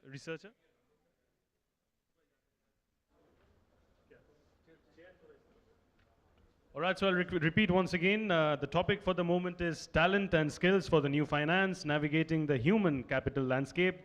The session will be chaired by Dr. Srinath Sridharan, Corporate Advisor and Policy Researcher, Mr. Deepak Goyal, Global CFO, EPL Limited, Mr. Jyoti Prakash Gadia, Managing Director, Resurgent India, Mr. Madhavan Hariharan, Group CFO and Head of Strategy, CK Birla Group, Mr. Rajiv Gupta, Chief Financial Officer, L&T Technology Services. May I please have the privilege of calling all of them on stage, please? Can we please have all our respected speakers and panelists on stage, please, for this session? Thank you, sir. Let's give it up. Loud round of cheers, ladies and gentlemen. We can do even better, I believe. We have interesting performances, a very special session by Mr. Robinson over here. And I believe I've spoken so much Hindi, Mr. Robinson must have learned Hindi a lot more than a lot of other Indians over here as well. All right, perfect. Stage is all yours, sir. Thank you. Thank you. Good afternoon. So to set the context of this topic, very convoluted way of saying talent management and putting the onus on CFOs, right? As if their plate was empty, as if they're free. First, you wanted them to run the balance sheet, take accountability for governance, then also M&A, also change management, also culture management, taking care of external stakeholders, I mean, whatever R's are, IR, PR, ER, whatever, ER for emergency room for what they do. Uh, and I think suddenly we come to the topic of where do you get talent from? And how do they manage that talent? And here I want to bring the complication. I think, except for him probably, we kind of tilt the average age in the room. And that's also very representative of the Indian corporate CFO community. But if you look at the rise of startups, rise of listed startups, the average age of CFOs is dropping. But very classically, if you look at the last 8 listings that happened, the CFO is at least 45 years plus of age, which means you're going back saying that I need a certain amount of maturity of understanding, experience for a good CFO to do what it takes. It's not just, everything is just not about the youth. So how do you balance the agility of or exuberance of youth? And two, how do you bring that seriousness and maturity of what you expect in a CFO candidate? And of course, how do you identify the essential skills of what I call the GEMS community? I think we live in a GEMS world. GEMS, I write it as GEMZ, gig economy, millennials, and Generation Z. That's the world we live in. And about 80% of Indian community will fall into the GEMS community. How do we actually build organizations that can serve them and that can also have them on board? So really challenging one, and what I'm going to ask my panel to do is this supposedly easy task of balancing innovation, fostering talent, building pipeline, strategies for upskilling and reskilling. What was originally a function of HR and learning and development suddenly is now thrust on the finance professionals to say, you know this business, you know the complexity, and why don't you train the next set of leaders for it? So it comes with its own challenge, time pressure, because their stakeholders are only increasing today. So I will open up the panel with each of them sharing their observations, and we'll come around for a quick set of question answers as well. So where do we start? Let's start with you. Good afternoon. Very nice to be here. I think Srinath summarized it exceedingly well in terms of what is expected of a job of a CFO. I personally feel, and I've been in this field for 30 years now, I think this is the best moment for a CFO and the most challenging moment for a CFO. I think best because the kind of learning that each of us go through and our teams go through is just phenomenal. Every day is a new day, you learn something, and that has not been the case, at least when I started my career, right? So it was definitely not the case.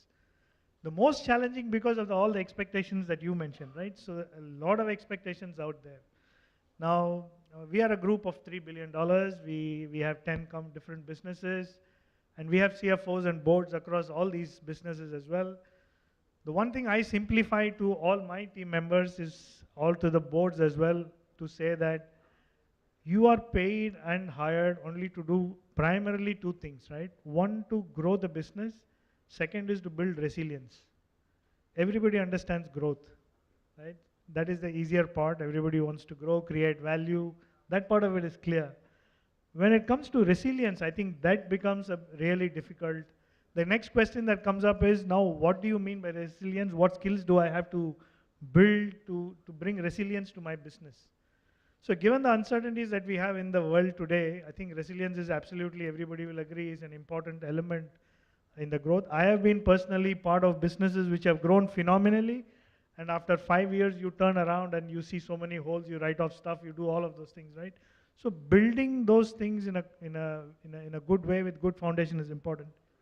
I personally see 3-4 essential skills that CFOs need to have. One, of course, I have to talk to the title of the conference, Future of CFO. Clearly, with technology coming in, I personally feel the art of the possible has to be understood by the CFO.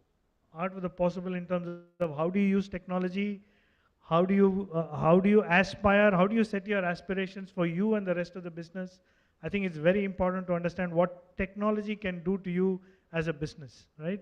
And I'm not just meaning processes, as a business, maybe as new business models, or maybe something else as well. So that's very important, and I should admit, in most cases, people pretend to know. I think it is not cool to say I don't understand technology. So a lot of people say I deal with technology, but when you really scratch the surface, you really have to go deep to understand what do you mean by that, right? My really plea would be for all of us, I would say, is to really understand technology at a depth which is very relevant for our jobs, right? That's important. That's the first one. The second one, which is not new to our times, is business sensing. I see that with technology, remote work, all of that, people are in multiple remote places. Ultimately, business happens in two places, either in the factory or in your market, right? If people are not spending enough time on these two places, I think building that skill and sensing what is happening with a customer or at the manufacturing place or wherever, whatever businesses you have, I think that's a second skill that's absolutely needed. Third is managing risks. When I mean risk, everybody understands operational risk. I have a tough time within my own businesses to say, let's focus on strategic risks. Now, when you say strategic risk, I mean, for example, maybe I have a supplier where 80% I'm dependent on, say, sourcing from one country, or it's a customer concentration risk. It could be any of those risks, but truly strategic risks, understanding that. And the last one, and I will stop with that, is clearly the art of impactful communication. I think it has nothing to do with the function, but the individual. I see that becoming lower and lower over the years. How do you use data? How do you use visualization? Ultimately, the job is to influence people, right? The art of impactful communication is a skill that needs to be honed almost on a daily basis. That is something that we really look for. Of course, we are on the journey. We never arrived. We are on the journey, but at least that would be my first summary, I would say. So, Jyoti, before we go on to you, I mean, what you mentioned, very importantly, risk and resilience. What was originally the core function for a CFO, but today you also added the other complication, data and digital. I mean, how do you cope up with skilling oneself and constantly skilling, because you're unlearning faster than you're actually learning, and yet you're expected to deliver on the go all the time? Thank you, Business World, and thank you all the panelists and Sir Sanat for inviting me here. I basically run a financial advisory firm. So we are a bunch of finance people, around 350 people. I think so that's what the problem area comes down to me. So whenever I'm hiring any people and whenever I'm thinking that what is the issue, so there are two types of problem statement or two types of things that we need to resolve. One is whenever you are looking at a people, what type of skill set are you looking at? What he knows or whom he knows? So we can't understand this too कि आप उसको किसके लिए hire कर रहे हैं. So what he knows, that skill set needs to be reskilled every 3 years. Whom he knows, that's where your transitions comes from. So that differentiation, that what he knows, because I come from a consulting industry, so consulting industry, each and every interpretation in income tax, each and every interpretation in SEBI laws or anything in the financial world, after some period of time, every law has got two hands. On the one hand is this, on the other hand is this. So now it boils down कि sir आप एक काम करा सकते कि हमको left hand side वाला तो हाथ नीचे, हमको राइट हैंड वाला हाथ चाहिए. So now, तो what you understand, that becomes there. वहाँ तक close हो गया. And thereafter, now what you understand again keep on changing. So what I have seen, like we were hiring one compliance officer. So in the compliance officer, we were thinking कि क्या hire करना. तो HR लेके आया कि सब we should hire some experienced people. तो at least 15 years of experience when this JD was made. मैं बोला सर GST आया ही 3 साल हुआ है. IBBI, the insolvency has come 3 years before. Every new act, whatever that you see, there is so much of transition happened. I passed out my CCA. I don't even remember those excise and custom duty act whenever that it was passed on at that point of time. So please try and understand to what you know that keeps on getting changes, and the upgradation only comes from whom you know. So this is, I think, so this is where how you skill yourself, what you know and whom you know, that differentiation needs to be understood properly, sir. Thank you. That was interesting. What you know and whom you know. Is there also a way that we will classify a professional company versus promoter company? Sir, again, the promoter, whoever is there, he is only looking at all these CXOs, ki sir, whom he knows.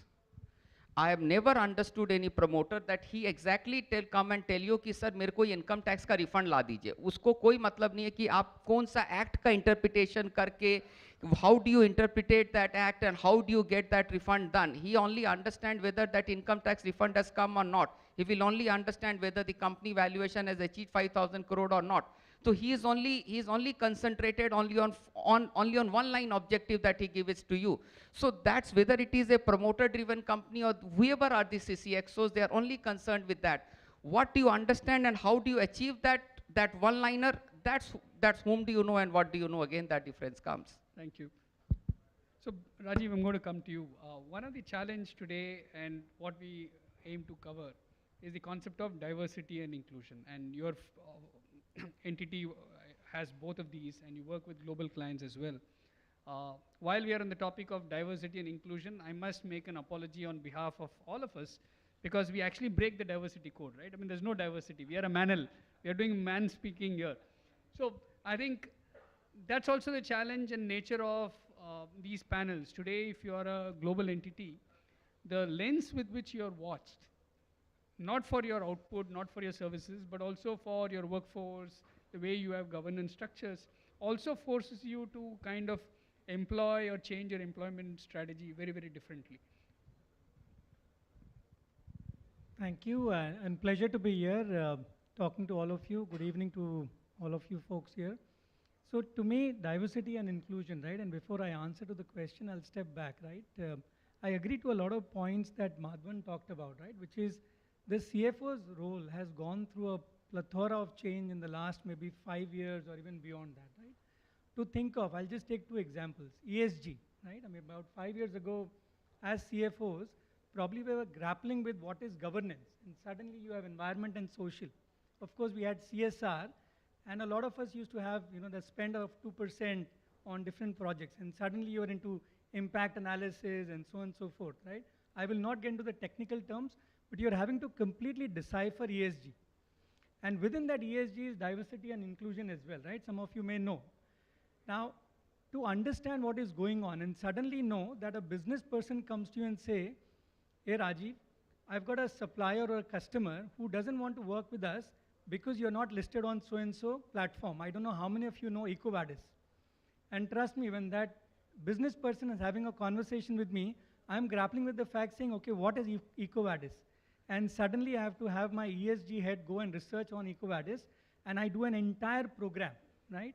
By the way, just to let you know, we won a Golden Peacock Award on ESG just about last month, right? So to tell you the fact that as a CFO, you're sponsoring ESG in the organization, and you may have learned that over the last 2 years. Within ESG is diversity and inclusion. We work with a lot of customers in US, right? Being an engineering services company and of course listed in India, and also having L&T as a parentage, we are supposed to be high on governance and a lot of these things. Expectation is minimal, I can tell you that much. That's sarcastic, okay? The fact that when you're working with a US customer, the US customer has a template. That template says how many, let's say, physically challenged people do you employ? And sorry to use some of these terms because these are templates, right? How many differently abled people is exactly how they use. What is your diversity ratio? What is your inclusivity ratio? Ethnicity ratio? And suddenly you're thinking differently, saying, okay, you need to do these as well. So the contours of doing business have changed dramatically. A customer can come back saying, sorry, you're not following all this, I'm not going to shortlist you. So to your point, it is not just about thinking the basics of what it was in terms of accounting or tax or regulation. It's suddenly having you to think at a global platform when you're competing with someone. How do you make yourself at the top notch in that competition so that you're not knocked off? And there may be the final most reasons which are actually your business competence, right? And all the other becomes purely an enabler, right? So to your point on diversity and inclusion, it is not just an HR issue. It's a business issue. It's a finance issue. It is an entire board issue, right? And that's where it gets discussed. The board will often ask us, so how many women employees do you have, right? And how many differently abled employees do you have? And you're having to make a presentation telling the board, here are your aspirations, here is how you're moving, this is how you're employing differently abled people, so on and so forth. So to me, I think this is going to be truly something that the boards will have to continue to adopt. Now the fact is that until the board or the top-down management doesn't adopt this, you're not going to see the middle or the bottom layer of the management at all act upon it. So then again becomes the onus on the CFO, because a lot may have been promised at the board level. Finally, when the minutes get made, the action is on the name of the CFO, right? So that's where it is, and probably that's when I'm going to stop. Yeah. So in the name of the CFO, Deepak, I want to bring you in here and ask you this question. The expectation in the digital world is as if almost computers and AI will do everything, and the CFOs will have it very easy by just clicking a couple of buttons and saying, I own it. And how is it putting pressure on team building exercises? Because you can't really build teams by gathering hundreds of years of man-years of experience overnight. It takes time. It takes time to train them and to get them up to speed. And yet there is a sense of, I think, urgency in the industry. One of the toughest searches I see, apart from chief digital officer, is the chief financial officers. Very difficult to train, recruit people for CFOs. And that's because there is not just a lot of choice, but I think even if there's a sense of doubt, people just don't want to take it up. They feel that I'm better off because there's also a lot of legal responsibilities that a CFO today has. So what are the challenges that you encounter in these days? Yeah. Thanks a lot, Srinath, and good afternoon, everyone. Thanks for the easy question. See, I think there are 2 or 3 to the question. First is the skill sets that are needed, and some of the panelists kind of touched upon that. There are, even when the world is changing, I realize that the skill sets that finance fraternity need to have can be classified in 3 broad buckets. The first is the basic skills, the foundation. And that is not changing in my view, right? It is about knowing the business code. It is about influencing stakeholders. It is about the technical skills of accounting, the risk management, auditing, right? All of those still continue to be the foundation of being a good finance professional. You need to understand numbers, you need to know data, and you need to have the ability of transforming data into information, into insights, into actionable foresights. And that's what finance professionals are respected for. Those skill sets continue to be very, very relevant. And then you top that up with the second and third bucket. Second bucket is what Madhavan also kind of Rajiv also spoke about. My mistake, apologies. But Rajiv also spoke about which are the skill sets in this today's global world, right? Which is ESG. Sustainability was really not an expectation earlier, and now it is, right? We need to understand, not only understand sustainability, we need to drive the organization on that path today, right? We need to understand as the startups are going up and the world is changing, the global outlook, the treasury function, funding, valuations, all of that is important. And then the third part is digital. And digital is, I think, the space is evolving. AI, machine learning, blockchain, all of these are new technologies. And we need to understand it all if we want to be at the forefront of change. But it is so fluid that we don't know where to start, what skills really to kind of build. In my view, what is most important, that's what we try to do at EPL and even in my earlier organizations, is be open to the fact that we need to change. We need to reskill ourselves. We need to upskill a lot, right? And for that, once you have that mindset going that we really need to learn each of these things, then you start listening to the outside in view, talking to the experts, getting actually experts in the team meeting, and having them talk about what is happening in the world. Going and really talking to the experts who know, because see, these skill sets are not there, not available internally. Unlike finance skill sets that you can go to your mentors and seniors or juniors, these skill sets are not available inside. So you have to have a very, very high quotient of outside in view. Once you have that, I think all of these technologies are evolving. If you are open, if we are open to learning and to building those things into our daily routine, I think we will evolve. That's what I think. So can we take comfort that CFOs are biologically born and not digitally downloaded? I think the world is like that. I think each one of us, CFOs obviously have the um, added responsibility of making sure that the organizations are financially ahead, the security, the governance, internal controls, all of those are kind of well in place, and technology plays a very, very huge role in that. But I think as a world, we are at a place where all of us are learning. And that's what I understand as I keep talking to different people, a lot of startups, and some people are doing phenomenal, incredible stuff these days to kind of automate processes, to make sure that the payment and the fintech space is so much more agile and seamless and smooth. So, but everyone is learning, and I think we will get through this phase as well. Sure. So, in the interest of time, I'm going to go around the panel once with a quick rapid fire. And Madhavan, coming to you, what is the toughest in amongst a wide gamut of each of your roles? What is the toughest role as a CFO today? I mean, a quick toughest, 30-second I would round. say, managing ambition versus capability. Ambition versus capability. Do you see that in younger one or the No, mid-level? I see that everywhere. I think, including us, all of us want to be ambitious, want to be at a particular place. My entire team, group of CFOs, have great ambitions. My kids have a lot of ambition, but we have to constantly help them with building that capability as well. That's why you start seeing stress, mental health, all of those things that happen, because that constant nourishment doesn't happen. And I'll just take 30 seconds. We have about 500, 600 finance professionals across the globe. And we have been experimenting last 1 year with a course where we don't teach any finance skill set. It's a 6 months program where they go deep into themselves to really find out what they want as an individual. You will not believe the kind of impact it has had on people.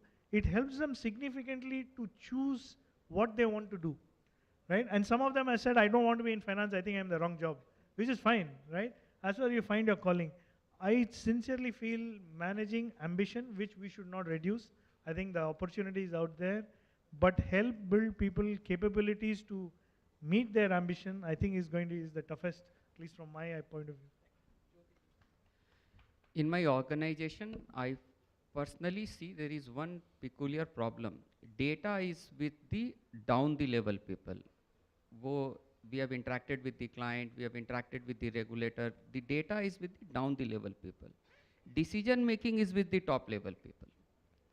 So how that data, or that, like I've interacted with one regulator or with one person, my middle level manager or my lower level manager has interacted, he will only give so much of a download to his bosses कि sir मैं गया था उसने ये बात बोला, but sir there will be communication of half an hour time, what are the things that has been discussed, there are so many other finer points that in case if that has been discussed with the top level people, his decision could have been changed. But how that proper, वो एक line communication, what is that one line effective communication or 5 line that he needs that lower level people should go and tell to the higher level people? How that understanding of that lower level people can come, and what questions should that higher level people should ask, so that the proper communication is being done. This is the problem which I face and day in and day out, sir. So in the HR parlance, we call it typically for promotions, or depending on the level and hierarchy, where do you want to pick them, you run something called assessment centers. And the idea is very simple. In the what we call the data filter, the data inverted pyramid, you put a lot of data on top. When you filter it, you get information. But you distill it further, you actually get knowledge. And you distill it further, you get wisdom. And what you're saying is, you have an analyst with data, but you have the managing director expected to have wisdom. So which is why when you do the assessment center of who do you promote, it's not about age, qualification. It's about ability to pick the data into information, into knowledge.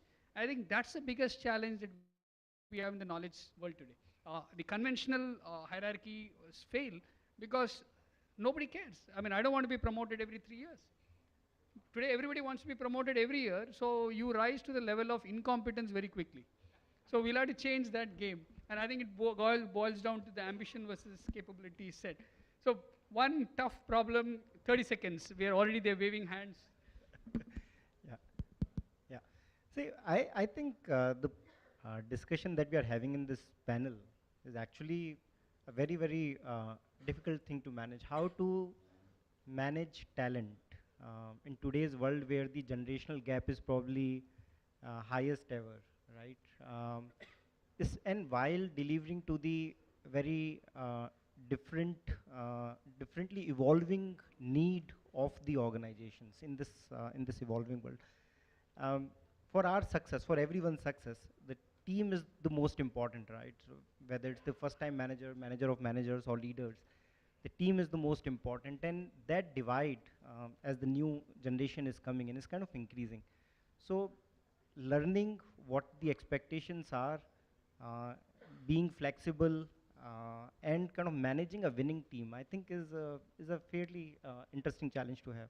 Thank you. I mean, I think there are lots of learnings from the Indian cricket team for this. I mean, you have diversity, you have languages, you have social hierarchies, wealth hierarchies, and yet they're able to do something phenomenal because the common passion for that sport, I think, binds it. I think that's a learning for a lot of corporates as well. Rajiv, the last word. So it's an interesting one, right? What is the most challenging thing that you face, in your role as a CFO? To me, it is really managing expectations, because you are basically addressing so many stakeholders at any given point in time, right? It's your board, it's your investors, it's your employees, it's your vendors, it's your customers. You can just go on, right? And now with ESG, you're also talking about environmental consequences.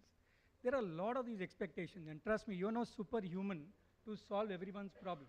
So first, we got to be honest, we don't know all the answers, right? And many times, we don't agree upon this, and we succumb to pressure.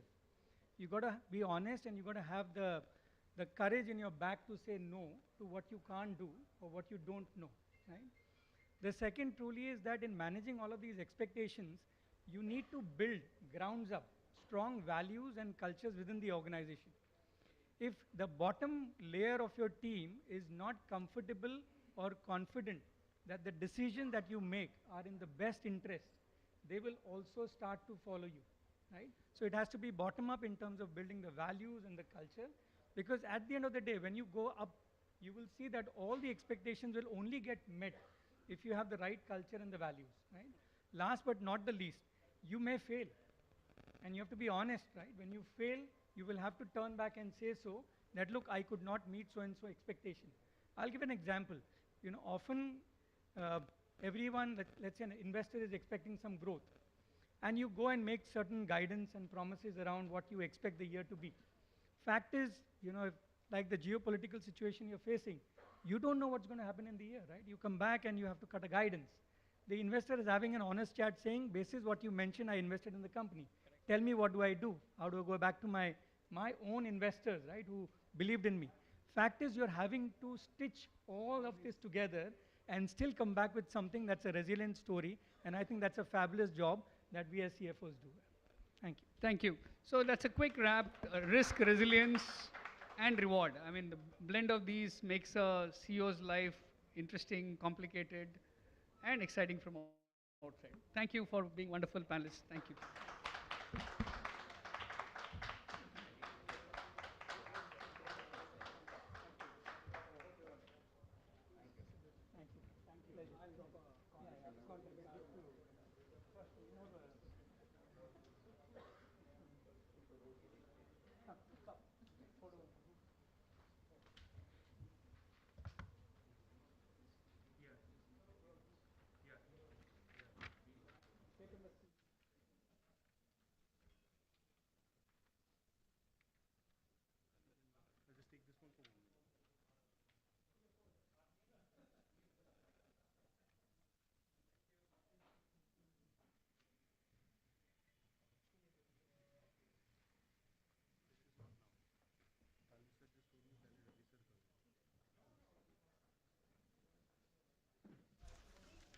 All right, ladies and gentlemen, great session. We'll now move quickly to an interesting keynote address.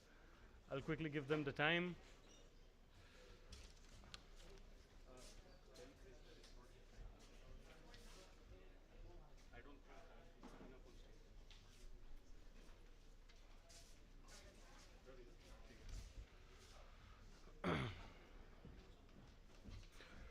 All right, so we're setting up the panel. ये थोड़ा please clear कर दीजिए. Thank you. Right now we have a very special keynote address, ladies and gentlemen. The topic for the moment is pioneering finance's next frontiers. For the same, may I please have the privilege of calling up on stage Mr. Sethuratnam Ravi, Managing Partner, Ravi Rajan and Company, Chairman, TFCI, former Chairman, BSE. Can we have the loudest cheers for him, please, ladies and gentlemen? Thank you, sir. The stage is all yours.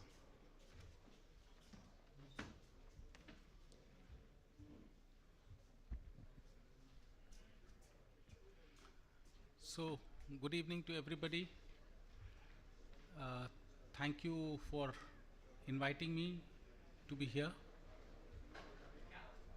Anurag, thanks for calling me. Palak, nice to have you here. And nice to see all of you. The jury,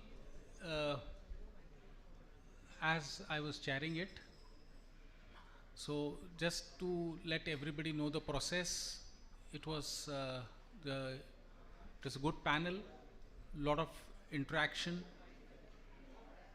There were presentations and there were a lot of deliberations, and finally, of course, the winners were selected.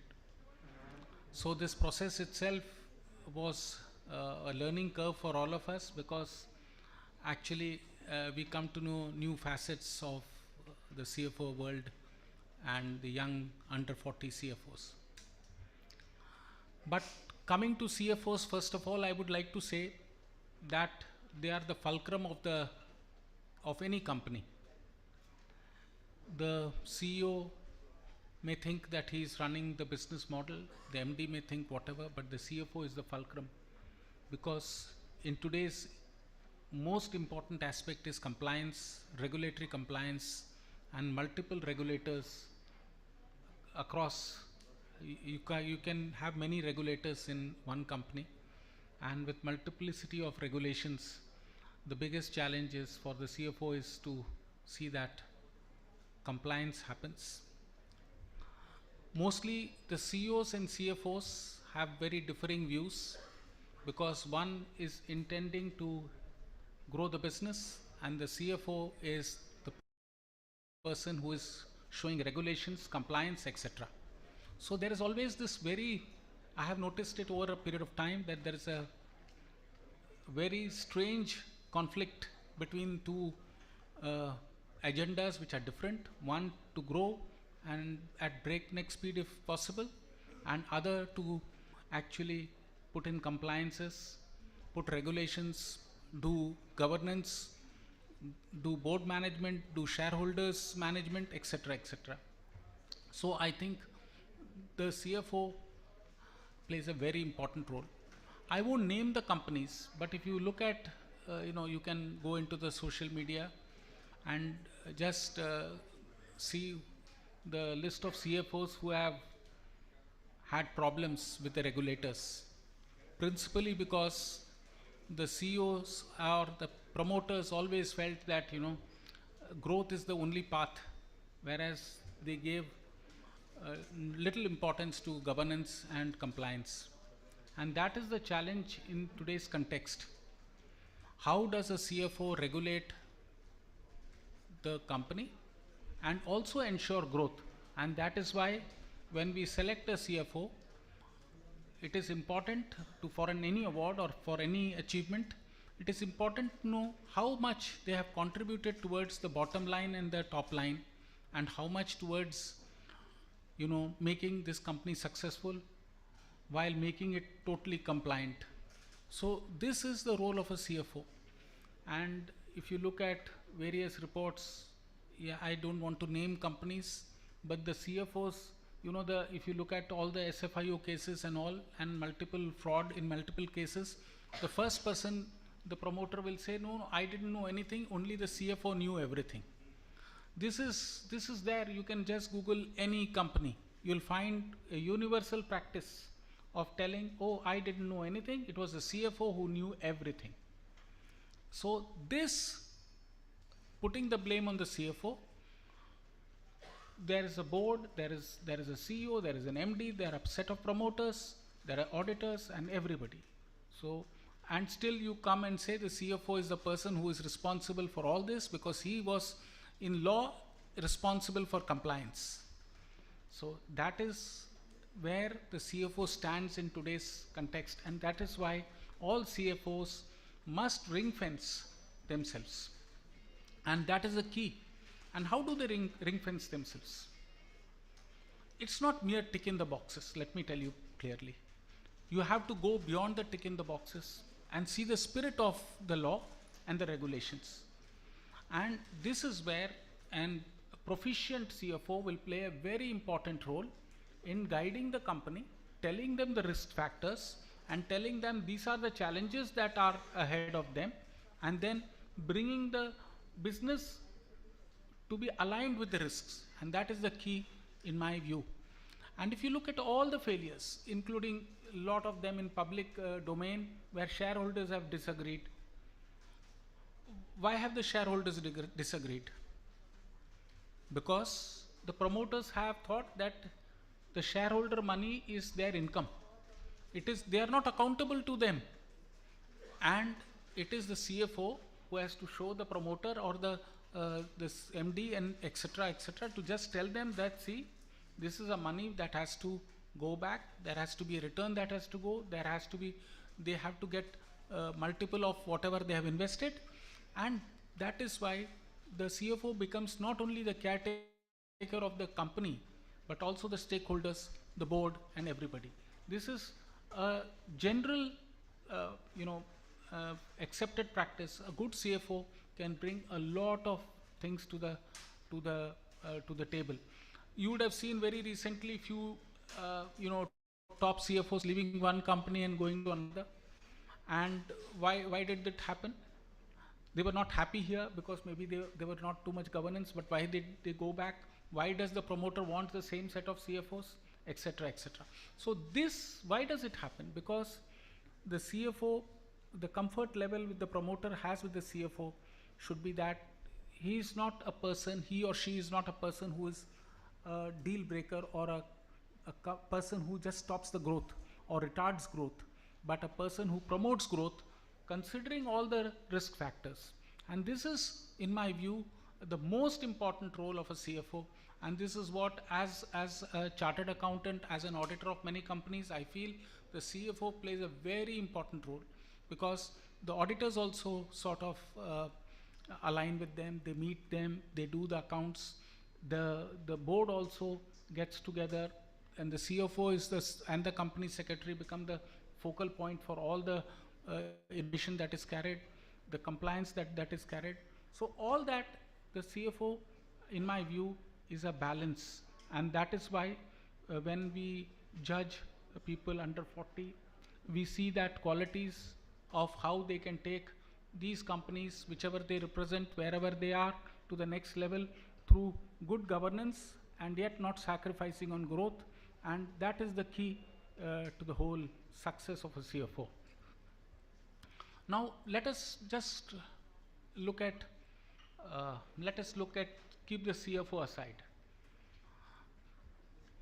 In our country, we have multiple regulators. And let us take the present situation of the insurance industry. And you would have seen the GST that has been levied on all the insurance companies for distribution expenses. The Revenue Department, after 5-6 years of GST coming in, 6 years rather, suddenly decides that this has to come in, and these are revenues which have escaped income or which has not been shown as a GST input or GST, it is not taxed in GST. So what happens is, those companies which had a proper documentation, which had proper sort of trail of everything, could survive this GST notices, whereas those companies which took this thing for granted had to face a lot of problem. So the ecosystem is because of the multiple regulators and evolving acts and regulations, is a challenge, and these challenges have to be overcome by all the entrepreneurs, all the people who work for their companies, the stakeholders, the board. Everybody has to take these sort of, they have to face these onslaughts, so to say. But most important aspect is how far can we sort of protect ourselves, and that is the key in this fast moving regulations. That's the key. How do you sort of keep the business along with the regulations? And I feel that the companies which have done well, let us take the insurance industry. It's regulated by IRDA. Pension is regulated by the Pension Authority. So everybody is regulated, and there are a set of MIS. Banks are regulated by RBI, and see the amount of MIS that goes in. And that is why you would have seen no big banks, public sector space, nothing failed. Because the amount of regulation, including capital adequacy, at what point the capital adequacy becomes, the triggers happen. Similarly, the solvency ratio in case of an insurance company becomes important. So what I'm trying to say, if we are proactive in our approach, any promoter or CFO or anybody in the industry is proactive, they are going to be successful. Because this is the key, in my understanding, having seen many companies, auditing them, being on the board and otherwise also, and I have observed that the cost of non-compliance is very high, and it is multiple, and let me tell you, it's multiple. So my suggestion to everybody, please ensure compliance as much as it is possible. Be proactive in your compliance. Have an engaging CFO who really is proactive, doesn't sit behind and work. In listed companies, the amount of LODR guidelines, if you see what are the stipulations, they are very steep. And I think it is important and imperative for the businesses to de-risk themselves by moving ahead of the curve. So I won't take much of your time. I wanted to be brief, and I thank you all for patiently listening to me, and thank you so much. Thank you so much. The loudest cheers, please. I believe we can do even better. Thank you so much, sir, for your wonderful insights. Fantastic stuff. Ladies and gentlemen, we have a very special keynote address right now. The topic for the moment of the address is the future of finance. To introduce our very special guest, he is qualified as a chartered accountant and is a fellow of the ICAEW and ACCA. After having worked with KPMG for 6 years in audit and accounting, he started his accounting practice. During this time, he worked closely with a firm of management consultants, advising a select portfolio of clients in finance and business strategies, MAAs, and exit planning. Chris, he sold his practice to join the management team of one of his clients and held various senior positions as well during his career, including CFO, COO, and strategy director of several businesses in healthcare recruitment and an internet incubator. He's an expert in growing and scaling businesses using the 3P approach of integrating people, processes, and platforms. He started QX, his company, in the year 2003 with a small team of just 5 people. And guess what? The number has now risen to over 3,000 talented professionals across 18 countries, providing outsourced accounting, recruitment, IT, and business transformation advisory services to clients in the UK, Europe, USA, Canada, and Australia. Can we please have the loudest cheers for Mr. Chris Robinson, ladies and gentlemen? Yes, that's how we do it. And you can also say namaste as well to him. He loves that word, namaste. You can also say namaste to him. Namaste. Love it. Thank you, sir. Is my mic on? Is his mic on? Just check once again, please. Hello? Can you Is hear he me? audible? Yeah, can you hear me? Yeah, I believe that's better. Fabulous. Perfect. Thank you, sir. Great. Thank you. Well, it's wonderful to be here. As you've heard, my name's... Oh, I haven't got my clicker. There we go. Here we go. Right. As you just heard, my name's Chris Robinson. I'm the founder and chief executive of the QX Global Group. I'm from the UK, as you can tell by the accent. I'm a qualified chartered accountant, UK chartered accountant, and certified accountant. So who are the QX Global Group? Well, the clue's in the title. We are a global group. We operate in over 15 different countries. But our back office is here in India. And we are actually the largest accountancy business that you've never heard of until today, based in Gujarat. I came to India in 2003 and set up a team of 5 accountants. Bright, young, intelligent, under 40 finance professionals. And over the next 20 years, we have grown that business to 3,500 professionals throughout the world. And here's one of them today, my glamorous assistant, a bright, young, enthusiastic accounting professional, Nimesh. Hi, everyone. And so just to prove how good he is, so we've gone from 5 to 3,500. So how many times is that growth? It's 700 times. 700 times. Well, thank you, Nimesh. You know, this is the talent. This is the talent that we have. So would you like to know how we've done such impressive growth over that period? Would you like to know, Nimesh? Yeah, definitely I would like to know. Well, Nimesh would like to know. Would anybody else in the room like to know how we've achieved that? Yes. Thank you. Thank you. Well, I'm going to tell you. I have a superpower. I've got a superpower. And would you like to know what that superpower is? Yeah. Yes. Fantastic. Nimesh, would you like to know? Yeah. Okay, I'll tell you. I can predict the future. I can predict the future. So, would you like me to teach you how to predict the future? Yeah. Yes. But Nimesh? I also would like to. You'd like to know? Yeah. So basically, I'm now going to teach you all how to predict the future. Now, I would say this is very, very dangerous. It's very, very dangerous. So I need everybody's attention in the room. So I don't want anybody looking at your phones and playing with your phones and chatting to the people. We've got young Nimesh. He's a young man here. We don't want to put him in any danger. So I need everybody's attention. So are you all going to give us your full attention? Yes. Right. Okay. Right. Lesson 1. How to predict the future. So Nimesh, if you can come over here. You've got your,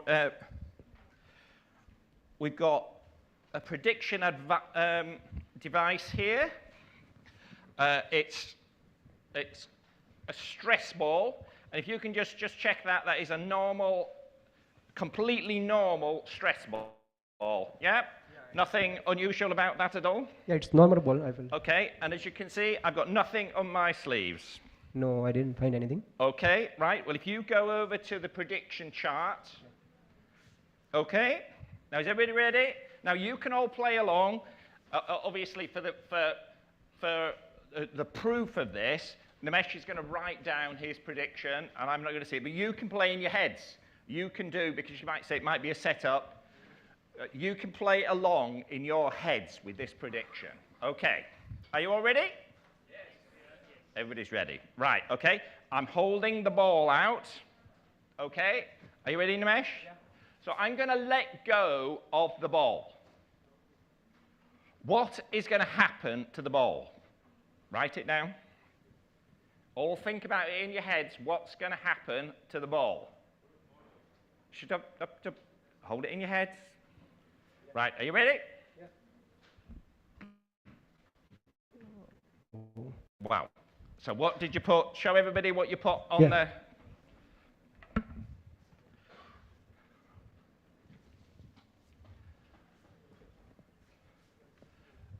the ball will drop. Fantastic! Brilliant! Thank you. So Nimesh, come on, everybody give Nimesh a big round of applause. He just predicted the future. So ask yourselves, did you get that right? So how did you do it, Nimesh? Simple, it's gravity. It's gravity. It's gravity.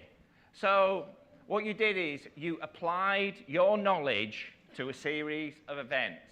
So actually, predicting the future is not a mysterious process. Forget the crystal ball. Forget the stress ball. You don't need any special supernatural skill. What you do is you use current facts. We use our financial and our logical brains. We extrapolate them together and we make educated guesses. And that is how we predict the future. And you're all financial professionals here. You all have the skill and the ability to do that. So you must start planning and you must look forward.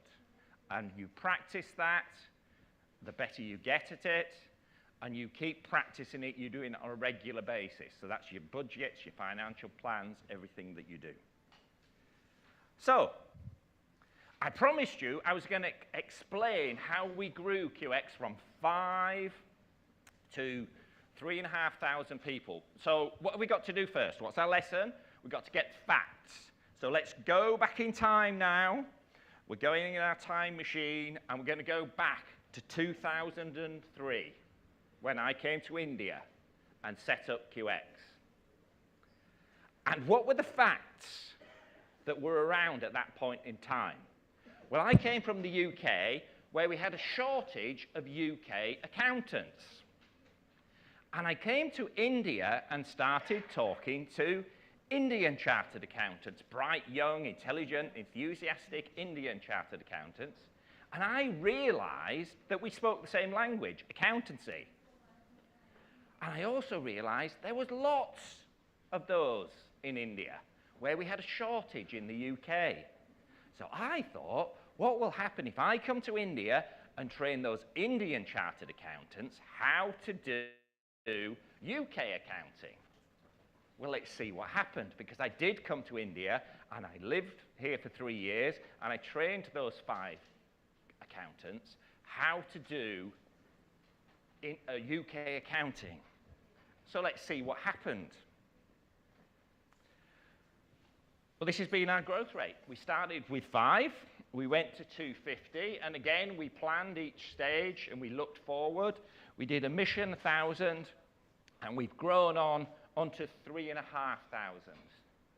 And now we have growth plans to go forward, and again, we've got a strategic plan. We're predicting the future, and we predict the future that will go on to 5,000 and 7,000. So that's what's going to happen. That's what's going to go on the future. That's what we're predicting. And now we as a team at QX are going to make that happen. So let's bring us back to the present, because we're here to talk about your future, the future of accountancy in India, the future of finance in India. So we're back at the present. So what's the process that we have to go through? We have to establish the facts. So what are the facts? What is the ground that we're working from? So the future of finance in India. So shall we do that? Shall we predict what the future's going to be? And shall we do that together? Yes. Yes? Are we all going to predict it together? Yes. Yes, fantastic. Okay, so fact number 1. As we've heard, this whole new technology that's around, there's AI, there's lots of technology. And how's that going to affect? We've heard a lot of talk in the panels. There's some great talk in the panels about all this technology and everything's got to go on. I've actually heard a lot of people saying, oh, AI is going to come in and it's going to take away our jobs. The accountancy, a lot of people aren't coming into accountancy in the West because AI is going to do all the accountancy jobs. Well, is that true?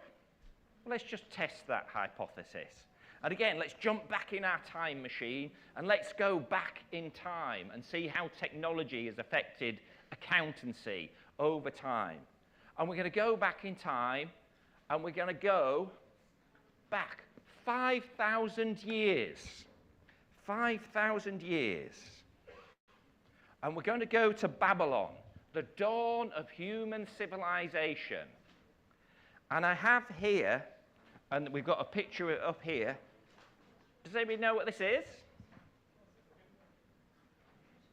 No. It's a clay tablet. But actually, back in Babylon, 5,000 years ago, this was the equivalent of the iPhone 15. This was the very latest in business technology.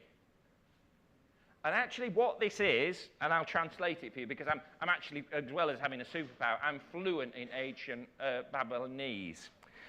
And what this actually says, this is a business transaction, actually a stock record.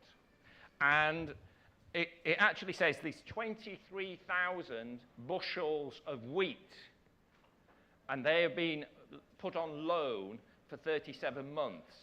And it's signed right down here, by Kushim. And the scientists who worked this out have worked out that Kushim wasn't a king or anything like that. He was an accountant. So the very first people to start using the very first business technology were accountants. And that's the first name that we used. Now, we don't use these anymore, do we? But back then, they were cutting edge. And the accountants who used these were better than all the other accountants because they recorded that transaction and then they could remember it. But we moved on from there, and we moved on and we started using paper. And then we started using computers, and we talked about a few of the other panelists here said, I remember when technology was a desktop. And then we've gone on from there and we went to paperless. We stopped using paper. So bookkeeping, we don't use books anymore, do we? It's all done by computers. And then it's gone on, and now we've got cloud technology and we've got AI technology. But the thing is, in all that period of time, what's happened? What's happened to the accountancy profession? Well, there's now more accountants in the world than there's ever been.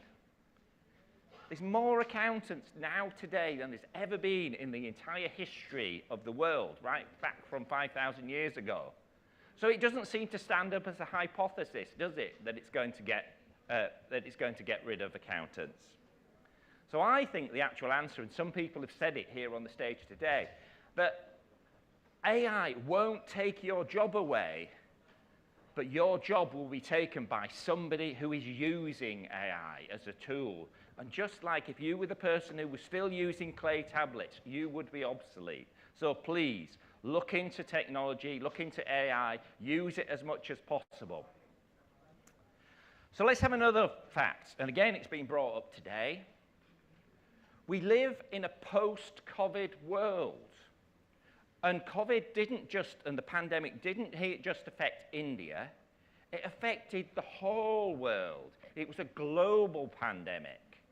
And if you remember, we operate in 15 different countries. In every single one of them countries, we had lockdowns. It absolutely, as people have said, we thought it was going to be the end of the world, and it turned out it wasn't the end of the world. Because what happened? Everybody learns, everybody around the world, CEOs, everything, that nothing happened. Business continued. Everybody learned that people could work remotely. People could work, the whole world carried on for 2 years. Everybody was working from home. And it didn't matter where they were at home. They could have been just down the road. They could have been just over in Ahmedabad. Or they could have been over in London, or they could have been in New York, or they could have been in San Francisco, or they could have been in Australia. It really didn't matter because of all that technology that we're now using, and the fact that we're paperless, and the fact we could do Skype and we could do meetings. So suddenly, what the whole world has realized in every board is that we can all work remotely. So that's a very, very important fact. This is the new normal. Now this is, and you might be hearing about this for the first time, but there's another fact.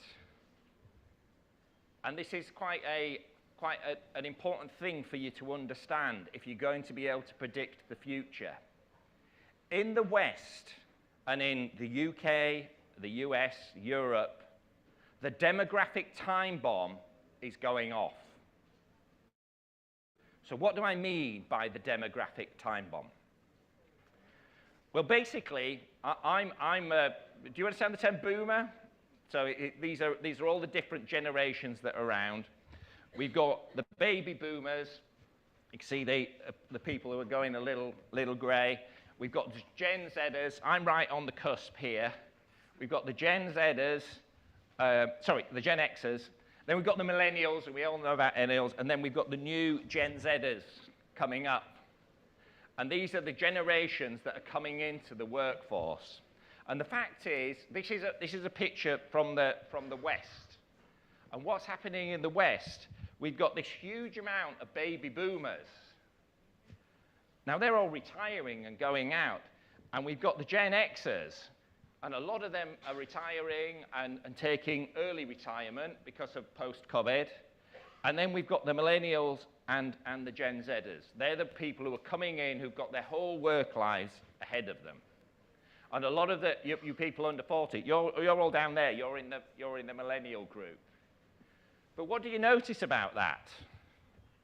You notice that these two groups, which are coming in to replace these groups, there's a lot less of these, isn't there? And that's because in the West, we haven't had enough children to replace, our birth rates have dropped right down, and we haven't had enough children to replace the baby boomers, and the Gen Xers didn't have enough children. And so that's creating a talent crunch. There isn't enough talent to come into to do the jobs that we're doing. But it's a different story here in India. Because India is going through what's known as a democratic dividend. And the democratic dividend is that it's having a huge surge in its working population. And this is the graph here.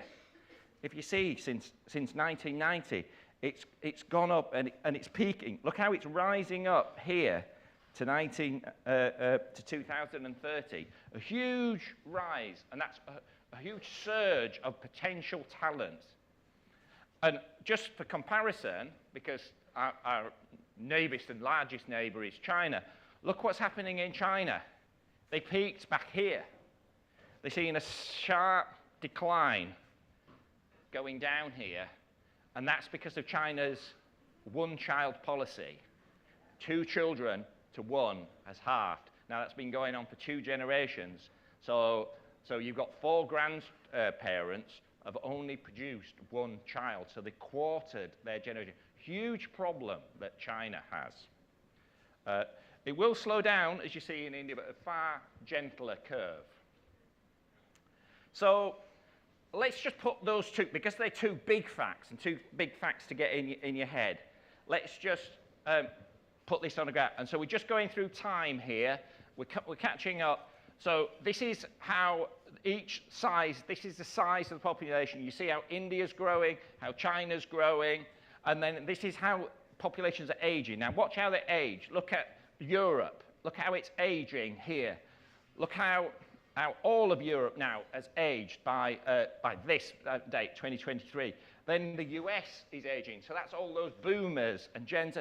Look how Europe now is all aged, how US is all aged. But look at this, China.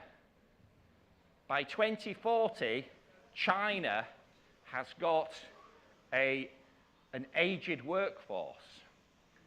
And India is going through the loop again. And India still had a young, vibrant working force. So this is the big change. This is a huge opportunity that you have here in India. So we're talking about financial professionals. That was the whole of the population. So, but if we talk about finance in particular, and we really narrow down, here's a fact that is useful to us. Over the last 2 years, 300,000 accountants and auditors in the US have retired and left the industry completely. So that's how many is that? 3 lakhs. 3 lakhs. 3 lakhs have left the industry, just gone. All that experience, all that knowledge taken out of the US business.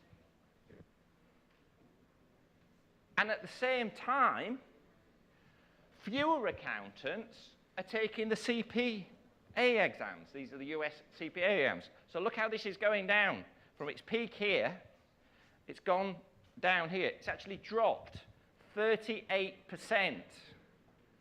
And that's the effect of that, the boomers and the Gen Xers retiring and leaving, and there not being enough people in the US, the millennials and particularly the Gen Zers, they don't want to come and become an accountant. So that's actually going down. But what's happening here in India? Well, actually, we remember demographic dividend. What's happening? This is the number of people who are taking BCom. Look how that's going up. So here, and these are in millions. So what's that in? 48 lakhs. 48 lakhs. 48 lakhs. So that is how many new BCom graduates are coming into the industry. Okay, so we've got a lot of facts there, so let's just put them down. We've got the rise of technology. We live in a post-COVID world. We've got the new norm. Everybody can work anywhere in the world. We've got the demographic time bomb that's exploding. We've got the demographic dividend coming on in India. We've got jobs, people quitting in the US and then not being replaced. And we've got more accountants than ever here in India. So, are we ready? Are we ready? Do we think we have enough facts to make our prediction? Yes. Yes. Yeah. Are we all there? Are we all? Yeah. So let's make our prediction. But wait a minute. There's a lot of brilliant minds here in India, isn't there? And there's a lot of visionaries. And sometimes there's people who get there and think of the idea before you. And this gentleman, I'm sure you all know him very well, Prime Minister Narendra Modi, back in July, made a prediction with that knowledge. India will become the global hub for accounting and finance by 2030.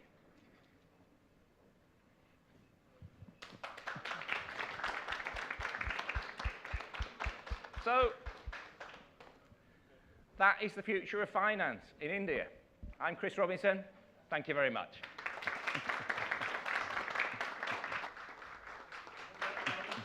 Just cheers, ladies and gentlemen. Thank you so much. Photo ho jaye, sir. Special guest. Thank you so much for that wonderful knowledge, sir. We'll have your photo as well. Thank you.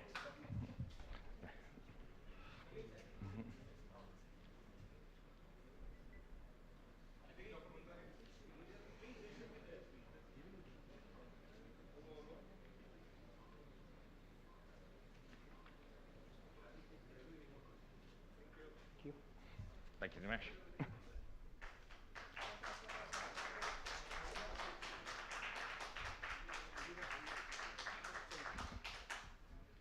Thank you so much, Chris, sir, for being with us over here. Ladies and gentlemen, we'll now quickly move forward to our set of awards. It's called the BW CFO World Finance 40 Under 40 Awards 2023. Just for your knowledge, the award ceremony is all set to be broadcasted live on all BW Business World platforms, including our social media channels and our website www.bwcfoworld.com. So please kindly join in the festivities of the evening by using the hashtag BWFinance40under40. Before moving on with the awards, I would like to express our sincere gratitude to our partners for the support today. Associate Partner Research in India, organized by BW Business World, Event Partners, Joy Travels Private Limited, Fandrum, Beanley Coffee, Jazba.ai, The Thick Shake Factory, Reality Plus, Exchange for Media, IWM Buzz, Impact Weekly Magazine, Pitch. Now, I'll request Dr. Anurag Batra, Chairman and Editor-in-Chief of BW Business World and founder, Exchange for Media, to kindly inaugurate this award ceremony for all of you. Let's have the loudest cheers for Dr. Batra, please. Thank you so much. You know, let me say what Elizabeth Taylor said to many of her suitors. I won't keep you long. Thank you, Chris, for that presentation. Please give Chris a big round of applause. I just want to say that Mr. Tyagarajan and Dr. S. Ravi are here. Dr. S. Ravi was the chairman of the jury. He talked about how CFOs are growth creators, keeping the compliances and the fiduciary responsibility. So I won't stand between you and Shri S. Ravi and Mr. B. Tyagarajan giving of the awards. Thank you for being here. We also have a performance for all the winners. Shubhangi Tiwari will be singing songs dedicated to the winners. So with not wasting any time, welcome to the BW CFO World 40 Under 40 Awards, and I'll give it to Shubhankar so that we dive into the awards straight away. Thank you. All right, perfect. I believe I'm audible clearly to everyone. Perfect. So let's look forward to our winners. Before that, may I please have the privilege of calling upon stage Dr. Anurag Batra once again as an honorable presenter. May I please also have Mr. Seturatnam Ravi, Managing Partner, Ravi Rajan and Company Chairman, TFCI, former Chairman, BAC, and also Mr. Okay, thank you so much. Can we have our first winner, please?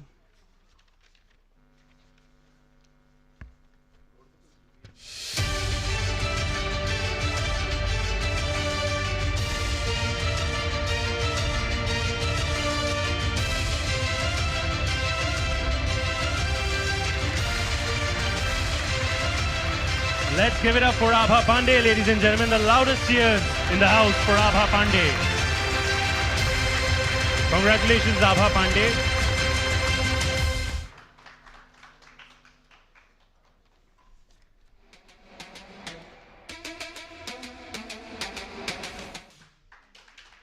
Let's have the loudest cheers for Abha Pandey, ladies and gentlemen. Let's do it.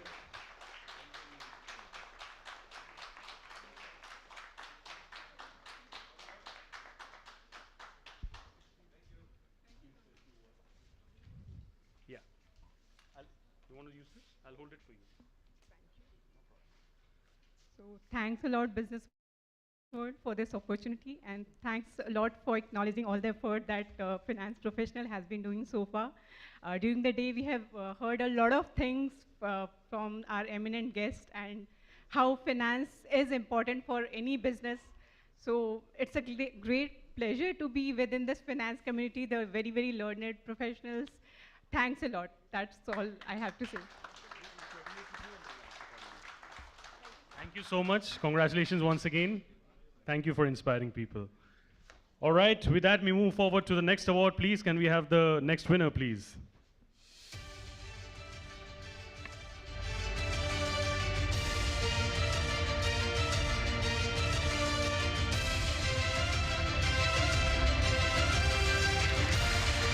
Our next winner is Abhishek Sharma, ladies and gentlemen. Let's have the loudest cheers for Abhishek Sharma. Abhishek sir is in the house. Congratulations, sir.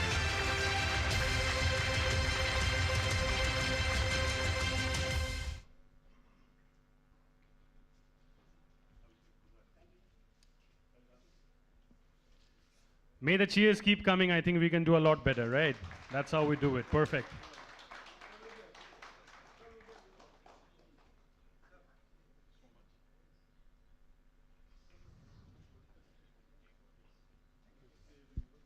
Congratulations, sir. Please, few words from your end. Oh, the photo.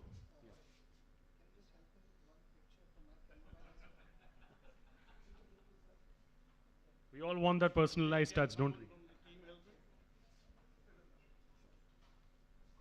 I'll hold it for you, sir. You want? No, we need it for the photo. That's the most important part.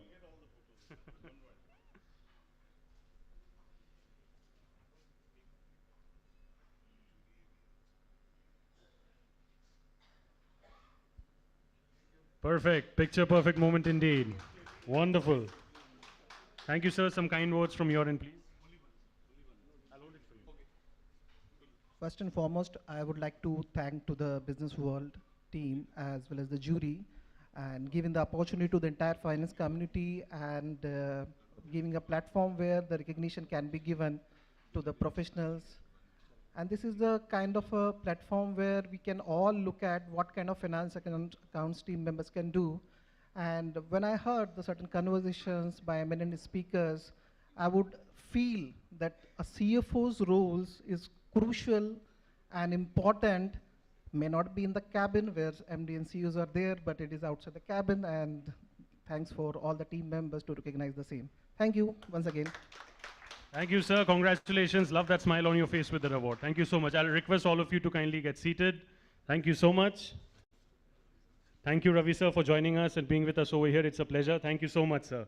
Let's have the loudest cheers for Ravi, sir, as well, especially taking out time just for us. Thank you so much. All right. In the meantime, we have a very special performance coming up, but prior to that, it's important that we have a special AV. So let's have a look forward to the AV, please, regarding the awards.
The process of judging is very difficult, and especially when you have 150 odd entries and coming to decide 40 winners is a challenge by itself.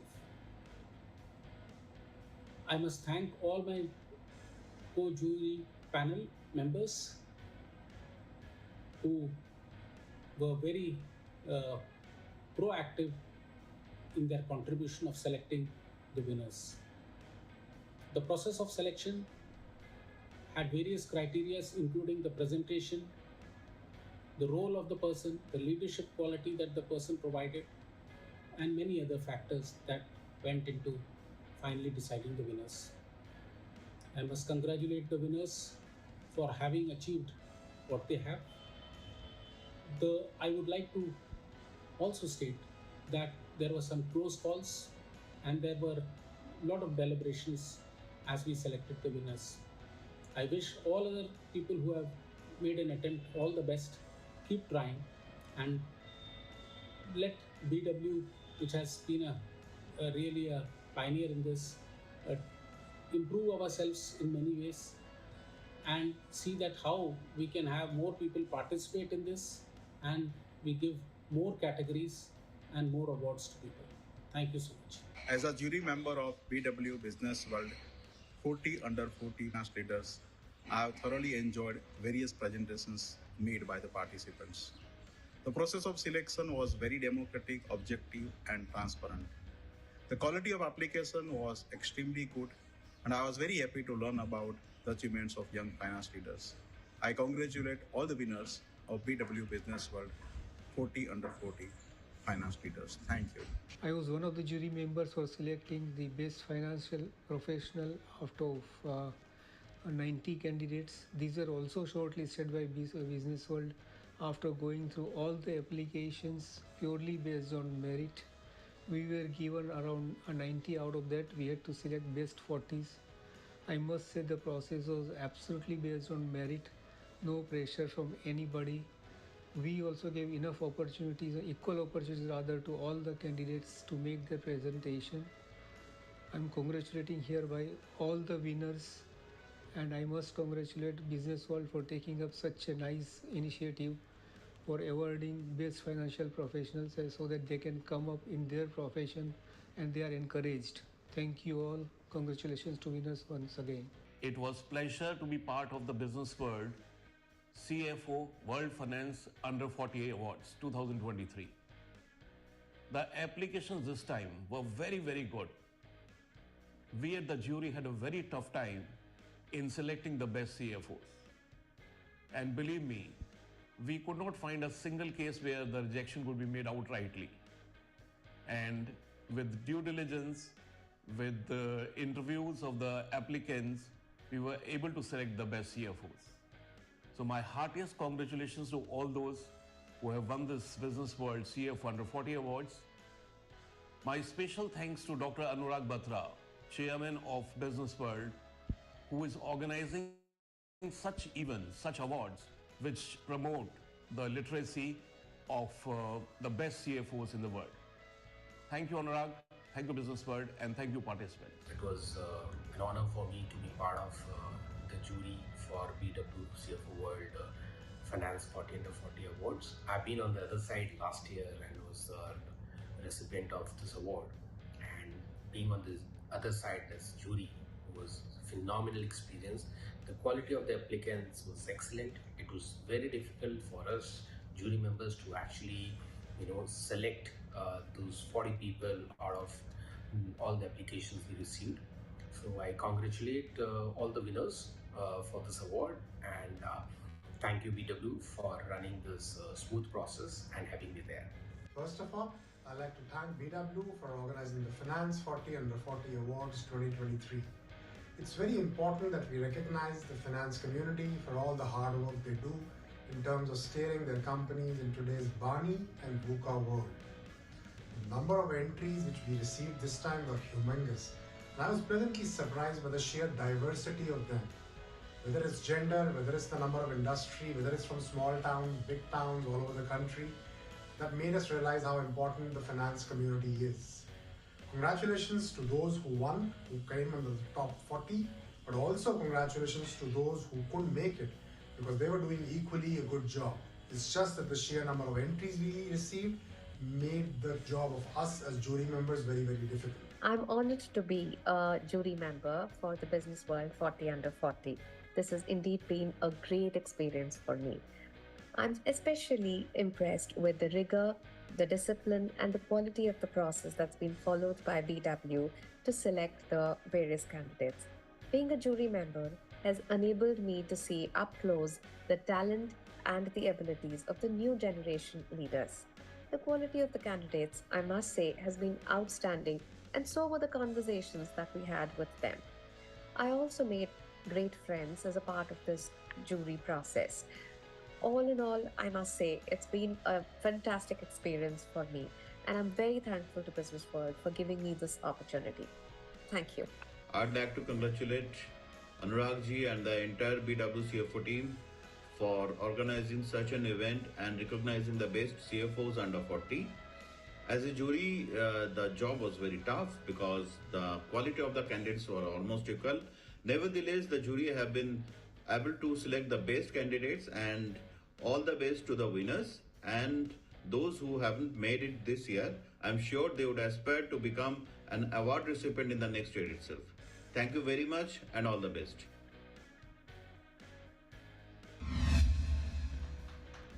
Fantastic stuff. Wonderful note indeed from our jury members.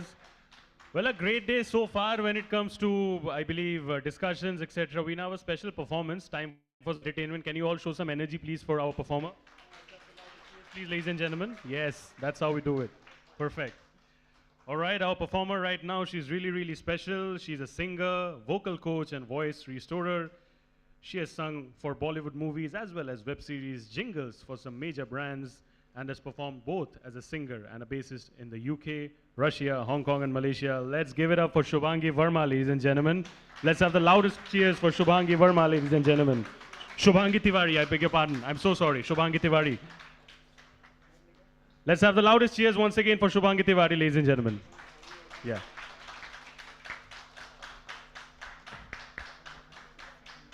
Yeah, sure. Okay. So we'll just quickly have the stage set up for Shubhangi's performance. Just kindly give us 5 minutes before we get rolling. Thank you.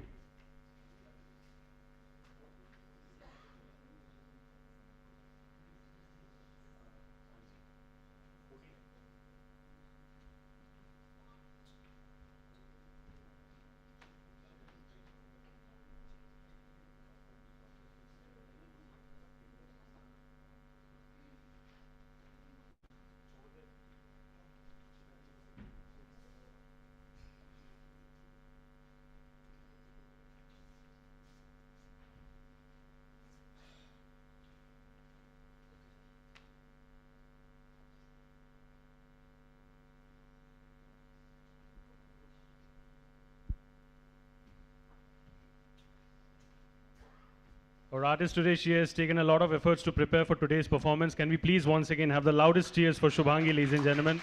Shubhangi is over here in the house. Let's give her a warm welcome. All the best, Shubhangi. We're looking forward. Thank you.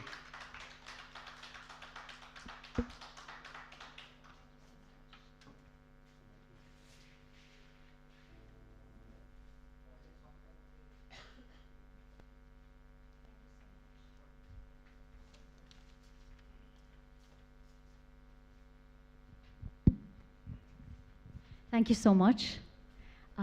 Good afternoon, everybody. I hope you're having an amazing day so far. Super.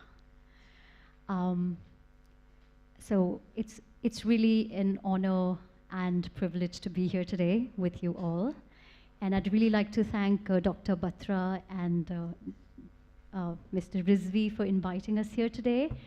And I and my wonderful colleague here, Yash, we've been asked to serenade you with a few songs and make your evening a little musical. So the first song is dedicated to you all, very high-flying and high-achieving people. And you all make it look so effortless, so this one's for you.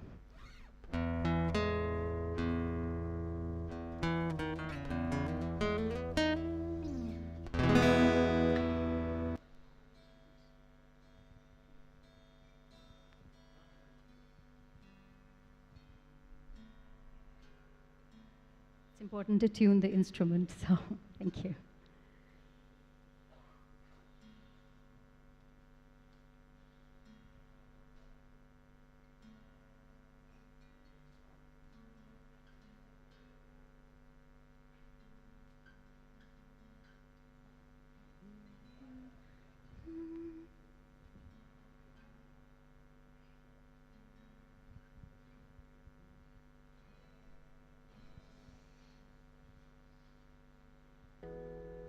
Can you hear us? Can you hear the guitar?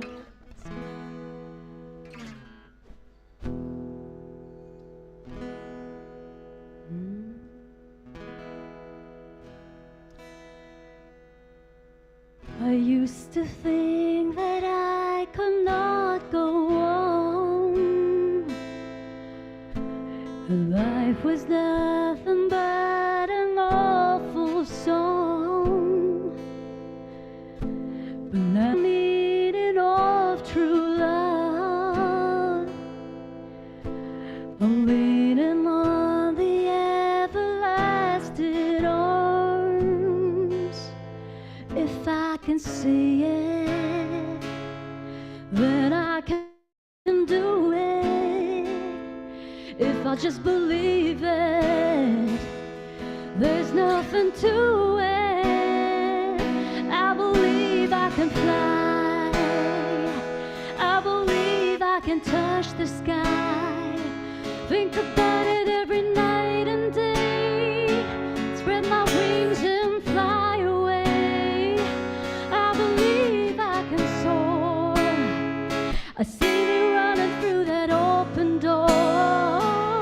I believe I can fly. I believe I can fly. I believe I can fly.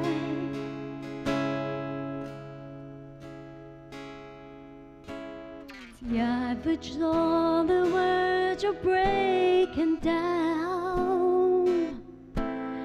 Sometimes silence, it can be so loud. There are miracles in life I must achieve. But first I know it starts inside of me. If I can see it, then I can be it. If I just believe it, there's nothing to it. I believe I can fly. I believe I can touch the sky. Think about it every night and day. Spread my wings and fly away. I believe I can soar. I see you running through that open door. I believe I can fly. I believe I can fly. I believe I can fly. Thank you so much.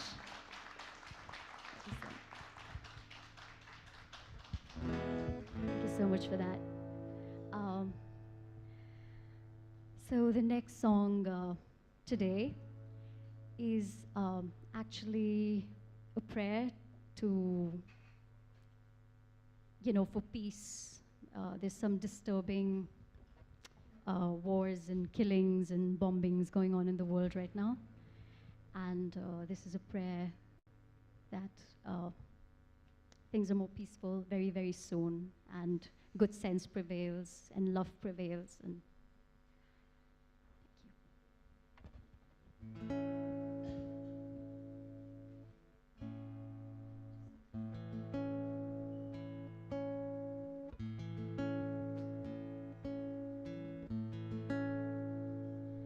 there's a place in your heart, and I know that it is love.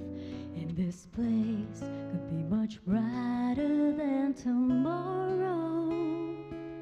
If you try, you will see. In this bliss we cannot feel fear or dread. We stop existing and start living.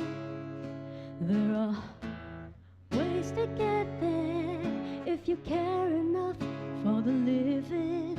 Make a little space to make a better place in the world. Make it a better place for you and for me and the entire human race. There are people dying. If you care enough for the living, make a better place for you and for me.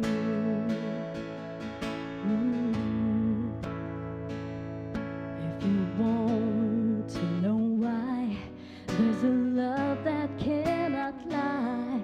Love is strong, it only cares for joyful giving. Create a world with no fear. Together we'll cry happy tears. See the nations turn their swords into plowshares.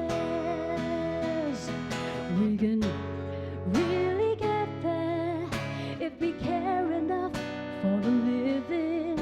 Make a little space to make a better place. You know the words. Make it a better place for you and for me and the entire human race. There are people dying. If you care enough for the living, make a better place for you and for me. Heal the world, make it a better place for you and for me and the entire human race. There are people dying. If you care enough for the living, make make a better place for you and for me. You and for me. You and for me. You make the world we live in. Save it for heal the world we live in.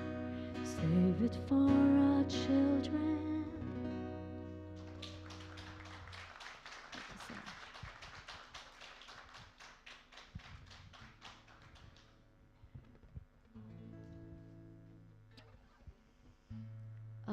So moving on to the next song.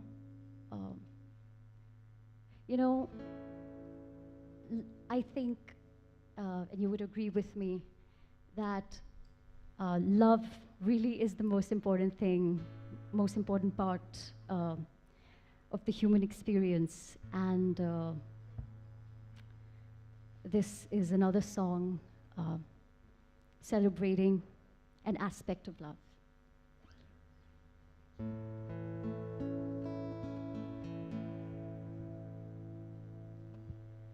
छाप तिलक सब छीनी रे मोसे नैना मिलई के छाप तिलक सब छीनी रे मोसे नैना मिलई के मोसे नैना है मोसे नैना मोसे नैना मोसे नैना मोसे नैना मिलई के छाप तिलक सब छीनी रे मोसे नैना मिलई के छाप तिलक सब छीनी रे मोसे नैना मिलई के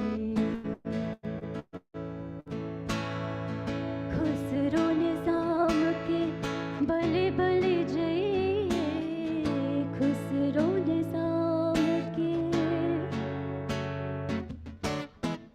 खुसरो निजाम के भले भले जइए खुसरो निजाम के जान लुटाइए मोहे सुहागन की नीरे मोसे नैना मिलई के क्या से क्या कर ली नीरे मोसे नैना मिलई के छाप तिलक सब छीनी रे मोसे नैना मिलई के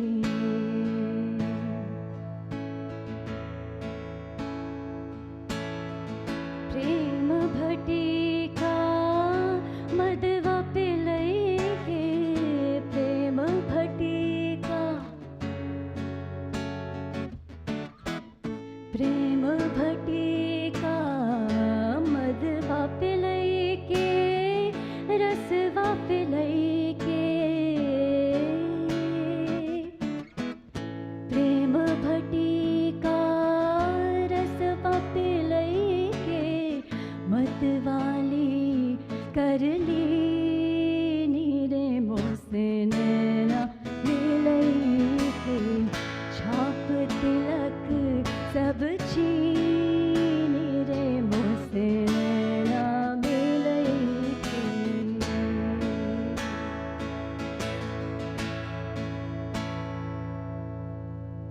Thank you so much.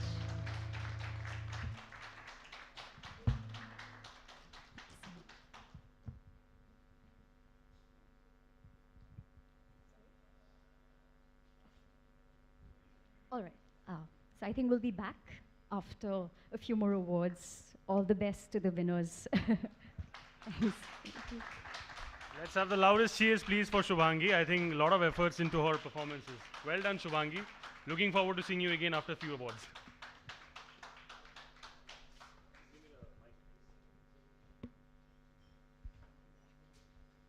All right, ladies and gentlemen, we are now ready to proceed with our remaining set of awards.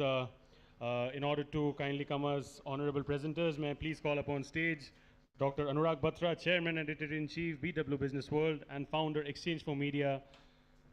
Mr. B. Thiagarajan, Managing Director, Blue Star Limited, and Mr. Chris Robinson, Executive Chairman and Founder, QX Global Group on stage, please. Can we have all you three gentlemen? Thank you so much.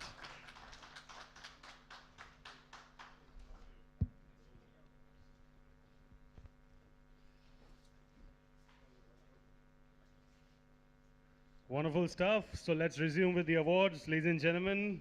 On that note, are we ready with our next winner? Let's have our next winner, please.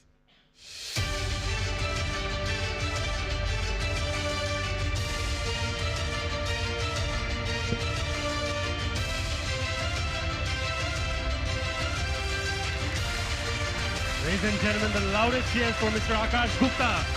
Congratulations, Akash Gupta. Wonderful stuff. What a moment.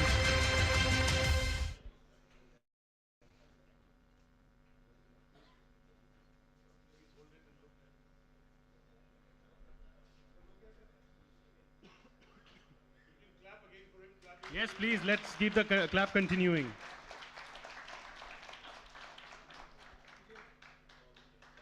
Hi, sir. Congratulations. I'll hold it for you. Some words from your end.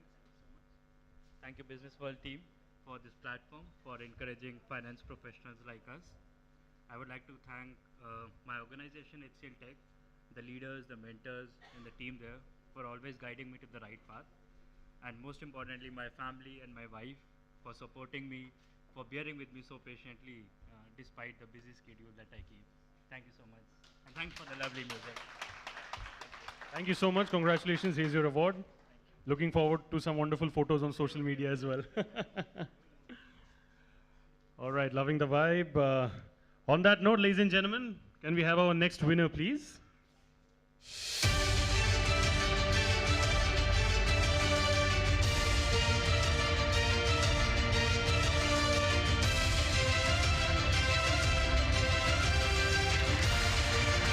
Ladies and gentlemen, taaliyon ki goonj of the loudest intensity for Mr. Akshay Sharda, ladies and gentlemen. Congratulations, Mr. Akshay Sharda. Great stuff. Request you all to kindly continue the clapping. The appreciation can keep coming in. Wonderful stuff. Congratulations once again, sir. Time for the perfect group photo. Yes, you can clap. No hesitation over there, please. Right. Sir, looking forward to some words from your end. I'll hold it for you. Would like to thank BW team and jury. Really honored to receive this. And this is a reflection of all the hard work being put over the years. Looking forward to exciting journey ahead. Thank you very much. So may the awards multiply by next year. All the best. Here's your award. You hold it safely. Perfect. Thank you so much, sir. On that note, I'll request the people at the console to have our next winner, please.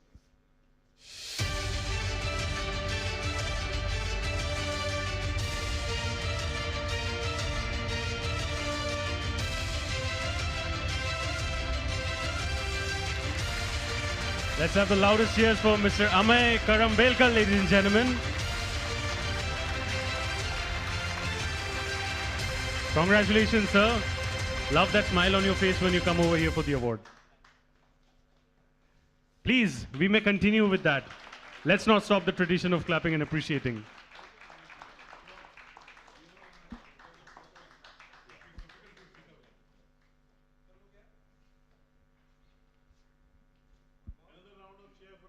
Please. Some words from your end, sir. After listening to the jury in the AV on the process that they went through, I'm glad that I made to the 40. Thank you, Business World, for the platform and for the jury for their time. And I would like to thank my organization, L&T, and my family for their constant support. Thank you so much. Congratulations, sir. Wonderful stuff. Just a quick, humble request to all our winners over here. I just for a moment said he said my family at L&T. That's what I heard. No, I'm kidding. I'm kidding. I'm just trying to put you into trouble. We didn't have enough money for the stand-up comedian, so. You know. We don't need one, sir, when you all are here. The entertainment quotient is always there. The entertainment quotient is alive when Dr. Batra is there. All right, just a quick request for all our winners over here today. We have a special group photo at the end, so I'll request you all to kindly stay over there so that we can have the group photo perfectly. On that note, may I please request for our next winner, please?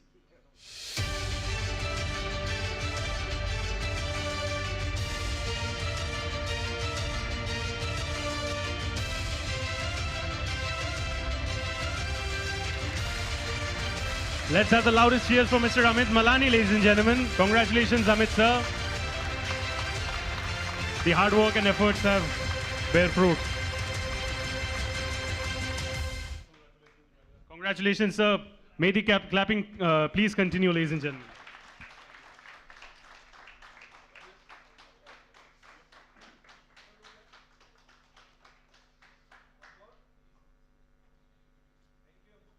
Congratulations, sir. Some words from your end. I'll hold it for you. No worries. I'll hold it for you. I'm deeply honored and humbled to receive this prestigious award. I would like to thank jury members also. And this award is not just for my past achievement, but also calls for an action to the future, as the word suggests, the future of the finance. So I accept this honor, and I commit to the BW world that I'll definitely ensure my commitment towards innovation as well as the responsible finance. Thank you. Congratulations, sir. Well deserved. And I'm sure you will be fulfilling your commitment in the best way possible. Congratulations. The loudest cheers for the commitment as well, once again, ladies and gentlemen. Takes a lot. On that note, can we please have our next winner, please?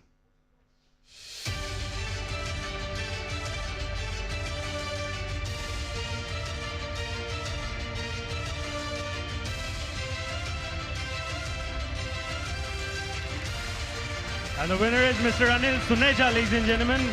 Congratulations, Mr. Anil. Welcome and congratulations once again.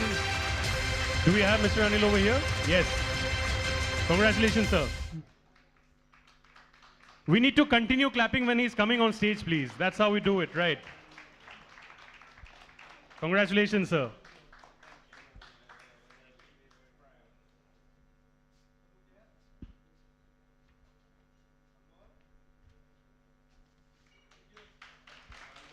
Congratulations, sir. Some words from your end, please. I'll hold it for you. Thank you. Really humbled and honored to receive this. I may have slightly longer acknowledgement speech. Bear with me for 90 seconds. Thanks to Almighty and my father up there. Without their blessings, this would not been possible. I think the second, behind every successful man sitting here, there is a woman behind. Right, and I'm lucky to have two in my life, my mother, Mrs. Veena Suneja, and my wife, Shikha. Without their sacrifice, without their hard work and support, this would have not been possible. Thanks to all my mentors, leaders, and all the different roles which I've done, all the leaders have really supported me out in Baxter, and all my mentors and coaches outside of Baxter as well. Thanks to my wonderful team in India as well as Southeast Asia and Asia, who has shown the power of passion and perseverance in everything we do. Thank you, Business World, for organizing such a fantastic event, and congratulations to all the winners. Thank you, everyone. Congratulations, sir. As they say, gratitude is the attitude. That's perfectly from your end. Inspiring stuff indeed. Congratulations once again. Once again, loud cheers, please, for that wonderful speech. Brilliant stuff. I'll request Mr. Chris to kindly take your seat, and I'll request Mr. Madhavan Hariharan, Group CFO and Head of Strategy, CK Birla Group, to kindly come up on stage as an honorable presenter, please. Let's have the loudest cheers for Mr. Madhavan, ladies and gentlemen. Hello, sir.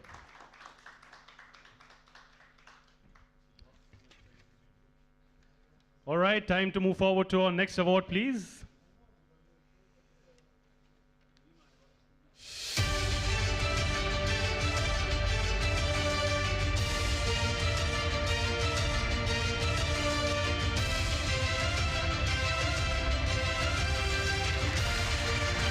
My dear audience, the loudest cheers for Mr. Animesh Agarwal, ladies and gentlemen. Congratulations, Mr. Animesh.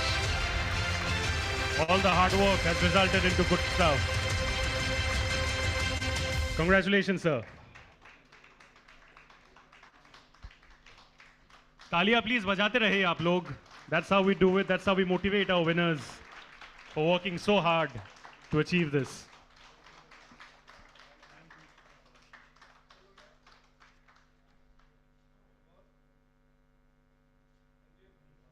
Brilliant stuff. Animesh sir, some words from your end, please.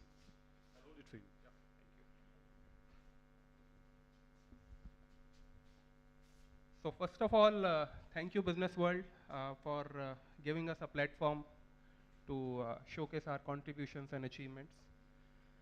And I feel truly honored and humbled to be part of this prestigious and accomplished peer group among which I have been selected. And I'm truly grateful to my parents, my family, and my mentors, without whom I would have not been here. I just wanted to thank all of them. And I sincerely believe it's just beginning of the journey, still miles to go. Thank you so much. Wonderful, sir. Miles to go, but a lot of miles already covered, and I'm sure it's very inspiring stuff for everyone. Congratulations once again. Thank you so much. And on that note, I'll request for our next winner, please.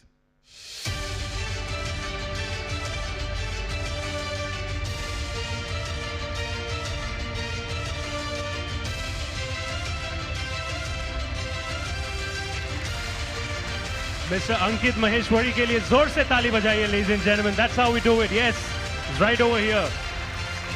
We should have a feeling like this is the most special award ceremony indeed. Yes, and we have the most special crowd as well. Congratulations, sir.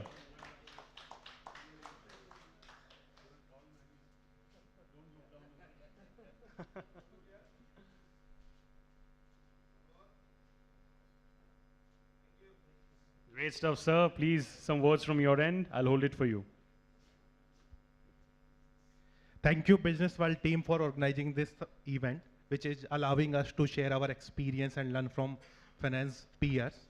Thank you, jury, and thank you, Business World team, for selecting me. Thank you, my team. Thank you, my family. Thank you, my company, Cast24, to allowing me to win this journey. Thank you. Congratulations once again, sir. And I love the way how our winners actually thank their families. I think they are the back-end support that we all require. So I think kudos to their families as well once again. Great stuff. On that note, can we please have our next winner, please?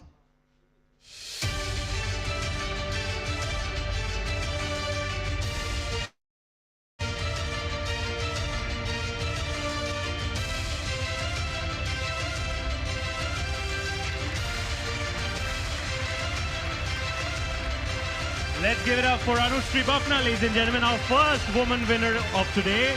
So can we please clap louder? First one. Second. So sorry, second winner of the day. Congratulations. May the appreciation continue as well. I'll hold it for you. Looking forward to some words from your end.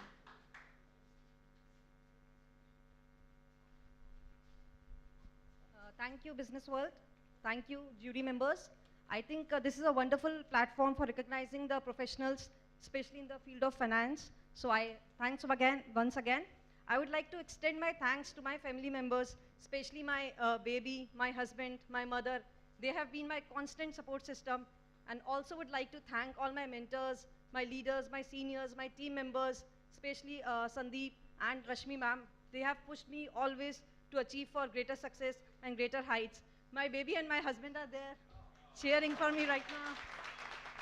Can I call them on the stage if you permit? Please. Can we please have you all on stage, please? This will be the perfect family moment that we all want.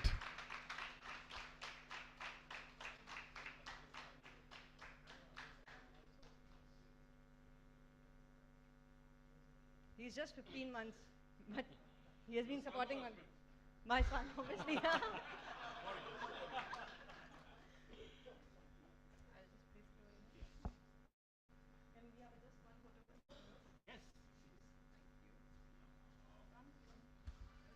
The sweetest moment of the day indeed. Wow.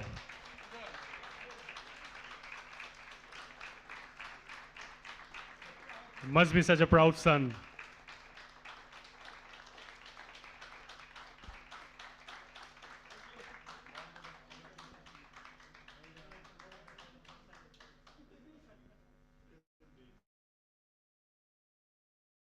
Perfect family moment indeed. Congratulations once again. Keep inspiring people the way you are doing. Thank you so much.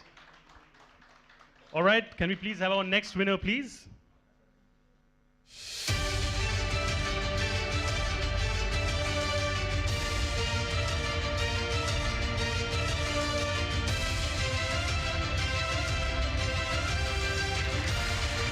And the winner is Anvi Shah, ladies and gentlemen. Let's give it up for Anvi Shah, ladies and gentlemen. Congratulations once again.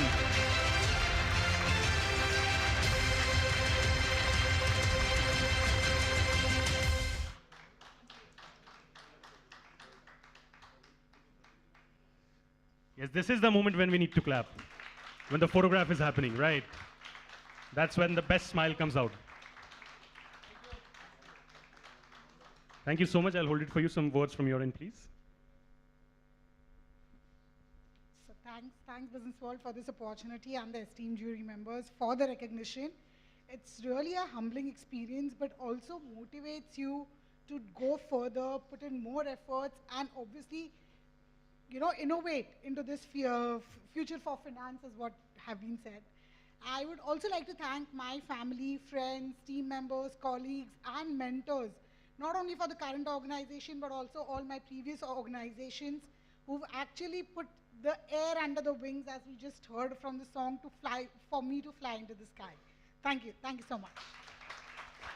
Well, as they say, sky is the limit. In your case, there is no limit. So I'm sure you're going to be flying even higher. Wonderful stuff. Congratulations once again. On that note, can we please have our next winner, please?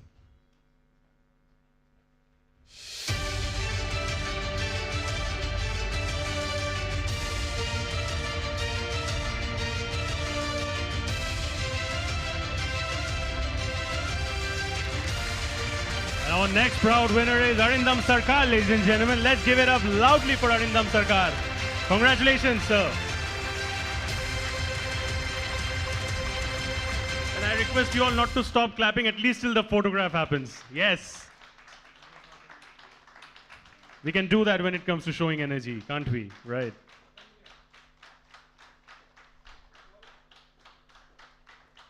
Wonderful. Congratulations, sir. Some words from your end. I'll hold it for you. Thank you, Business World, for this honor, and I would also like to thank my company, my mentors, all my colleagues and leaders for believing in me and for giving me such an opportunity. And lastly, congratulations to all the winners for today, and all the best.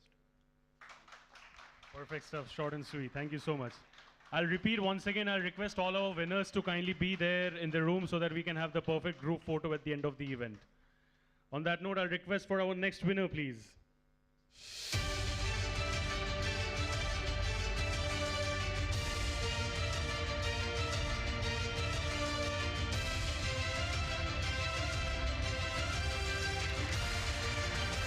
Ashutosh Pandey, Mr. Ashutosh Pandey के लिए जोर से तालियां, ladies and gentlemen. Congratulations, sir.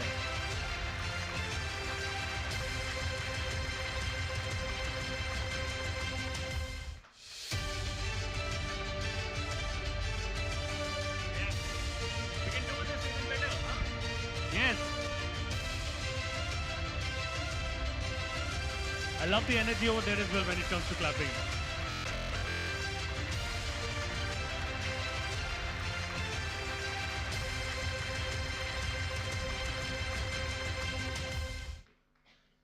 Badhai ho, sir. Congratulations.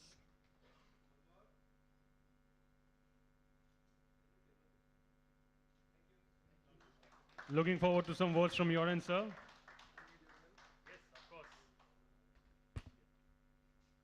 Thank you, Business World, for the honor, first of all.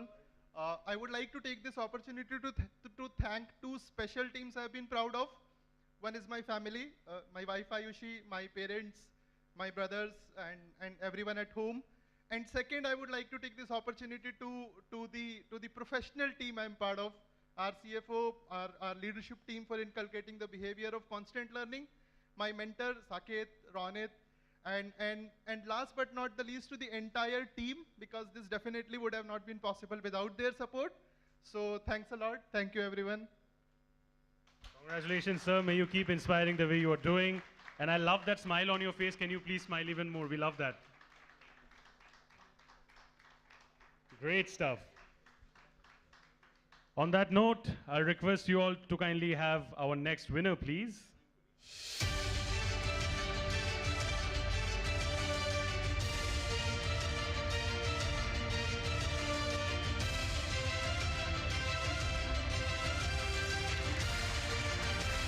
Let's give it up for Mr. Bharat Pawan Agrawal, ladies and gentlemen. Congratulations, Bharat sir.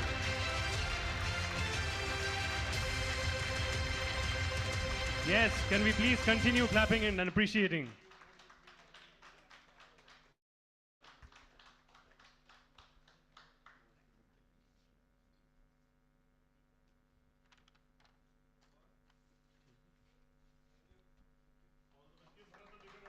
Congratulations, Bharat sir. Wonderful stuff. I'll hold it for you. Looking forward to some words from your end. Thank you. Thanks, Mr. Batra. Thanks, jury. Thanks, Business World Group for this initiative, all the efforts and the recognitions. Thanks to my diversity team. Thanks to my family. I think all these people made this possible. And I congratulate all of you, all the winners here. Wish you all the best.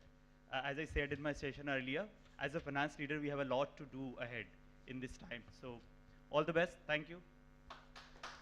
Congratulations, sir. May you continue inspiring people the way you are doing. Fantastic. All right. Can we please have our next winner, please, on that note?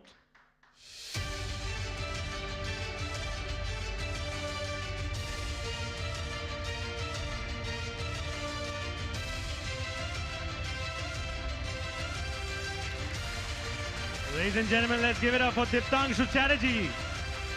Congratulations, Mr. Diptangshu. Well done, great stuff.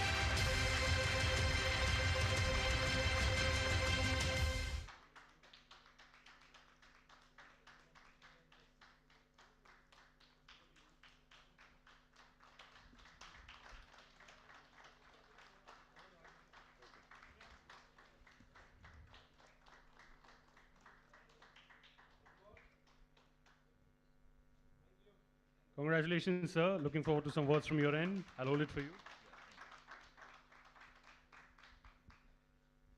Thank you.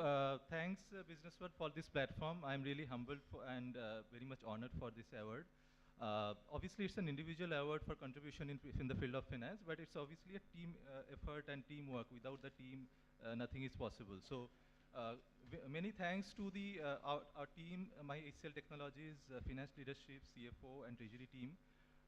My team, my family members, my parents, my wife and kid, obviously they have been a constant support throughout the years, like for many years before current organization and before that. And obviously, last but not the least, I come from the treasury and the financial market background, and this is on behalf of the treasury community and the corporate treasury community and the financial market participants across the country. Thanks, and truly, as we have seen this in this event, it's the future of finance event, and in terms of future of finance, technology and growth driving, these would be the key roles for future finance leadership. And thank you, thanks everyone, thanks for this award. Congrats to all the winners. Thank you. Congratulations, sir. A lot has been spoken about the future of finance. I can see his future winning a lot of awards even more going forward. Great stuff. Congratulations. On that note, I'll request Mr. Thiagarajan to kindly take your seat. And I'll request Mr. Talis Rizvi, Director, BW People and BW CFO World, to kindly come up on stage as an honorable presenter. Let's give it up for Mr. Talis Rizvi, ladies and gentlemen. Yes. Thank you so much, sir, for joining. On that note, can we have our next winner, please?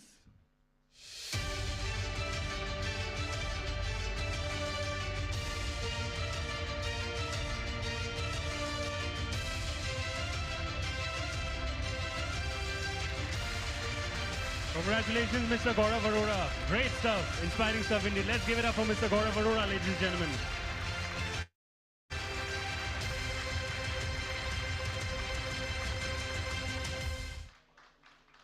Yes, we may continue clapping as well. He's over here. Congratulations, sir.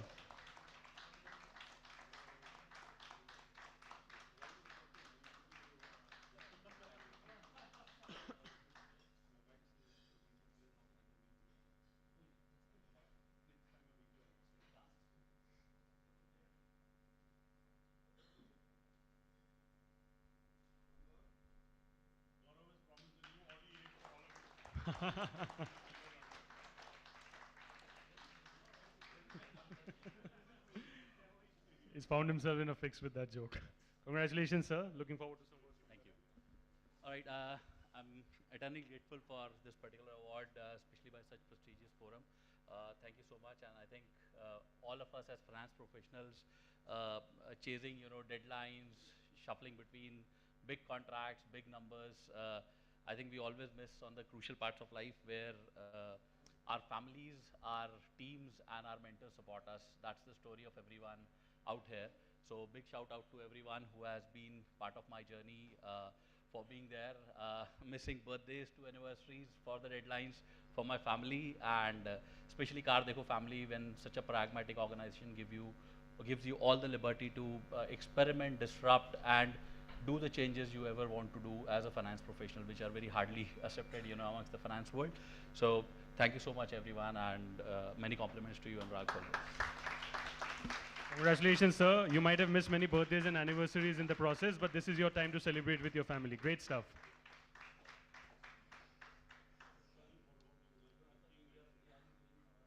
On that note, I'll kindly request you all to kindly present our next winner, please.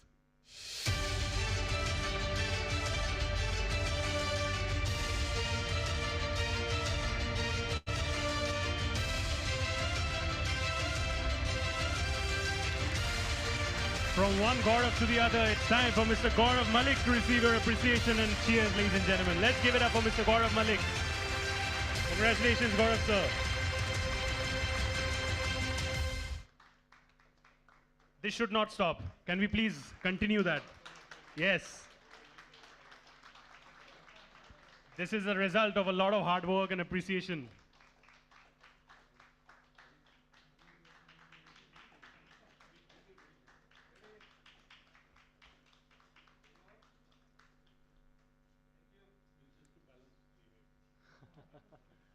Sir, some words from your end, please. That's okay. Thank you, Business World, for giving me this award and also including me as a speaker in one of the panelists. I really enjoyed it. Thank you so much. Great stuff, sir. Congratulations. On that note, I'll request for our next winner, please.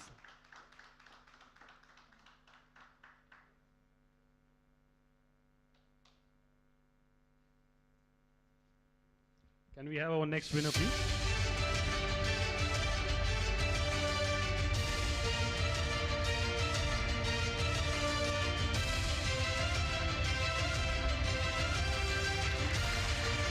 It's Mr. Harish Sharma, ladies and gentlemen. Let's clap for Mr. Harish Sharma and give him a round of cheers. Congratulations, Harish, sir.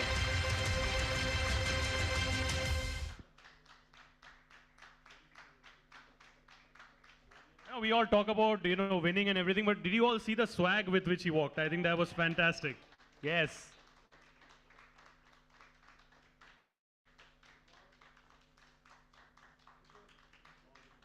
Congratulations, sir. Looking forward to some words from your end.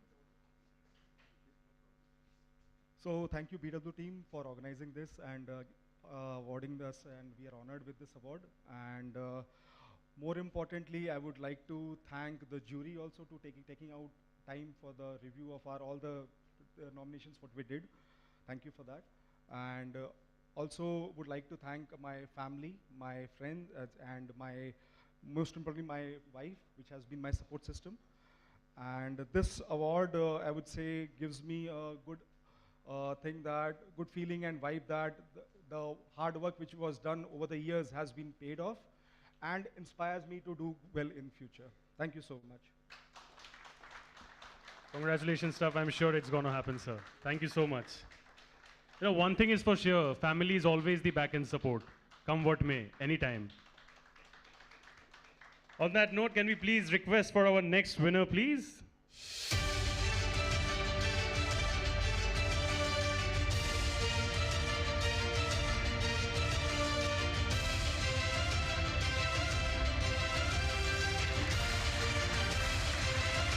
Let's give it up for Mr. Himanshu Verma, ladies and gentlemen.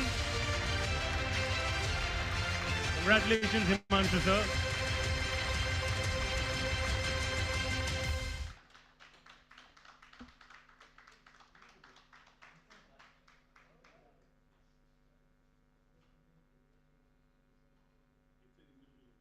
I believe we can clap even more. Yes, this is the moment where we need the most amount of appreciation. Yes. Congratulations, sir. Some words from your end, please. I'd like to thank Business World for giving us the platform and the jury members for after hearing about the process that has been followed. It really matters a lot being just as the winner. Would like to definitely thank I would say HCL team, my leadership team, especially Mr. Sood, Vinny Sood, who is our treasurer, and I've seen the professional growth under him. I've been working with him for last 10 years, and he has encouraged, I would say, every team member to go out of to think out of the box, and inculcate what best you can do for the company. And apart from the mentorship team, the team members, they play a very important role. Without them, it will not be possible to carry out the task given to you. And above all, the family members, because without their support, it is not at all possible to give your, I would say, more than 100% to the, your professional task. So, and again, to the Business World team, it will motivate us further to give our 100%. Thank you. Congratulations, sir. Like they say, united we stand, divided we fall. That's exactly the importance of a great team. Perfect stuff. All right, ladies and gentlemen, on that note, can we please have our next winner, please?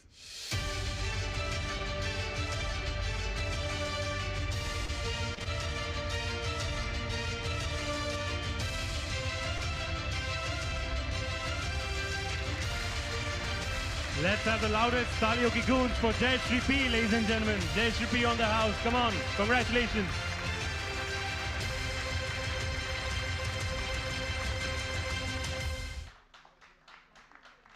And I request all our winners to kindly stay back for the group photo that we have planned at the end of the awards. So I'll request you all to kindly be seated and wait till the end of the awards.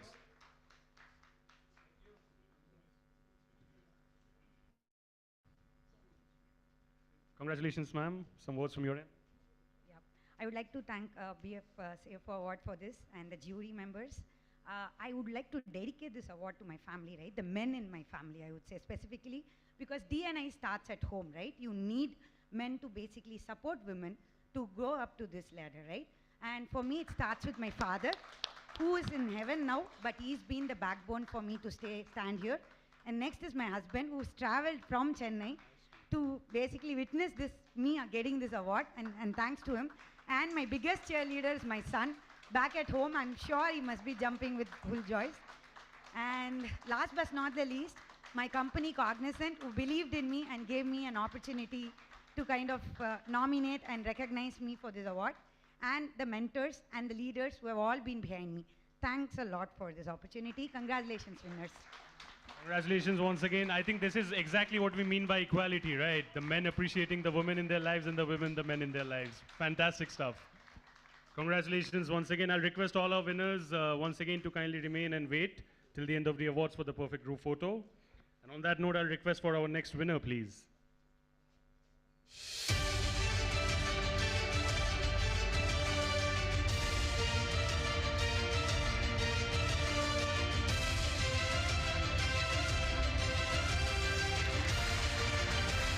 Let's give it up for Mr. Kapil Arora, ladies and gentlemen.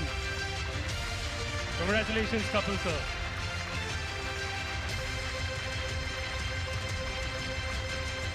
Let the clapping not stop, please. Yes.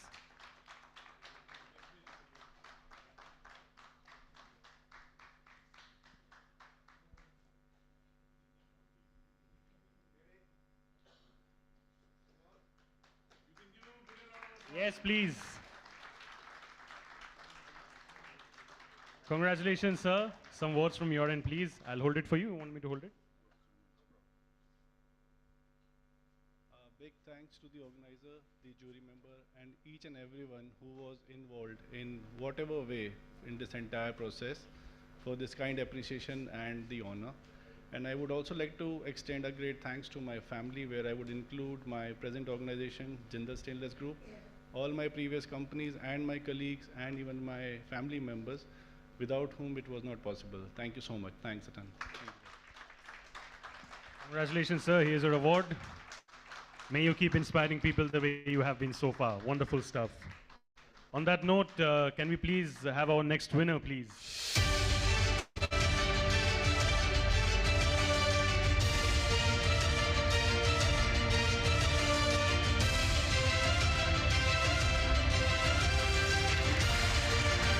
Let's give it up for Miss Meenal Bansal, ladies and gentlemen. Meenal Bansal, ke liye zor se taaliyan. Congratulations, Meenal ma'am. Great, inspiring stuff indeed, and well deserved. Yes, this is the moment when we need the appreciation and the clapping. Yes. Congratulations.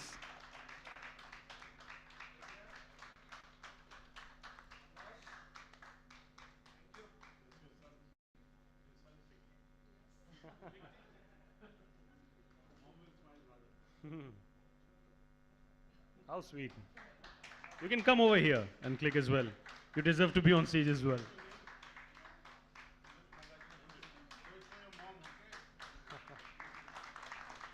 I love the way he does that hand gesture as well. That's just an indication of the fact that just like his mother, he's also going to be winning some awards in the future as well. Great stuff. All the best. God bless you. Congratulations. Some words from your end, please. I'll hold it for you. I'll hold it for you. No worries. He's more excited than me, of course. So as I can see that for most of the women now, I can see their husbands and kids are there to cheer them up. Same is with me. My son is more than excited, as you all have seen. Thank you, Business World, for making him more happy. And I believe this is all cementing the trust which is placed on financial professionals, that we are doing the right things which are helping the organizations grow well, which we are supposed to help them on. Thank you. I would like to also thank my all mentors here who have helped me in achieving whatever I'm doing right now.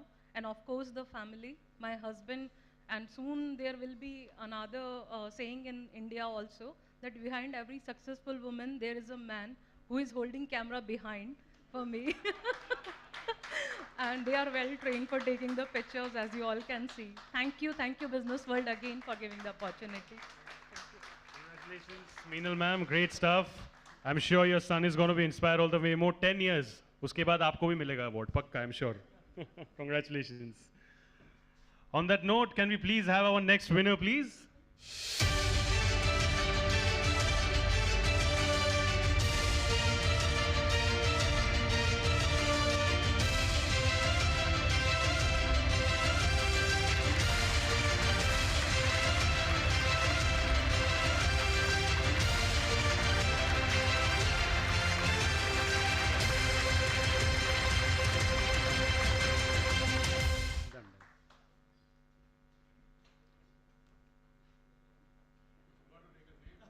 Can we have the winner, please, just for a moment?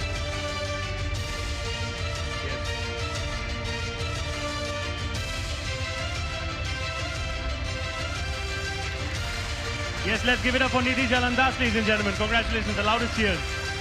And I'm going to be clapping even more the first time in this. More for you.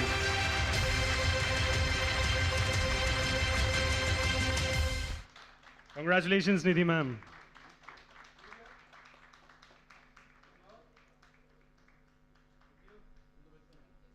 Congratulations, ma'am. I'll hold it for you. Looking forward to some words from you. Yeah, hi. Thank you, Business World, for this recognition. It's a matter of pride for me to receive it. Kabir is here. He has been a great leader, mentor, and guiding force for all of us at Finance in Tatacom. I would like to, dedicate this to my parents for trusting in me 23 years back and letting me step out of a small town in Assam to believe in, to make an identity for myself.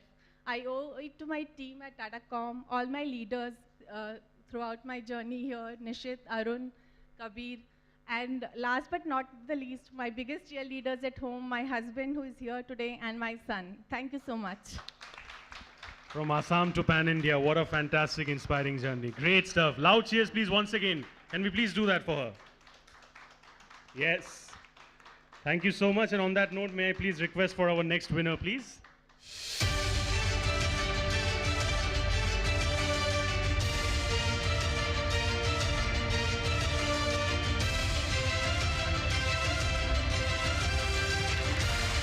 The winner is Mr. Nilesh Dalvi, ladies and gentlemen. Let's give it up loudly for Mr. Nilesh Dalvi. Congratulations once again, Nilesh sir. The clapping, I believe, can get a little louder, please. Can it match with my voice and its intensity? Then you guys can perhaps make it a little louder.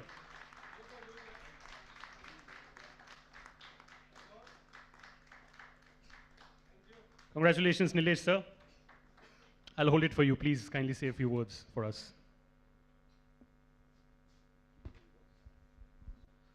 Hi, good evening, everyone.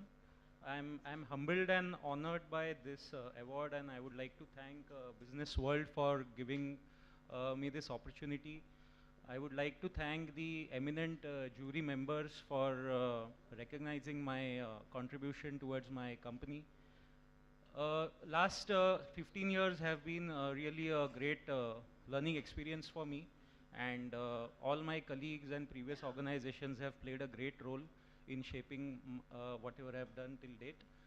Specifically, the last 4 years have been really instrumental at my current organization, and for that I would like to thank our entire 19,000 plus workforce who has done a tremendous work.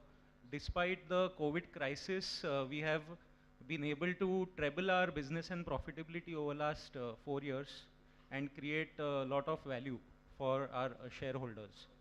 I would like to thank my managing director who has been my mentor and a constant support, entrusting me with a lot of responsibilities and providing a constant support. Also our leadership team, and finally my family, my parents, my wife, my son, who have been a constant support in this entire journey. Thank you. What a beautiful acceptance speech there. Sir, your award. This is the result of all the hard work. We'll have the photograph.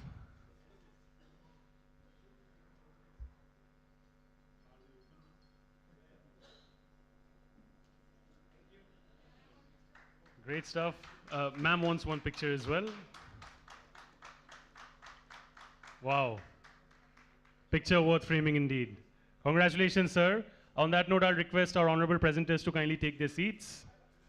And the first time when Shubhangi performed, she promised that she's going to be back with 2x the dhamaka, 2x the entertainment. Well, this is exactly the time. Let's give it up for Shubhangi, ladies and gentlemen. Congratulations, Shubhangi, once again. Please. Looking forward to have your presence on stage. Looking forward to some dhamakedar entertainment from your end. I believe she was fantastic. Can we please clap louder, ladies and gentlemen? Our only performance for the day. She's put in a lot of hard work and rehearsal for this. So can we please appreciate a little more? Thank you, Shubhangi. Thank you. Hi again, everybody. Congratulations to all the awardees and everybody who was in the running as well. You're a winner as well. You know that. Just singing a couple of our favorites, and if you know the words, they're quite popular songs, so please join along to sing and even to dance if you want to. Maybe the second one, the first one's kind of mellow, so.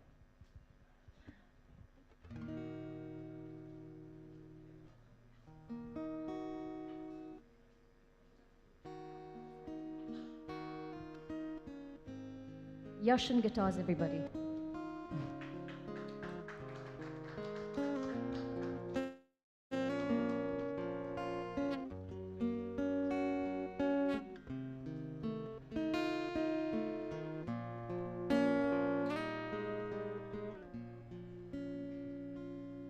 The falling leaves drift by my window. The fallen leaves of red and gold. I see your lips, the summer kisses, the sunburned hands I used to hold. Since you went away, the days grow long, and soon I hear old winter song. But I miss you most of all, my darling, when autumn leaves start to fall. I miss you most of all, my darling, when autumn leaves start to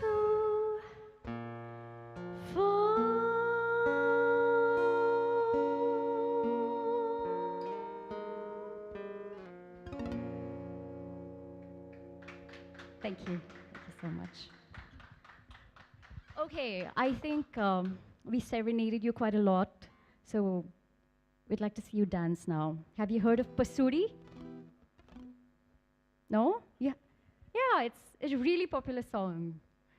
So sing along. Yeah.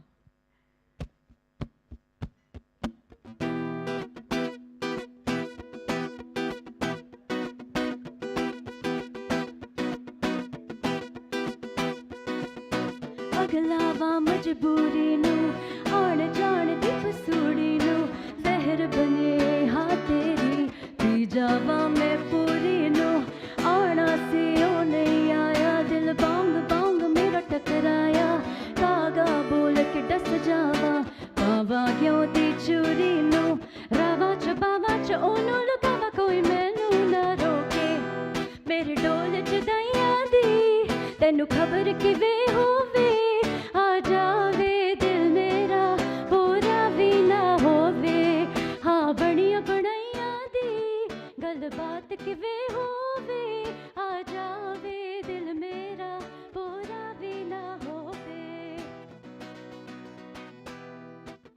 ਭੁੱਲ ਗਈ ਮਜਬੂਰੀ ਨੂੰ ਦੁਨੀਆ ਦੀ ਦਸਤੂਰੀ ਨੂੰ ਸਾਥ ਤੇਰਾ ਹੈ ਬਤੇਰਾ ਪੂਰਾ ਕਰ ਜ਼ਰੂਰੀ ਨੂੰ ਹੁਣ ਅਸੀਂ ਉਹ ਨਹੀਂ ਆਇਆ ਰਾਸਤਾ ਨਾ ਦਿਖਲਾਇਆ ਦਿਲ ਹਮਾਰਾ ਬੇਸਹਾਰਾ ਖਾਹਿਸ਼ਾਤ ਅਧੂਰੀ ਨੂੰ ਵਾਰੀ ਮੈਂ ਜਾਵਾਂ ਮੈਂ ਤੈਨੂੰ ਬੁਲਾਵਾਂ ਗੱਲ ਸਾਰੀ ਤਾਂ ਹੋਵੇ ਮੇਰੇ ਡੋਲ ਚ ਦਈਆਂ ਦੀ ਤੈਨੂੰ ਖਬਰ ਕਿਵੇਂ ਹੋਵੇ ਆ ਜਾਵੇ ਦਿਲ ਮੇਰਾ ਪੂਰਾ ਵੀ ਨਾ ਹੋਵੇ ਹਾਂ ਬਣੀਆਂ ਬਣਾਈਆਂ ਦੀ ਗੱਲਬਾਤ ਕਿਵੇਂ ਹੋਵੇ ਆ ਜਾਵੇ ਦਿਲ ਮੇਰਾ ਪੂਰਾ ਵੀ ਨਾ ਹੋਵੇ ਪੂਰਾ ਵੀ ਨਾ ਹੋਵੇ ਪੂਰਾ ਵੀ ਨਾ ਹੋਵੇ ਪੂਰਾ ਵੀ ਨਾ ਹੋਵੇ Thank you so much. Thank you for joining in.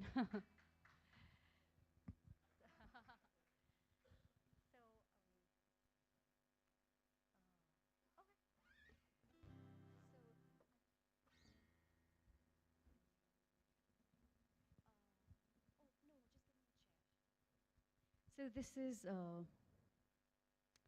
is our last song for the day. I think you're all looking forward to the next segment of your evening, so we'll keep it short.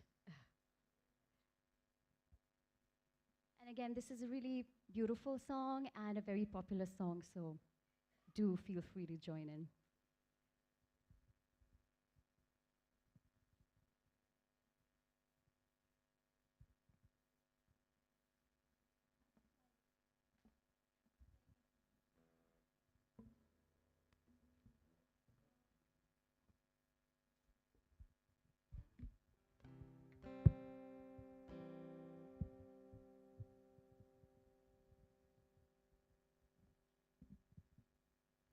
Can you hear me?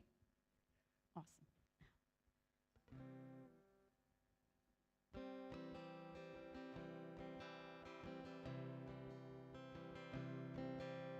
How many roads must a man walk down before you can call him a man? How many seas must the white dove sail before she can sleep in the sand? How many times must the cannonballs fly before they are forever banned?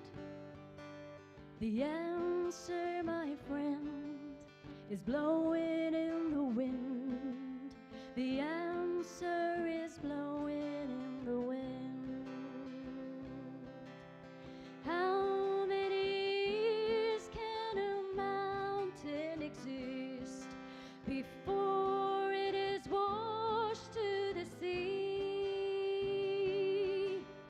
How many years can some people exist before they're allowed to be free? And how many times can a man turn his head and pretend that he just doesn't see? The answer, my friend, is blowing in the wind. The answer is blowing in the wind. The answer, my friend, is blowing in the wind. The answer is blowing in the wind. Thank you so much. You've been amazing. I hope you enjoy the rest of your evening. Thank you so much. Great stuff. I believe we can clap even louder, right? Yes. Let's give it up for Shubhangi, ladies and gentlemen.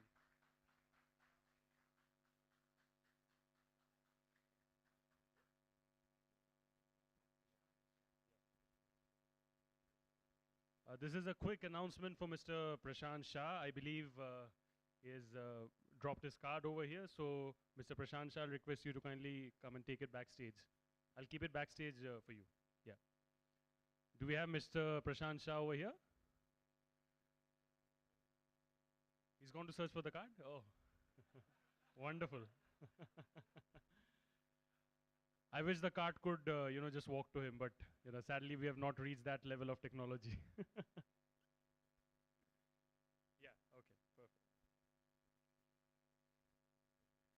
All right, so that was a great performance indeed from Shubhangi's end. Yes, yes. देखो खुद से ताली बजाते उससे ज़्यादा better तो कुछ हो ही नहीं सकता. Yes, हर वक्त बताना नहीं पड़े. Fantastic. We're all set to resume with our awards. For that, may I please call upon stage Mr. Chris Robinson, Executive Chairman and Founder, QX Global Group.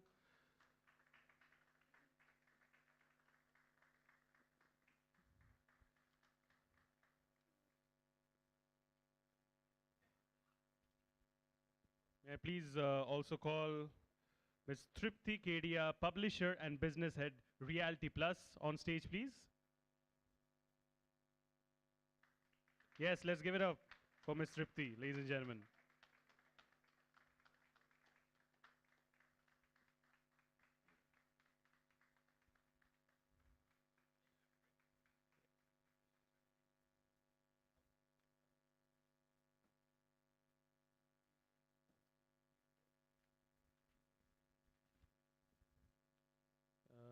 And I'll also call upon stage Mr. Kabir Ahmed Shakir, Chief Financial Officer, Tata Communications Limited as well. I believe that's a typing error. It's a financial officer.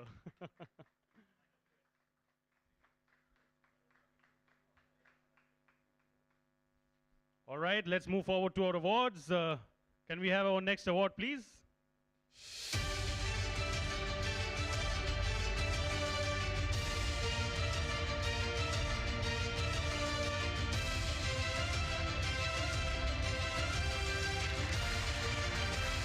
The next award goes to Mr. Paruchuri Srihari, ladies and gentlemen. Congratulations, sir. Can we please have you on stage?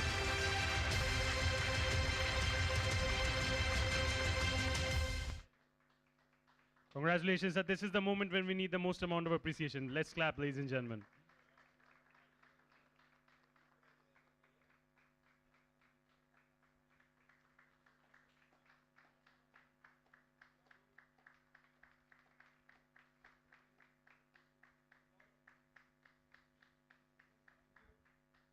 Sir, request you to kindly say a few words. Yeah, good evening all. First of all, I would like to thank Business World for giving this opportunity for all the finance professionals for showcasing their efforts all the way they have done till now, and also giving us a motivation for the next level of next path and next level of career. And also congratulations to all the winners. I would like to dedicate this award to my parents and my better half, and also all the team who have supported me, and also the mentors and the current organization and also the previous organization managements for keeping trust on me and giving me this opportunity. Congratulations, sir. Let's have the loudest cheers for him, please, ladies and gentlemen. On that note, I'll request for our next award winner, please.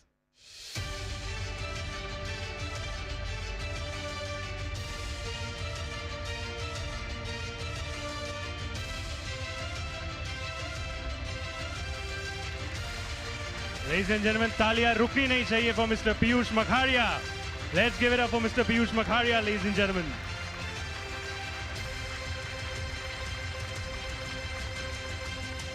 There he is, looking all swaggered in black. Congratulations, sir.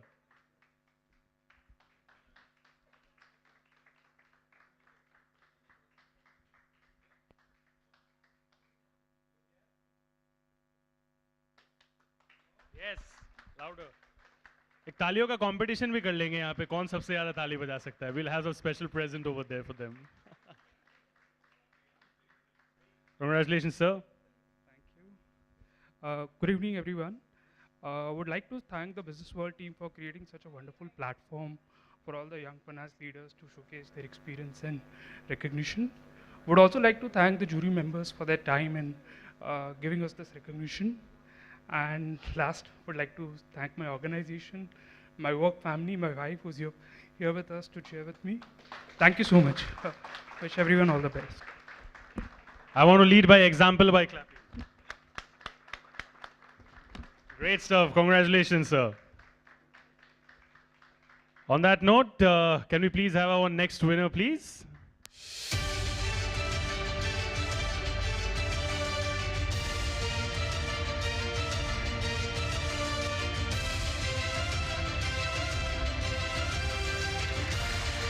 Congratulations, Mr. Ritesh Halatwar. Sadly, he's not present with us over here today, but we have a special acceptance video from his end. So I'll request my friends at the console to kindly play the acceptance video, please. To receive this award today, and I'm truly humbled by this gesture, by juries and everyone at Business World. I would say that this is not just a personal achievement, but the credit goes to an entire incredible team that I work with. Also, a credit to AgroStar for giving me this opportunity to lead this function of finance as a CFO.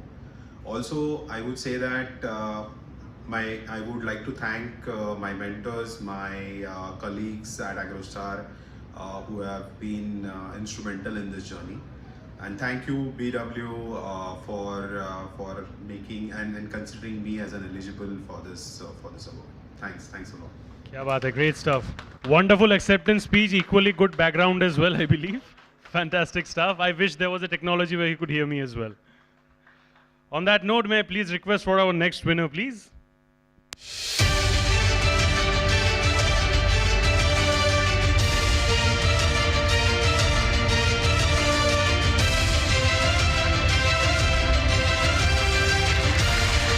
Ladies and gentlemen, तालियों की गूंज रुकनी नहीं चाहिए for Mr. Rituraj Shah. Congratulations, Rituraj Shah. Great stuff. Look at his smile from there. You can smile even broader right now. Wow. ये smile के लिए और ज्यादा जोर से ताली बनता है. Let's give it up for him, please. Congratulations.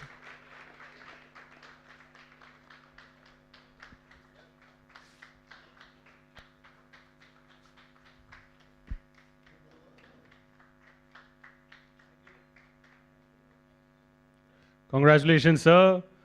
The most awaited speech from your end. Thank you. So I would just like to thank Business World for this platform, for this wonderful journey.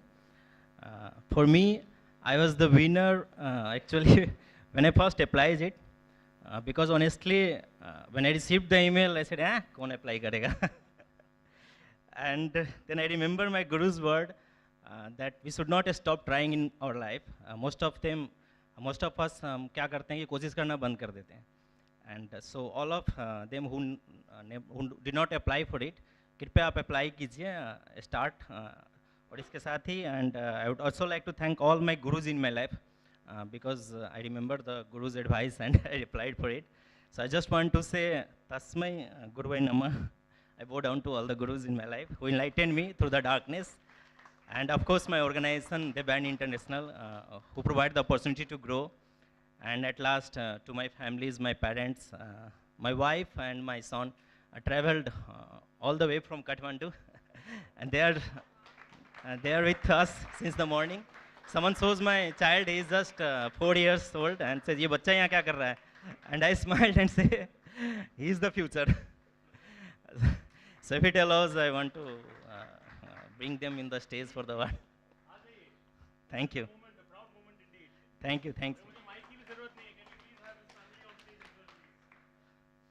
You can also come, my wife. Come.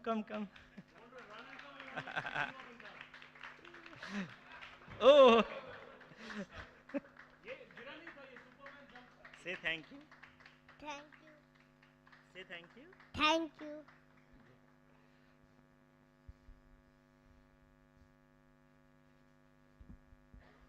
Let's pose for the perfect photo.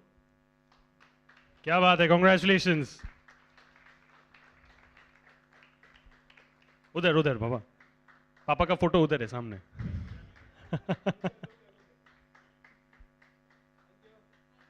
Great stuff. And sir ने कहा apply के बारे में without motivation. Same motivation sir मेरा भी था college में apply करने के टाइम पे, बट मुझे जो कॉलेज चाहिए था मिला नहीं. आपको अवार्ड मिल गया. Congratulations sir. Great stuff.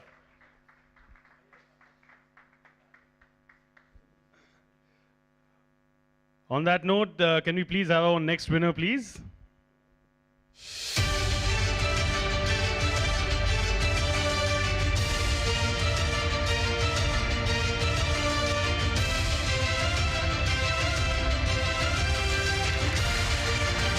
Ladies and gentlemen, Mr. Rohan Mittal के लिए तालियों की गूंज रुकनी नहीं चाहिए, बजती रहनी चाहिए till the time he comes on stage. Can we please have Mr. Rohan Mittal on stage, please?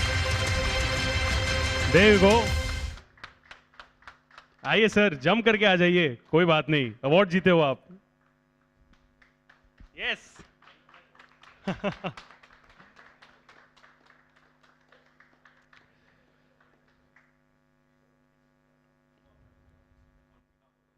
So we have Mr. Malkeet Singh over here, Senior Manager Yatra say over here to collect the award on behalf of Mr. Rohan Mittal. Thank you, sir, for taking out time from your schedule to be over here with us. Please share a video. On behalf of Mr. Rohan and Yatra.com, I thank you very much for this award. Thank you, sir. Thank you so much for coming over here and accepting this on his behalf. On that note, can I please request the console to have our next winner, please?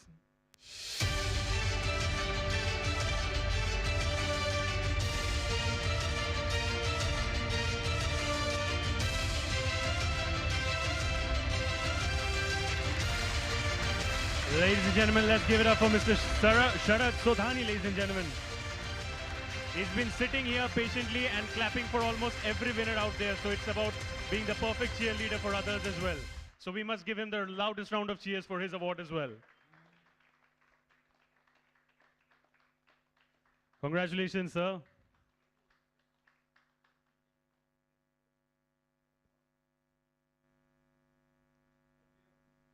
Sir, some words of encouragement from your end, please. Hi everybody. First of all, thanks to BW for organizing this event, and thanks to jury member for selection. I'm humbled and honored, and I would like to thank firstly my mentors and seniors who enabled me to be a good professional, my organizations where I have worked, who has given me opportunity to take larger roles and do great stuff in my career. My team members who has supported me in all my endeavors. Last and the most important part of my life, my family, to whom I would like to dedicate this award. See, we as a finance professional work with a lot of deadlines, which we can't afford to miss, and every time when we are struggling to meet our deadline, someone in our family is waiting for us. I can't remember the number of PTMs I have missed for my kids, or the doctor's appointment I have missed for my parents, and my wife has been running around here and there in my absence. She's not here, she's in Bangalore, but definitely watching me. My kids and my parents are watching me. I would like to thank them, my entire family, and dedicate this award to them. Congratulations, sir. You must have missed those PTMs, but I believe when the teacher asks the kids, where's your father, they can proudly say, my father was busy accepting awards. Great stuff. Ladies and gentlemen, on that note, can we please have our next winner, please?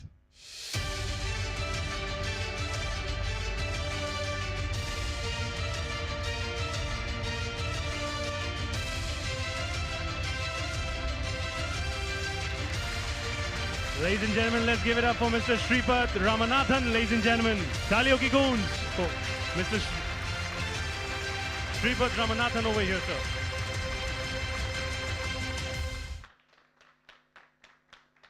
Congratulations, sir.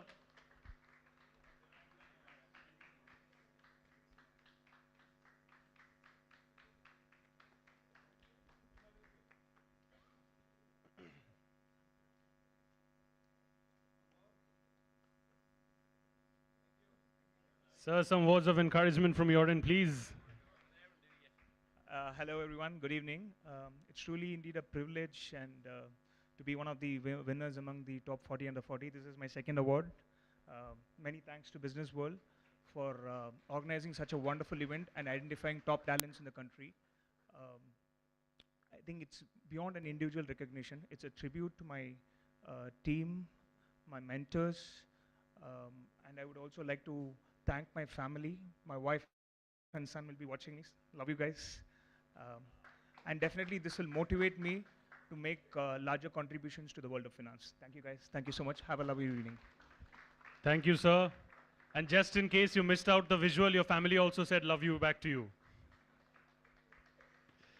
All right, I'll request Tripti ma'am to kindly take your seat. And I'll request Ms. Sapna Srivastav, editor, Reality Plus, to kindly come up on stage, please, as an honorable presenter. Hello, ma'am. I've been seeing you cheering for quite a long time. It's a pleasure having you on stage right now. Winners के लिए ताली बजा रहे हैं, player के लिए भी ताली बजा सकते हैं हम लोग, right? Yes. Thank you so much. Your clap is indeed inspiring and appreciating. On that note, can we please have our next winner, please?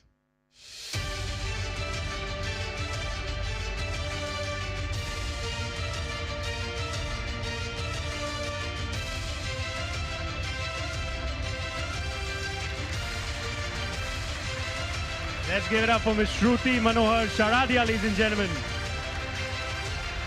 Or is it Baradia?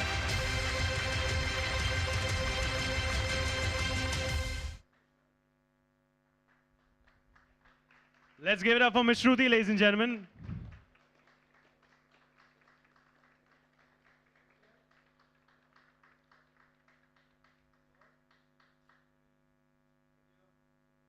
Congratulations, ma'am. Looking forward to some words from your end. Hello, good evening, ladies and gentlemen. I am truly delighted to receive this award today by a prestigious company called BW Finance, BW Business World Finance. I'm really thankful to my company Shriram Properties for believing in me and letting me through this. And I'm really glad to be one among the 40 chosen today. Congratulations to everyone who has been awarded, and also want to thank my family, especially my husband, my baby who is 18 months old, for letting me come from Bangalore to Mumbai and receiving this award. Thank you. My brother and my bhabhi is here to come and encourage me, and thank you. Thank you so much. Thank you so much. It's a pleasure. I'm sure the awards are going to be multiplying every year. And I love it, huh? 15 months old babies, 18 months old babies, all of them are coming and encouraging their mother. What was I doing when I was 15 or 18 months old? I don't know. On that note, can we please request for our next winner, please?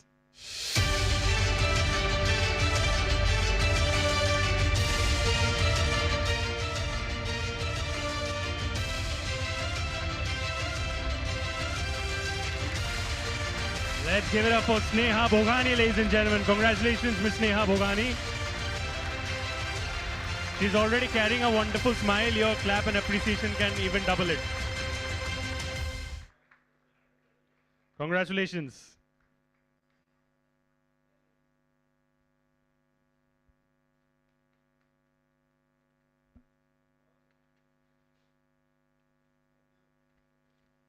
Some words from your end, please.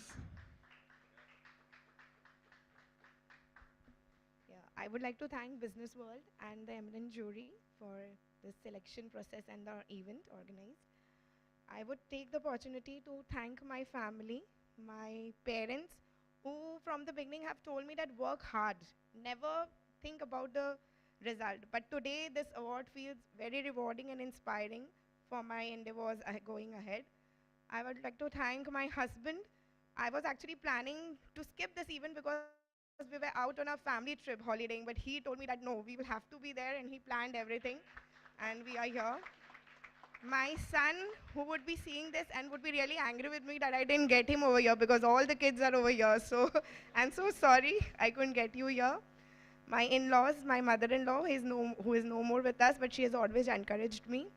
My second family, my organization, Birla Corporation Limited, my team, my senior, Mr. Mahavir Bed, and last but not the least, my CFO sir, Mr. Aditya Saraugi, who has always believed in me and has always encouraged me and given me various opportunity over these years.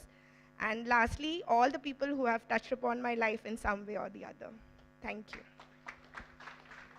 Congratulations, ma'am, and you can always tell your son that your mama is winning the award next year as well. All right, on that note, can we please have our next winner, please?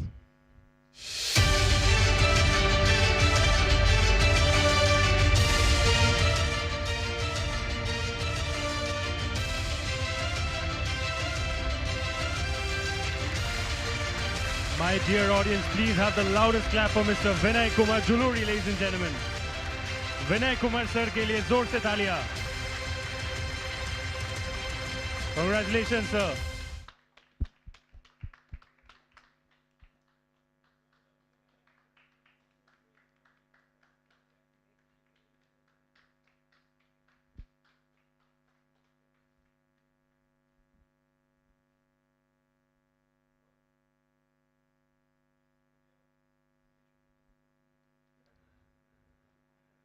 Badai ho, sir. Congratulations.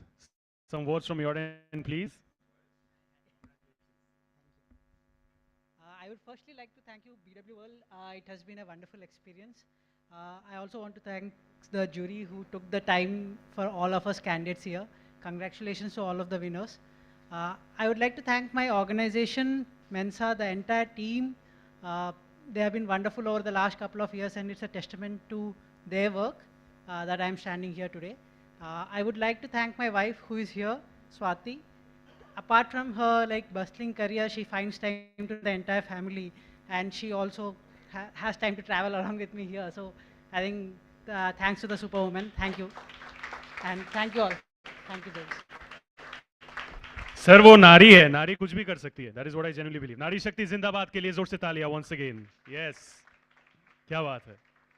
Great stuff. Congratulations, and on that note, can we please have our next winner, please?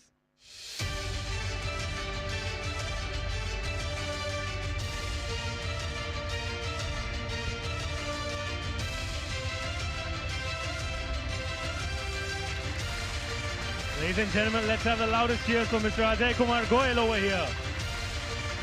Ajay Kumar Goyal sir के लिए जोर से तालियां.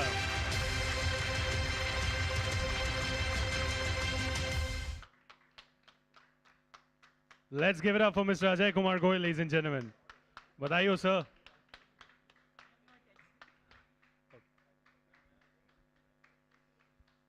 So this is Mr. Ankur Yadav collecting the award on behalf of Mr. Ajay Kumar Goyal.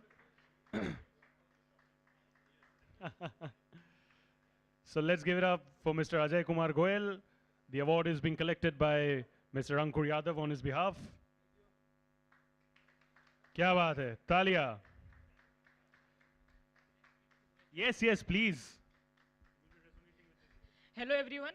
So on behalf of Ajay, I would like to thank Business World and the jury for the recognition and organizing such a great event. And people here on first day thought I am Ajay Goyal, but it's like I have graduated last year only. so but I got lot of insights for the sessions we had. So thank you Business World, and thank you everyone.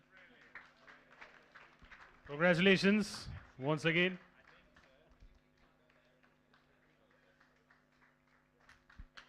Great stuff.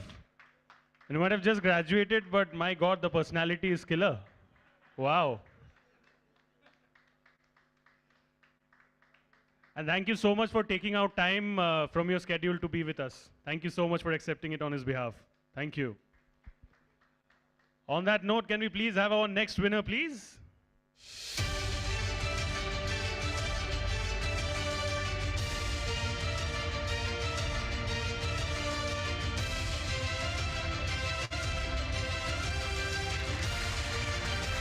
Ladies and gentlemen, let's give it up for Mr. Ashutosh Tapadia, ladies and gentlemen. Taaliyon ki goonj. We have Mr. Utkarsh Khosla, Senior Manager from the company, who's going to be accepting the award on his behalf.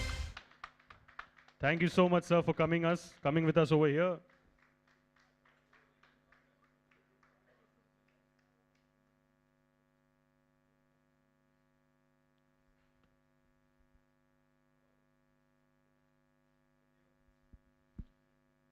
Some acceptance speech from your end as well, please.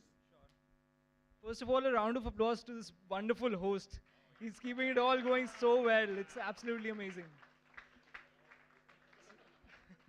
So while I'm collecting this award on behalf of Mr. Ashutosh Tapadia, who couldn't be here because of an urgent personal commitment, he would like to thank all the jury members and the BW team for putting out such a beautiful event. And for me personally, it's an honor to be on this stage and amongst you guys. It's a great, very well put event. Thank you, everybody.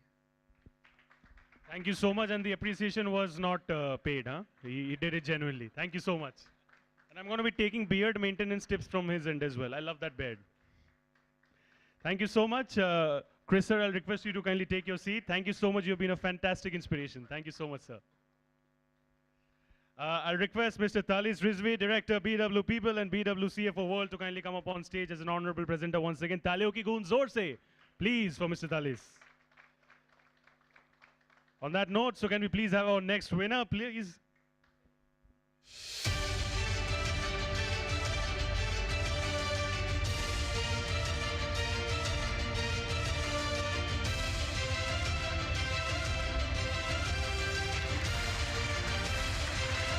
Congratulations, Snehal Patel. Fantastic stuff, sir.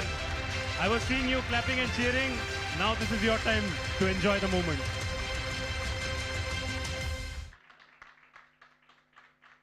क्या बात है? This is what we call teamwork. This is what we call team appreciation. Fantastic stuff. This is what we'll live for in our workplace. है कि नहीं? क्या बात है sir? Your smile is as good as any Bollywood hero. Yeah, please. I was loving your smile over there as well. Your words, sir. All right. First of all, thank you, Business World Forum. At QX, we actually believe we are one family. Some of the companies, they say it, but here we believe it. When I inform my promoters and group CEO that I won this award, in spite of their busy schedule, they said that, Snail, we are traveling to Mumbai. Whatever it happens, we are there for you. Thank you, Chris and Frank. Not only that, my team members have also traveled with me. So Nimesh and Vinit, they are also there. And Jaydevi is also there to support me. Thank you, Jaydevi, for that. And I would like to say thank you, first of all, to Saloni. She is a chartered accountant, but she has allowed me to drive the car at full pace, and she has run her car at very medium pace, so as to make sure that I win this award. Otherwise, she is eligible to win this kind of awards as well. Thank you, Saloni, for that. Yeah. And my lovely little daughter, Ditya, she has also traveled today, morning itself, to support me. And I would like to thank my parents because they have ensured that I educate well. I become a chartered accountant. They've worked really very hard to make sure that I earn this degree and at the same point of time have a successful career. And at last, I would like to say all the QX sites, because of them, I'm able to get these awards. And all the Deloitte guys who supported me my initial days. I worked with Deloitte, so big kudos to the Deloitte and my team members at Deloitte and the SIL group with whom I have worked. And thank you so much. And one last comment. Big round of applause for this man. Yeah. Thank you. I still have a special punchline for him as well. He just said right now that he has been driving the car faster, but I believe in real life, she's the real winner. Let's give it up for her, please, ladies and gentlemen. Kya baat hai?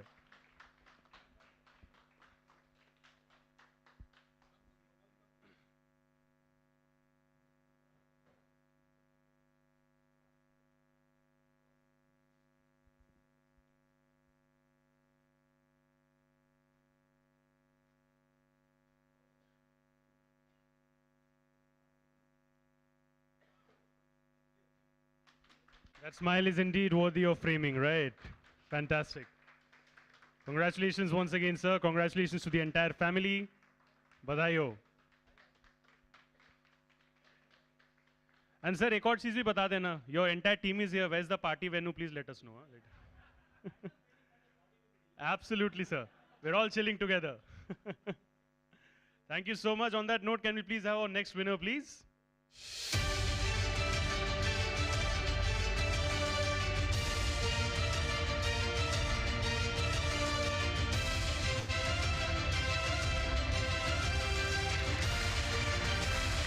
Let's give it up for Ms. Kajal Sharda, ladies and gentlemen. Talo ki goonj of the highest intensity for Ms. Kajal Sharda.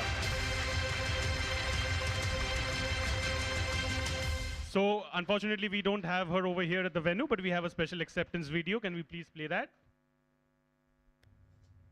Thank you, BW team, for considering me for this very prestigious 40 under 40 award for my contribution in finance fraternity. I think I am very grateful. While I received this award, I would like to thank each and every person who have contributed me towards this journey, including my bosses, colleagues, my family, friends, and my kids. I think award demonstrates individuals' capability, and it's a testimony to my efforts, my struggles, which I have put in the last 18 years of my finance career. I look forward to contribute with more passion and commitment in my growth journey, and thank you again for this award. Kya baat hai, congratulations. I'm sure she'll be hearing my congratulations sometime later at least, if not now. Just one request before we have our next winner. I'll request all our winners to kindly be seated here at the venue so that we can have the group photograph. On that note, can we please have our winner, please?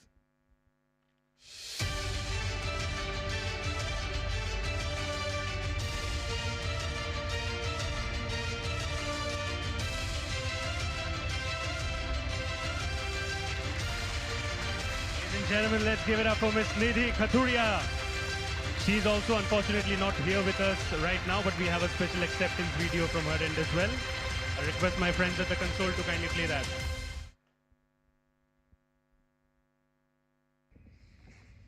Hello everyone, thank you so much for considering me for this award. I feel very grateful and humbled to receive this. Apologize that I couldn't be there in person.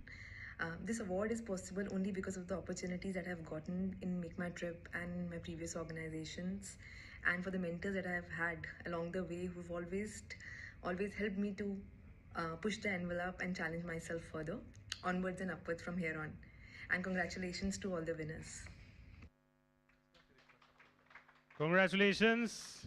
Great stuff. तालियों की गूंज और बढ़ सकती है. बाद में video देखेगी. She might complain if we are not clapping loud. Thank you so much. On that note, can we have our final winner for the day, please?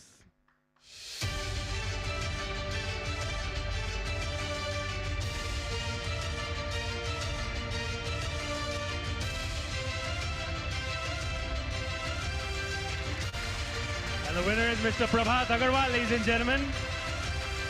And once again, unfortunately, we don't have him over here. And we don't have an acceptance video as well, but I'm sure he'll be very grateful and thankful to everybody. And I wish there was a provision as well कि जो लोग आ नहीं रहे award host लेके जाए. सबसे ज़्यादा awards भी मेरे पास ही होते हैं आज. But thank you so much. Ladies and gentlemen, you have been a great crowd. You've been a great audience. Fantastic stuff. I'll request all the winners over here right now. Just loudly shout for yourself because you have done it. You have made it possible. Yes. That's how we finish an event, right? I request all the winners and the entire team over here to kindly come up on stage. Chris, sir, the entire team, I'll request all of you for a group photograph. Can we please have all of you on stage, please?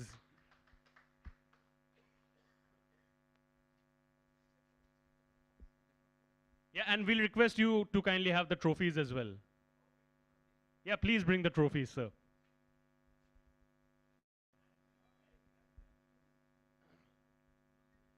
I request all the winners and everyone to kindly come up on stage with their trophies. This will be a group photo worth remembering.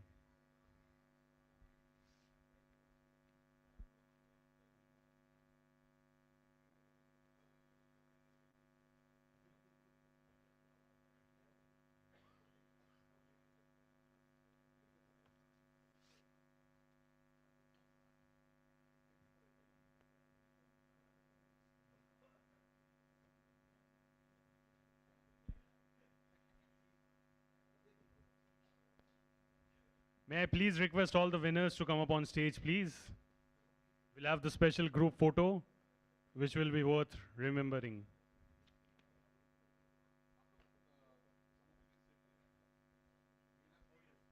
And I believe all of you have given your video bites out there as well so that they can be published on social media handles. In case you have not given, I believe we have a provision for a video bite outside in case you have not done your video bite yet. Wow, this feels like a class photograph.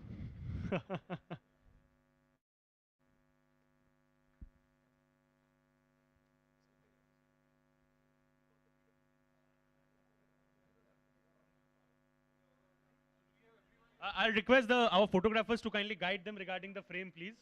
किसको कहाँ आगे पीछे कर दो sir आप भी बता दो. कोई छूट तो नहीं रहा है, please, very important, हाँ? हाँ. Unfortunately, this is not a college where we can give proxy for attendance.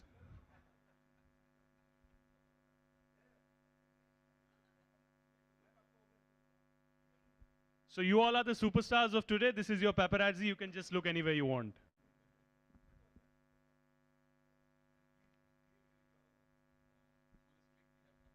Yeah, we have more photographs as well. Sir. Thoda please idhar aa jaye, I'll request you.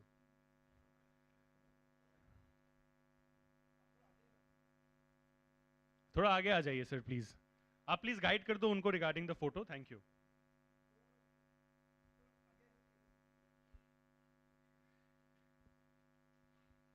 Photographer today is giving Amir Khan vibes, huh? Perfectionist. It's the perfect frame.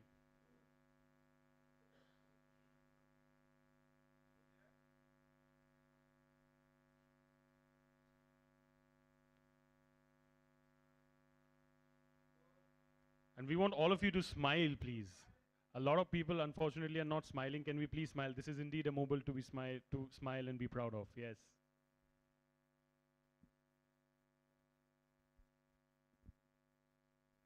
I'll request all of you to stay there. I'll request all of you to stay there. काम अभी खत्म नहीं हुआ है. Picture अभी बाकी है. I'll request the BW team to kindly join on stage as well. BW team, please आप लोग आ जाओ stage पे. बहुत जगह है stage पे. ये stage बड़ा बनाया गया इसीलिए ताकि हम सब आ सके.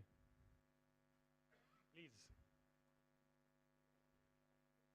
Let's have the entire BW team, and I believe we can all clap for the BW team as well.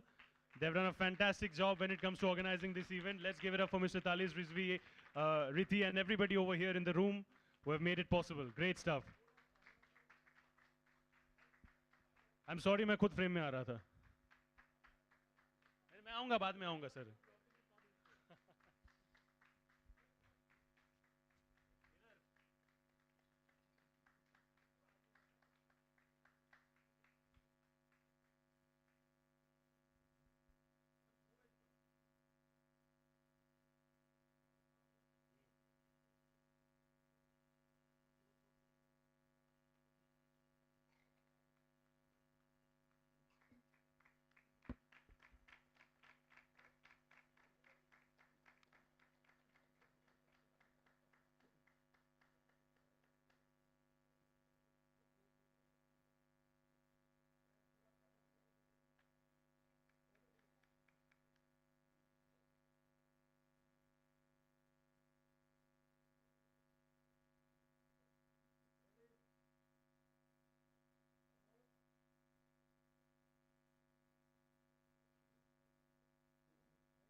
I'll request you all to be on stage, please. Even I want a selfie where I want to tag everybody after the show is done. I'll take the selfie from here. Please hold on to your poses. I'll have a photo with everybody over here. A group photo ho jaye show ke success ke baad. The only winners is left? Only the winners. Can we have a special photo with all the winners, please?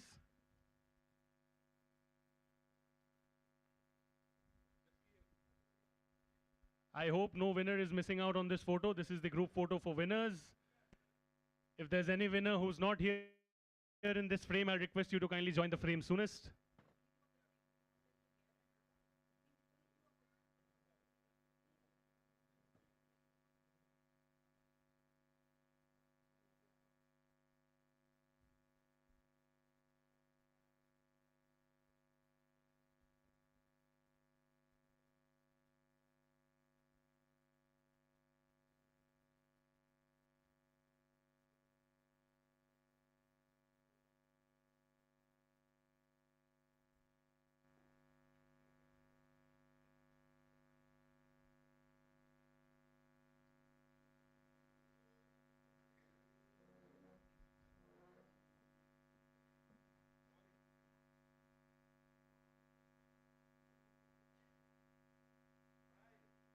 Smile, please. This is indeed the moment to be smiling. Yes.